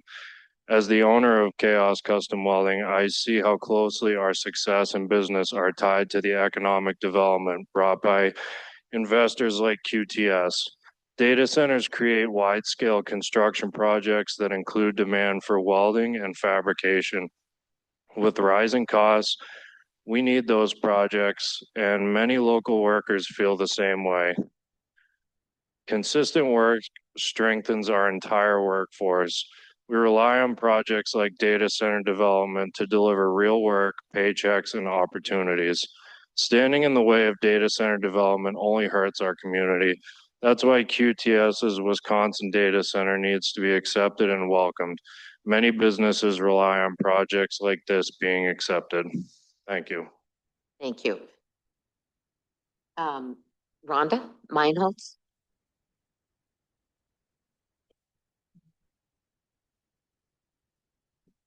I'm still Rhonda Meinholz, and I still live in Vienna. I would like to submit my statement along with its attachment into the meeting record. DeForest Comprehensive Plan is only 3 years old. It was created through a robust public process in which village residents clearly articulated their priorities for land use, growth, and community character. Since adoption, it has been amended only a few times and never in the manner currently under consideration. Comprehensive plans are meant to guide development for a decade or more, not to be rewritten on demand. The proposed comprehensive plan amendment is not being driven by new information, changed conditions, or community input. It exists for one reason only: to accommodate a zoning request by a single developer, QTS, for a large-scale data center. All parties involved, including village staff and the developer, acknowledge that the requested zoning is incompatible with the current comprehensive plan. And based on the presentation that Alliant Energy just did tonight, it appears that Alliant is driving this as well. They have carefully planned and executed this entire thing without any input from the residents who live here. At what point do we get a say in what happens in our community? Wisconsin law is explicit. Zoning decisions must be consistent with the comprehensive plan. When a proposal conflicts with the plan, the lawful response is to deny the zoning, not to rewrite the plan to make the conflict disappear. Amending the comprehensive plan solely to accommodate an incompatible zoning request nullifies the intent of that statute and renders the plan meaningless. Approving this amendment would discard the goals and objectives established by village residents and replace them with the priorities of QTS, a multi-billion-dollar data center operator owned by Blackstone, a trillion-dollar private equity firm. This is not organic planning. It is the subordination of resident-driven governance to corporate interests made to appear routine and inevitable through a coordinated process involving village staff and leadership. That is not what the comprehensive plan was created to be, and it is not how democratic local government should function. One of the issues we have observed is how dysfunctional the village board appears to be operating. The board is elected to give direction to village staff, not the other way around. This dynamic needs to change. The board has the authority to resolve this situation quickly and transparently. By adding the annexation request to the agenda of the next meeting, discussing it openly, and voting on it, the board could send a clear message that it is listening to residents and will no longer tolerate non-transparency from village staff members or large developers. Should the board choose to put this item on the agenda, it effectively signals that problematic behavior will continue undermining local trust in local governments and resident input. Thank you. Clarifying question. Go ahead. Brenda, I have a clarifying question. Yes. So tonight you said you want the village board to vote on the pre-annexation agreement. Not tonight. I'm asking you, anyone here, put this on the agenda for the next meeting. Right. Oh, that's what I meant. Yeah. However, we've also been told, and this is very confusing, that by much of your group that you want a moratorium and you want us to figure it out and take time. And so just last week, when I was talking with Bill, because all those emails that were coming in, that's what I asked for. So I just wanted to clarify. And I know are you just speaking for yourself or are you speaking for your group? And I am. What are you really asking? I'm Is this what speaking you're for asking myself. now? I don't want this to happen. A moratorium isn't going to change that. Okay. You have the option right now to put this on the agenda for another meeting. And if you all know how you're going to vote, vote on it. Be done with this, ideally. Put this to rest. It is not normal for village staff to be directing you as to how you guys are supposed to be handling this going forward. These dates have been established for a long time. That is not normal. Go back and look at your history of any time you guys have done any annexations in the past. You don't have these forward dates of how everything is going to play out. Why is the situation different? It shouldn't be. You're allowing it to happen and you have the power to stop that right now. Thank you. All right, Pete Snyder.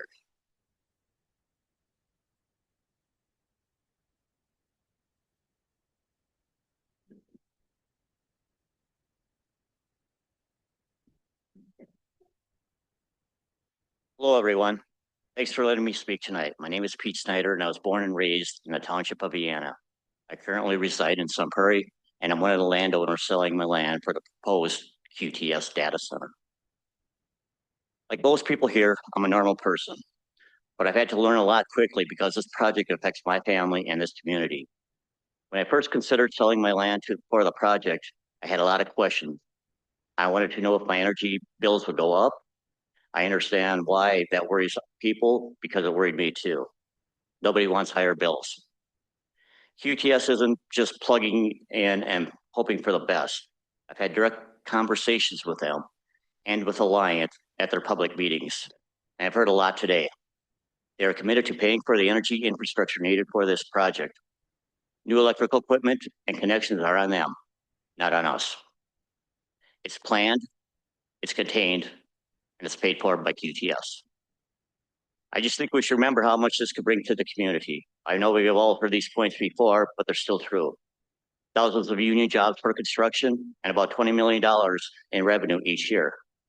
I feel this is a big opportunity for us and not something that we should overlook. If we don't act on it, they'll go somewhere else. And that area will see the benefits.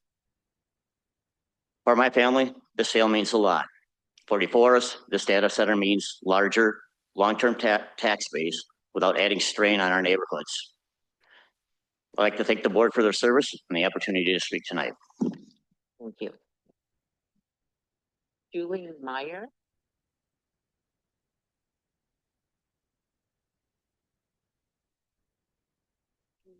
Say Julie. Okay, good. Hi, my name's Julie Myrie. My address is on the form in DeForest. I'm here to testify about the QTS data center project. After retiring about 9 months ago from my 40-year career as a civil engineer, water resources professional, I moved from Texas to DeForest so that I can live in a clean, healthy, and friendly environment. These are my personal values, and I think everyone here shares those values. Before coming to testify, I closely studied the water impact presentation slides, and on the surface, it appears that the water impacts are minimal. However, a deep dive needs to be made to looking into these water resource issues and to ensure that there's going to be no problem serving and treating the water to this hyperscale project. If this project moves forward, DeForest must demand a full and complete environmental review or impact statement be prepared so you all know the full extent of the impacts that this project's going to have on our community. The wastewater should be continuously monitored because PFAS, it's well known and documented that data centers use fluorinated chemicals in their equipment. I know it's a closed loop system, but I think right now the city of Madison measures the PFAS in their water, and they just did a 4-year study, and it's very low, which is awesome. Another reason I love living here. What are the groundwater impacts? I know I read the agreement. They're going to do some studies, or the agreement says they're going to do within a quarter of a mile of the site. I don't know if that's big enough. Maybe an environmental impact statement will identify if a quarter mile is enough to measure for groundwater impacts to from drawing down the new well that's being proposed. What's the plan to mitigate the 24/7, 365 noise and air and light pollution that's going to happen, and what's the visual impact? These are the things that an environmental statement would draw. What's the plan when the data center isn't needed anymore? This is a permanent impact to the land, and you can't change it back to farming after it's all done. And also the loss of tax revenue because of the decrease in home values. That wasn't addressed last board meeting. They were just talking about all the positive impacts of the tax revenues. This behemoth project will affect all the surrounding communities, not just DeForest. And my hope is that the board has the courage to take Madison's lead. Excuse me. It's a 1-year more. Your time has expired. On any data center Thank you. proposals or agreement. Thank you. But thanks for letting me complete my sentence. Bill Noza, Griffith.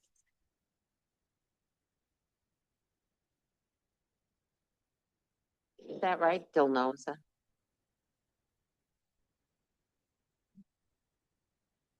Hello, Dilnoza Griffiths, the Forest resident. My address is on the form.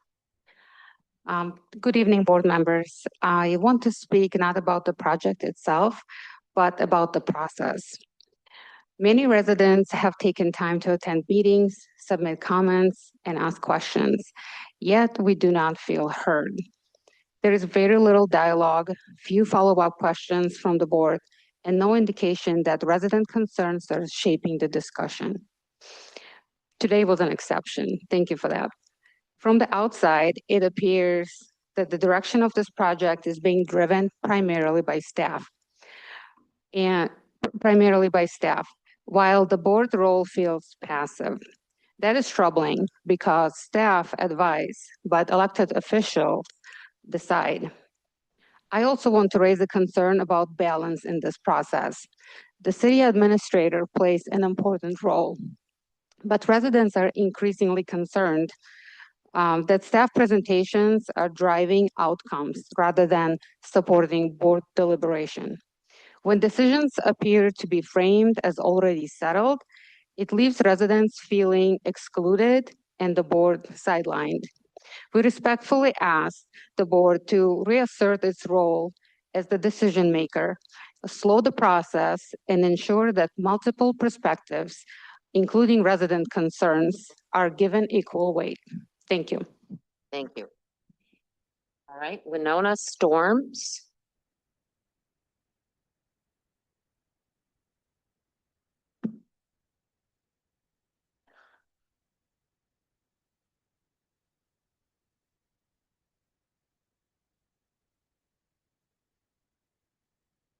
No, it is. Oh, I got it. Hello, my name is Winona Storms. I live in DeForest. My address is noted on the sheet. Good evening, trustees. As I speak tonight, I want each of you to ask yourself a simple question. Is this what you ran for? When I read the Village's 2023 strategic plan, I was struck by its emphasis on public engagement, transparency, and open communication. It spoke about encouraging residents to participate in local government and to run for village board. It described trust and partnership between the village and the community. But that vision does not match reality. I have reviewed open records involving village board leadership, staff, and QTS representatives. What I found was deeply troubling. A significant amount was planned, coordinated, and decided without the knowledge or involvement of 6 of our trustees. So when residents express outrage about a lack of transparency, of course they're upset. There was not even one iota of transparency within our own board. Emotions are high in our community, and understandably so, but accountability matters, not just words used to soothe and placate. Residents should stop attacking the board as a whole and instead recognize which trustees are trying to serve in good faith. Without full access to the information or the capability to making decisions without full competency of what is actually happening here. The pre-annexation agreement is incomplete, underdeveloped, and dangerously one-sided. It answers few questions while exposing the village to serious financial and legal risk. It leaves DeForest responsible for nearly every demand of QTS, and this agreement should not be approved. It is reckless and the village cannot afford it.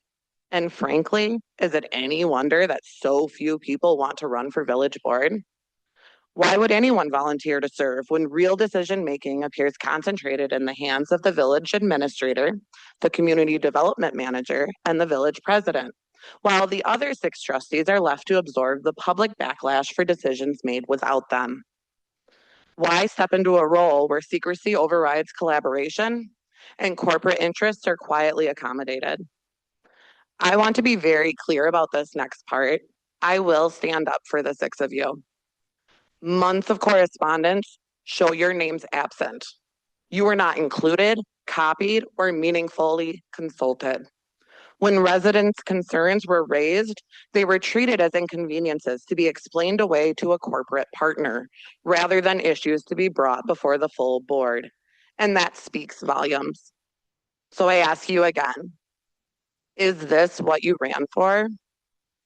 Because this community deserves better, and so do you. Your time has expired. All right. Trisha is on Zoom, Trisha Bilkey.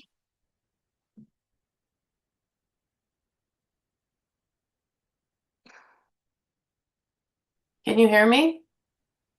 We can hear you. Okay.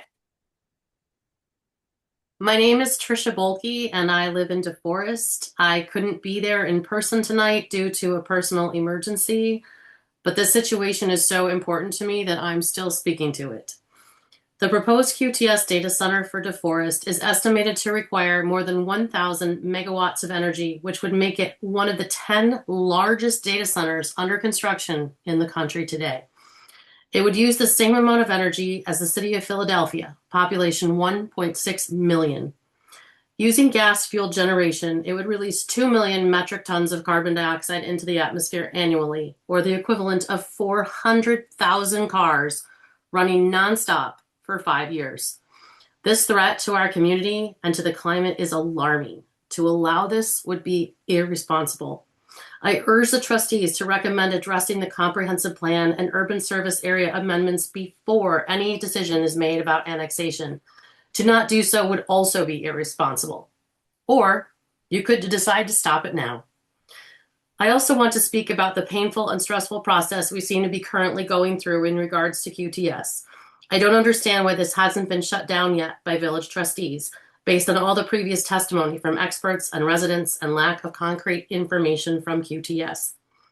Many of us have taken the time to attend the meetings, submit comments, ask questions, yet we don't feel like we're being heard.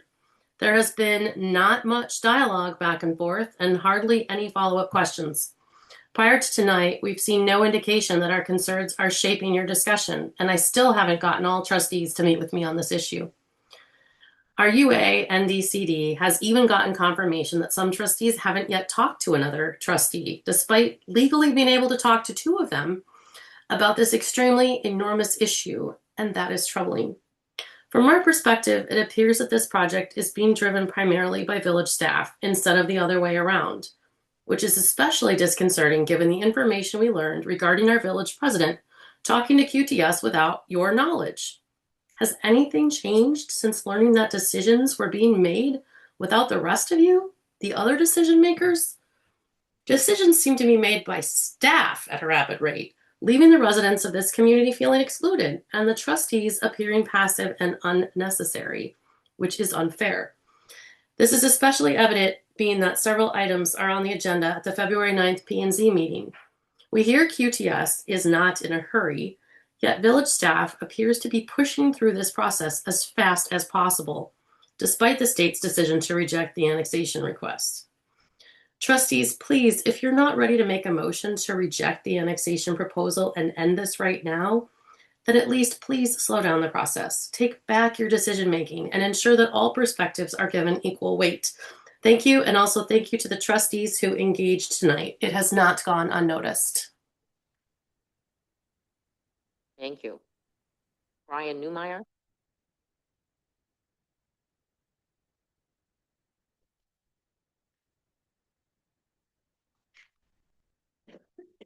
Good evening. My name is Brian Newmeyer. I live in the area. My address is on the form. Thank you for taking the time to listen to the public on this matter. I'm a union member with Smart 18 Sheet Metal Workers. I work on the other half of the system than Dean does there. I support the proposed QTS data center in DeForest. As a working person, I understand the importance of building infrastructure that supports how we live and work. Nearly everything in our daily lives depends on computers. Even things many people don't think about, like traffic systems, school technology, utility management, and supply chains, all depend on technology. All of that requires modern, well-built data centers. I imagine that much of the research that was done and many of the comments that were written tonight used AI. And with 100% certainty, all of that used a data center on the other end of the internet connection. As a business representative, I have the privilege of representing nearly 600 hardworking people in South Central Wisconsin, over 300 in Dane County, and 62 of them right here in the local area. As a union worker, I'm proud that my brothers and sisters in the trades will build this facility safely and to the highest standards. Supporting this project means supporting the infrastructure our daily lives depend on while creating good union jobs. Over the past several meetings, and I'm sure at meetings to come in the future, you have heard a lot of people speak out against the proposed data center, probably from the same people multiple times at multiple meetings. When large projects come around, it's easy for the naysayers and haters to come out and speak. They can latch onto and spread misinformation, misdirection, and even lies. There is no consequence for that. They can come up here and speak out against it, say that there are too many questions that they need answers to, and then not even stick around to hear the answers to those questions. Those who are in support do not have the same advantage. There is no long-term gain for them to spread lies and misinformation. They risk credibility, integrity, and respect if they are found to be untruthful. I would ask you to think about all the people that have not come out to speak. To many people, this proposal does not sway them strongly one way or another. They are not wrapped up in the zealous nature of being firmly planted on one side of the topic. They only want to carry on with their lives, do what is best for their family, and enjoy the strong, healthy community that they live in, and to see that community prosper. Please take into consideration those people that are in the middle of the road, the people that don't come to speak out, but will enjoy the benefit of the parks, improved public services, school improvements, and strong investments that will be made in this community. Thank you, trustees, for your time. Thank you. Megan Harrier.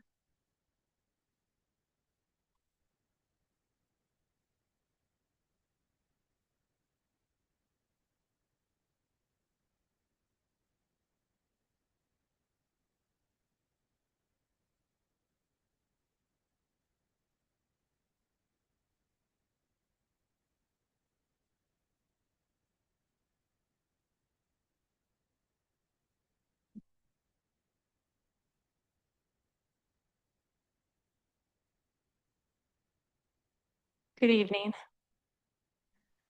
My name is Megan Harrier. I live here in DeForest.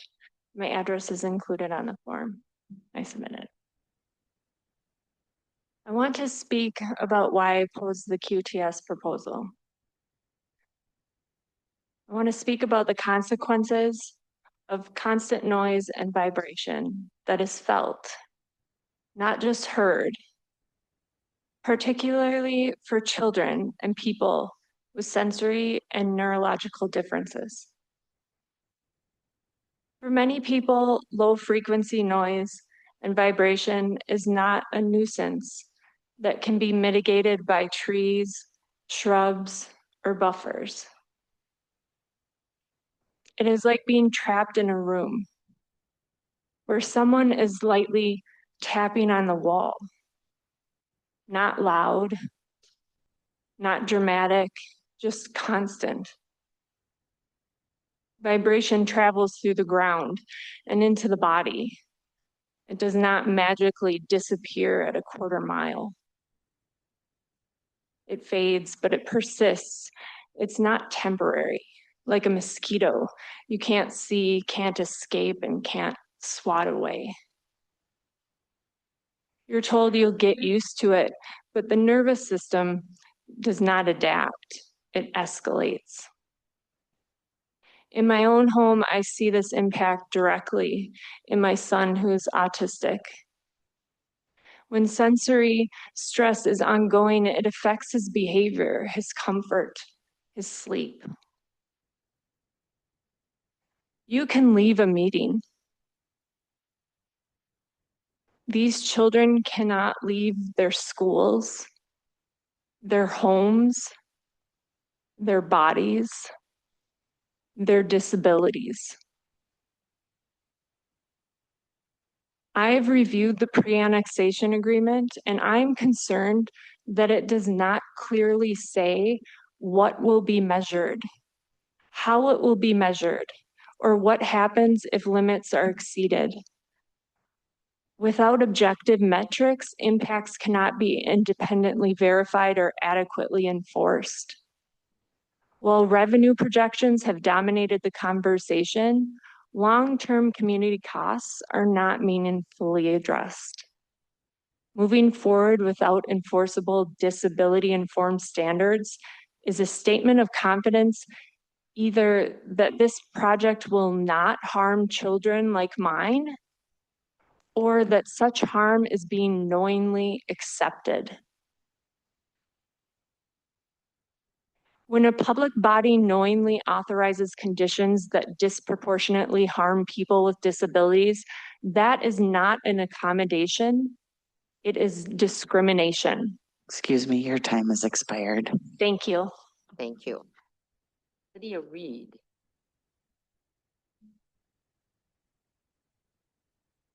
I'm sorry. Oh. I did hear it, so that's cool.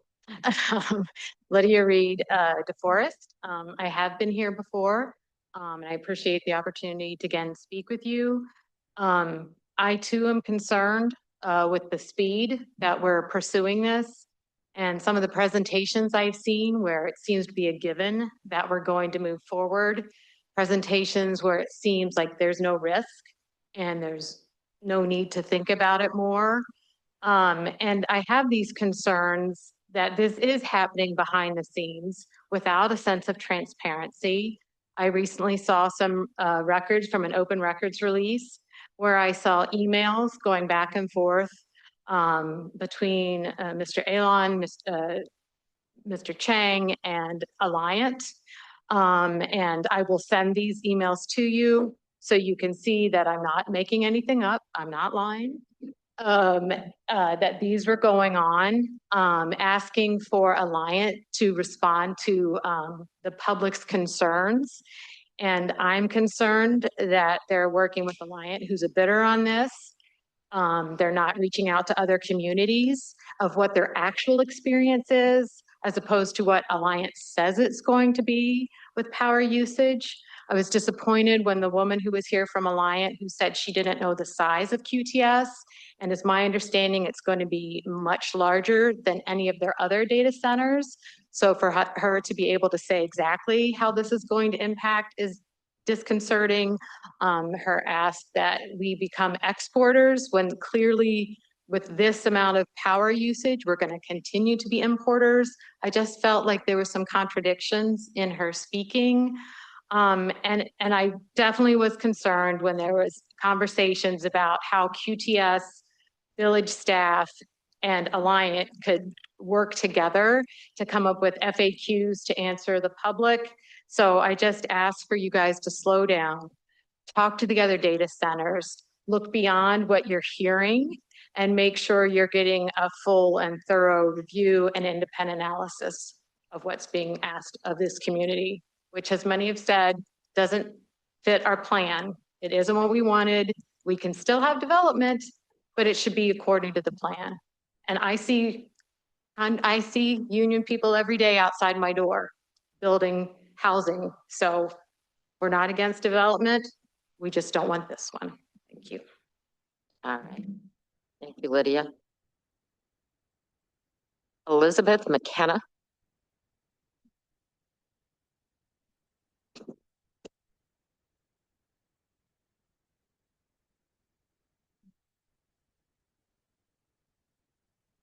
Turn it off. Good evening, board members. My name is Elizabeth McKenna. We moved here less than a year ago. Came here for the nature and the small time feel, and it's been a whirlwind. I would like you to please place this comment in the official public record. Rezoning agricultural or rural land for a hyperscale data center like QTS could have irreversible impacts on farmland, rural character, water resources, and infrastructure. These decisions need to be based on sound, factual information, and communities need to be equipped with an understanding of what decisions are within their power when responding to proposals for data center developments.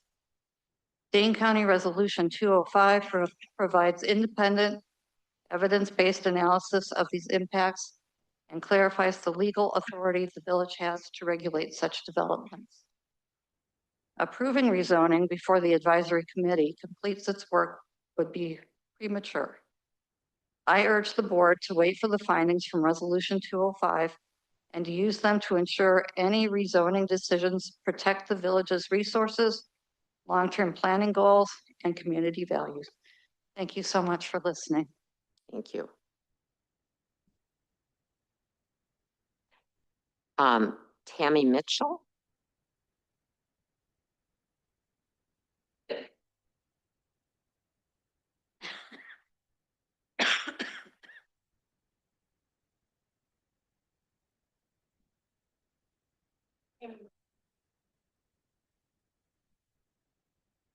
Sorry. My name is Tammy Mitchell, and I'm a resident of DeForest. My address is listed on the form that you have before you. I'd like to have my comments entered into the public record. I'm here tonight to speak in opposition to the proposed pre-annexation agreement between the village and QTS regarding the planned data center, as well as to express serious concerns about the lack of transparency surrounding this agreement and the process that has brought us to this point. First, regarding the pre-annexation agreement itself. This proposal represents a significant long-term commitment that will impact DeForest land use, infrastructure, utilities, and tax base for decades to come. Decisions of this scale should be approached with great caution and broad public involvement, not decided solely by 7 individuals behind closed doors and in private meetings with those who seek to benefit from this agreement. Many residents remain unconvinced that the benefits claimed by QTS outweigh the potential risks, including strain on our water and energy resources, changes to the character of our community, and long-term obligations that are difficult, if not impossible, to reverse once they are locked in. And this doesn't take into account the financial burden that will be visited upon the very citizens who will suffer the consequences of this monstrosity. Second, I want to address transparency. Too much of this process has occurred with limited and delayed communication to residents. Many people first learned of key details only after negotiations were well underway. While minimal information has been shared with those who will be most impacted, it has come after decisions appeared to be largely settled. This creates the perception and reality of a process driven more by agreements behind closed doors than by open dialogue with the voters you represent. That perception undermines trust, even among residents who are generally supportive of growth. This brings me to my final point: democracy and accountability. Voters in DeForest have exercised their civic rights by submitting to you a petition requesting that this issue be placed on the spring ballot. That petition represents not obstruction, but engagement.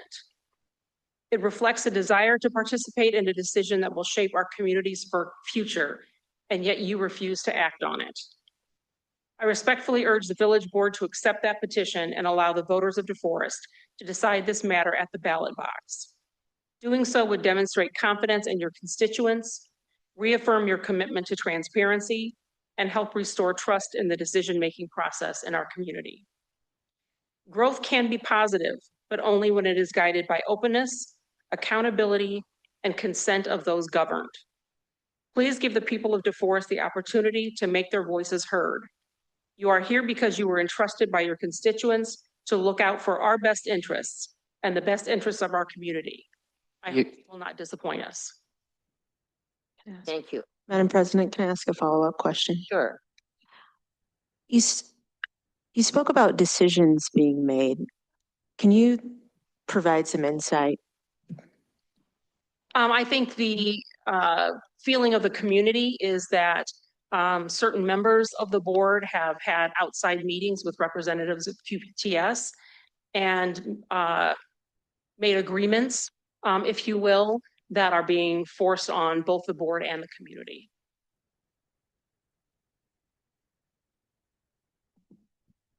Nobody has. Stephen McDonald.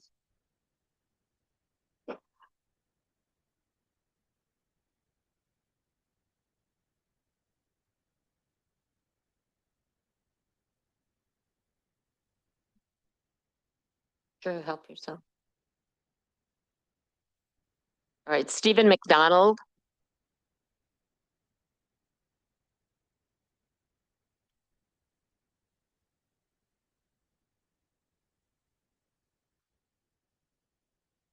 All right, we'll move on unless Stephen appears.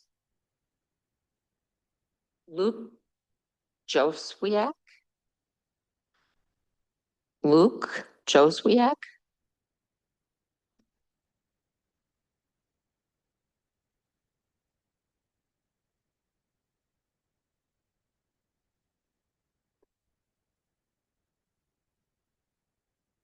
My name is Luke Joswick. I'm a resident of the Village of DeForest. My address is on the form.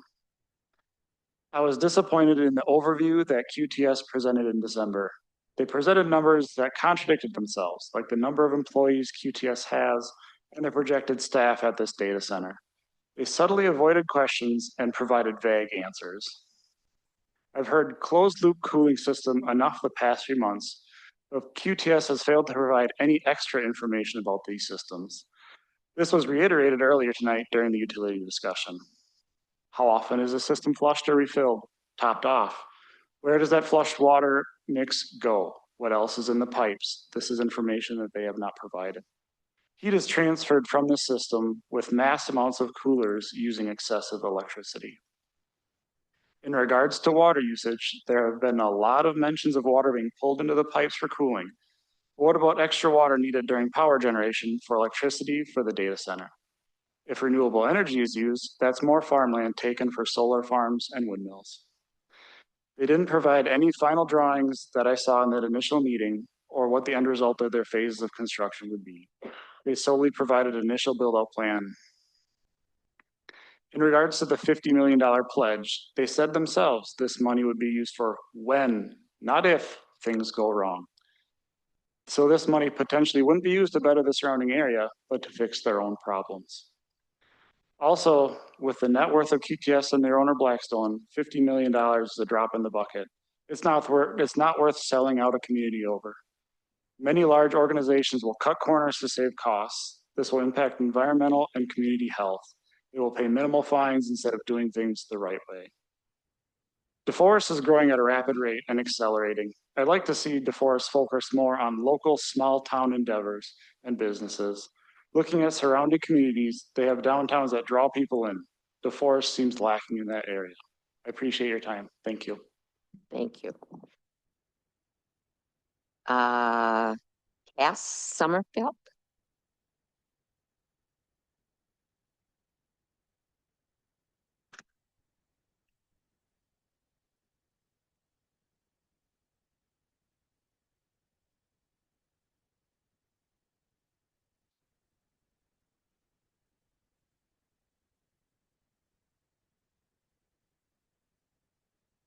Hi there. Hopefully that's a good volume. My name is Cassandra. My address is on the form, DeForest. I am also a graduate of the DeForest High School. So I did have a few issues with the presentation earlier today with the water. Now, I'm just curious how much Von Briesen was involved in that. Are you guys allowed to answer that right now? Okay. Just because it seemed like there was quite a conflict of interest based on how that was presented, since Von Briesen was said that they were being brought on as a consultant and that they are being paid for by QTS. So I do just have a few problems with the water presentation, especially since it does seem catered for QTS and the data center. They only discuss water for filling their closed loop system. What about continual water use and loss, as well as water needed for extreme energy requirement? What about all water use? How can they say infrastructure is adequate if we can't even get a solid number for total water use and water withdrawals? It also doesn't discuss managing spills and leaks, as well as the chemicals that are being added to the water, and then the contaminants entering the water table and how that would be handled. There was a federal report estimated that the indirect water consumption footprint of data centers in the United States was roughly 211 billion gallons in 2023. I just want to say that that's just from energy that they're requiring. The UK's largest proposed data center is being developed by QTS, and it's only 15% of the size of the proposed annexation. They are also promoting their closed loop cooling system there. However, recent research found QTS water claims to be way off. A study of the power and water footprints of AI production by data scientists in the UK highlighted the underestimated scale of indirect or embedded water consumption caused by data center operations. They included the water needed for electricity generation and found that the need for water was 50 times greater than what QTS estimated. So while, yes, they focus on the one aspect of water use, we need to be looking at every single aspect of it, because there's a reason we're only being pointed towards one.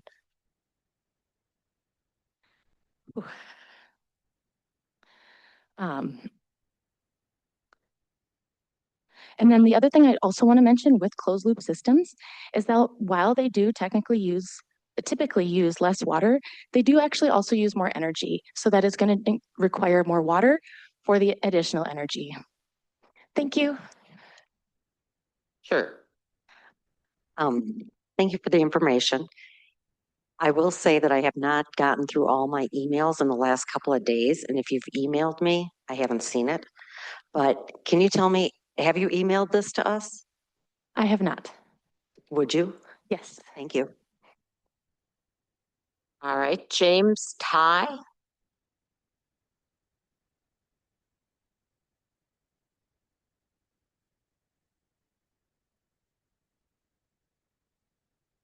Good evening. My name is James Ty. I work for the Clean Lakes Alliance here in the Yahara watershed. Clean Lakes Alliance has a very narrow focus based on our community plan that was adopted in May of 2022. That is to look at stormwater runoff from both agriculture and urban areas carrying phosphorus and E. coli to our lakes. 1 pound of phosphorus can create 500 pounds of algae in our lakes. And E. coli is something that we are actually looking at from both urban areas, mammals, and birds. We encourage DeForest, when looking at your annexation agreement, to look at 2 priorities specifically to ensure water quality in our lakes. We are not here to tell a community to build something or not build something, but if we are here to tell in every project that you do to build it to the most responsible possible. One is looking at the infrastructure going above standards. Currently, in your annexation agreement, you are going to be going to the 100% runoff for a 200-year event. I would also encourage you to possibly look going above that and or setting examples such as green roofs and other types of things to protect the watershed. The other area is the inland drained areas, to protect those. And so those areas that are currently internally drained, not exposing those to become not internally drained and going into the watershed. Also is identifying areas in your community that are special, that need to be conserved for water quality. Not all spaces are going to be able to be protected from future growth in communities, from the village of DeForest to McFarland to Middleton to Fitchburg. But we are going to have to do a better job in coming to consensus of what are those special places. We might even suggest, is there 1,600 acres that are more special than this land that you don't have the money for? And could you do a 100% replacement value, looking at those places in your comprehensive plan that you can't afford, but maybe now you can? Again, we're not here to tell you what you should do for annexation, but really do the hard work and the engineering studies to protect the watershed as most possible with new development. I'm available for questions. I don't think we have any clarifying questions. I'll ask a question. I think what I would ask is, could you email your ask to the board? Yes, and I do think I'm coming up on a future agenda item about something else on, if I'm correct, with staff. But yes, I can. All right, thank you. All right, I'm not sure, is Lois Lyman still here? I think she was here and yeah, she was next to you. Yeah, she told me to tell you. all right. You state what was she here for, or She said the pre-annexation agreement, item 9. Yeah, sometimes she's here for coyotes. That's her thing. So anyway, Sarah Rip.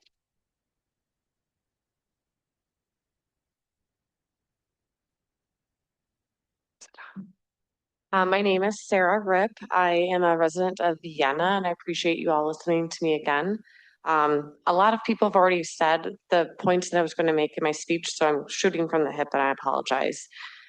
But ultimately, I respectfully urge the village board to wait for the Dane County's Resolution 205 Advisory Committee to share their findings and use them in any zoning, permitting, or pre-annexation agreement decisions.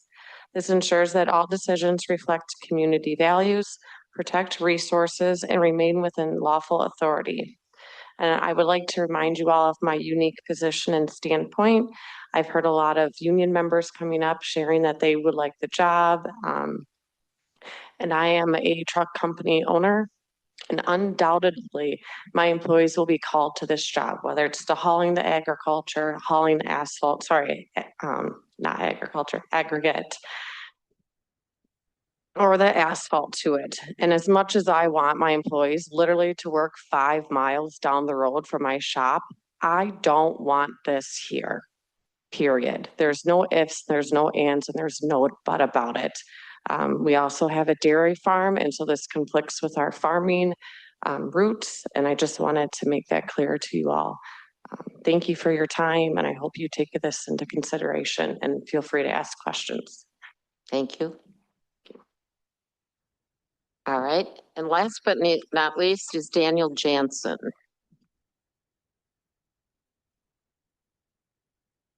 What? I'm sorry, what is your name? Okay, well, after Dan, then you can come up.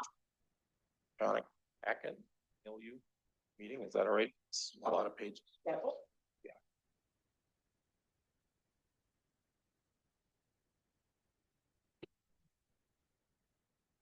My name is Dan Jansen, and I'm a 20-year resident of the village of DeForest. With this statement, I am submitting for the record legally obtained communications of village staff and board members. You have already heard from Rhonda Treinen Meinholz about the unusual request that QTS is making to modify the Village of DeForest comprehensive plan in order to make its rezoning request legal. As Rhonda noted, this is essentially allowing QTS, and as I discovered tonight, Alliant, to dictate to the residents of DeForest what our comprehensive plan goals and objectives should be. As we heard, we are ripe for the picking.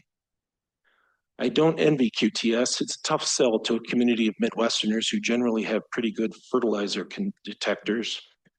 The developer is also up against the fact that 5 of the 7 board members must approve the annexation ordinance because of the way it was filed. To overcome these challenges, QTS's strategy is to convince you that that this project is already a done deal. They want you to believe that the development is inevitable by the time the annexation ordinance comes to a vote, and they only have 120 days from the filing of the annexation petition to make that case.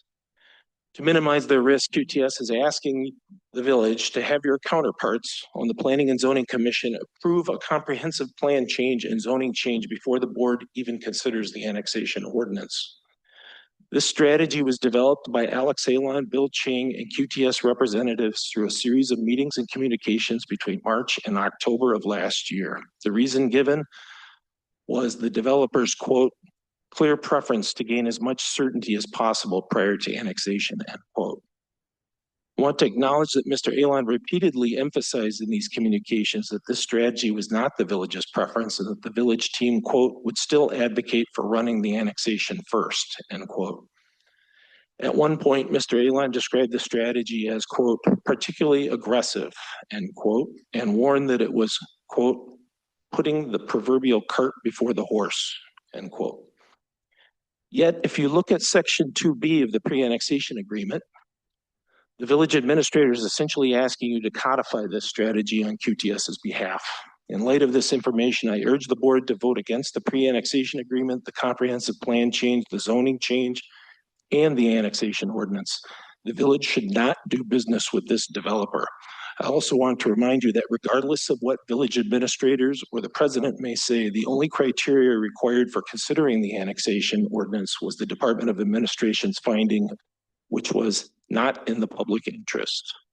Please think carefully about what the Village of DeForest administrators and presidents, whether the Village of DeForest administrators and president have the residents' best interests at heart when you attend the P&Z public hearings on the comprehensive plan on February 9th.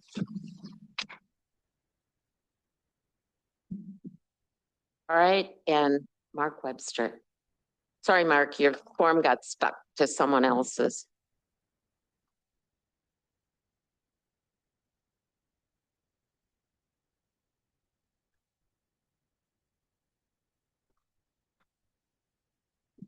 My name is Mark Webster. I live in Arlington, Wisconsin. So it's about 6-8 miles north of town here. But I got land in town of Vienna that I pay taxes on. I got a duplex over here on Columbia Avenue I pay taxes on. So I pay attention to what's going on a little bit on the board, but I'm not associated with any group or anything. I'm just a grumpy old fart that's trying to figure out why we're going through so many meetings. And you say you're here to serve the people, and you guys all agreed, you know. And then you also say that somebody took a picture on social media of your eyes closed. I think that's just illustration of they're not being heard. that you're all like in a coma and nobody's paying attention to what's going on. The people of Vienna spoke, but that didn't seem to make a difference with any of the board here. All right. Now, in my little mind, I compared this to Donald Trump wanting to take over Greenland. 70% of people say no, but he wants to do it anyways. So it just compared the whole thing. The other thing is, there's a reason why Westport is going through what they're going through with the village now. It's because Middleton and Madison are all annexing their areas. In my opinion, Vienna should do the same thing, incorporate, so that they're not being invaded by the township or by the village of DeForest. My other thing is, again, I'm not prepared. I just wrote down notes when you guys got here. Anytime you talk about DNR and they're talking about getting a consultant from DNR, make sure they're employed by the DNR, just not getting paid by CTS for being comments on your behalf. We went through that with an ethanol plant in Arlington. They were consultants, but they did work for DNR. The other thing is everybody's got their own little agenda here. The labor guys, they got their job that they got to do. You don't understand they want to work. But why is there so many of them available? I mean, there's a lot of data centers that are being on hold. Even the city of Madison put a hold on theirs, which surprised the heck out of me. So they got that year to make decisions on what they're going to do and what's best for them. So I don't see why DeForest has to push into it. If CTS wants it today, they're going to want it more next year. There's not going to get any less for these data centers to be requested. The demand is out there. But here's my agenda. I live in Arlington. If this gets adopted, the farm that's in right where this CTS is going is going to move to the township of Arlington, which is the way the bird flies is 2 miles to the west of town. And they're going to bring in 7,000 cows to their facilities. And cows have a lot of dung. So that stuff's got to go someplace. Excuse me, Mark, your time has expired. All right. But anyways, the water from Arlington watershed goes downhill to aquifer. So it's coming toward the forest. Thank you. All right. And that concludes our public appearances for this evening. And we will continue with our agenda.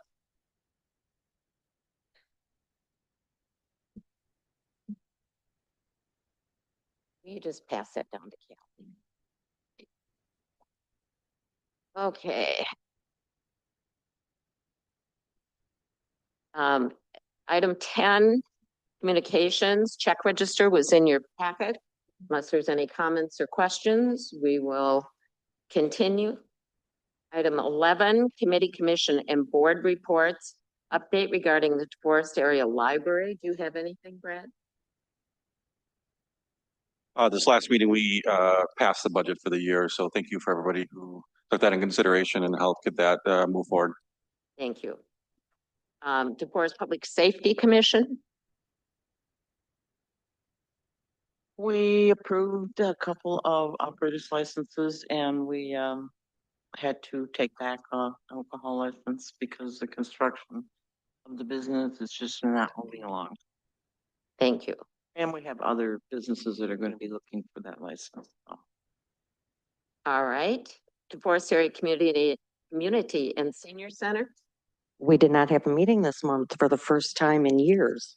Wow. All right. Community Development Authority. We were awarded up to $150,000 site assessment grant for demolition and environmental on the new project over there. Okay. Planning and Zoning Commission. I'd say, Alex, can you correct me? I'm looking through my paperwork and I'm not finding what was our meeting, or the last one I had was December 8th. Yeah, with the holidays, we didn't end up meeting after that. I think that's accurate. Yep. Thank you. You didn't. Okay. Public Services Committee. We haven't had a meeting. We had to reschedule for next week. Okay. All right, DeForest Windsor Fire and EMS District. We met on and spent some time discussing the upcoming fire station, the intergovernmental agreement, how we have improved our revenue, how we have worked on some of our systems internally. Anything I'm missing, Colleen? Okay. All right. And then item 11.2, committee, commission, and board minutes were in your packets.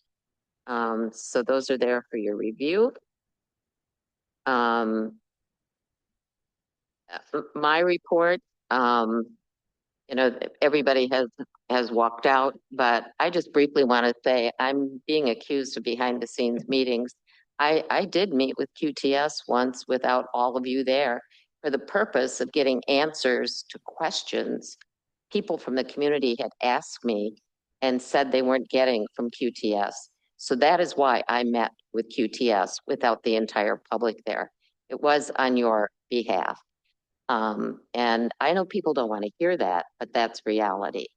And a lot of this is made up. I too would like to hear what decisions you think we've made. We've made no decisions, and we are obligated by ordinance and law to review projects that come before us. So all of these accusations are very painful when we are doing what we're obligated to do on behalf of this village. That's what I'll say. Our lawyer will tell me I've said too much, but that's real, guys. So with that, unless there's something from DCCBA, no. All right, Jim, did you have something? Under 13. All right. Any other business that lawfully comes before the board? Jim? Right, and I wish there was more people here because it's brought up tonight. And one thing I want to get some clarification on is how do we even set agenda items? And it's been stated a few times that any village trustee can set agenda items, and that is soundly untrue. That we went through that years ago, that for a village trustee to put an agenda item, we have to have 3 people and create pretty much a resolution to even get it on the board. So that is adamantly untrue. I mean, there's other ways. I don't know if somebody can speak to that, or Alan maybe, or I think Jane, you can maybe do an agenda item or working with staff, but a straight up trustee could not do one. Another question I want to bring up is that we were asking questions tonight, and I think people were appearing under appearances. So I don't think that was proper. Maybe I'm looking at Callie. I know we can ask questions when it's a public hearing, but I didn't think we could do that under appearances. That may be a policy decision we want to revisit. Let's go to Al on that, and then it's not on the agenda, so we really. My recollection is the policy that's been adopted by the board allows one question on public appearances on items that are on the agenda. Yep. Okay. Thank you for those. No problem. Thank you. All right. With that, I would entertain a motion to adjourn. Motion to adjourn. Is there a second? We have a motion. Second. And a second. All those in favor signify by saying aye. Aye. Aye. Opposed? Motion carries.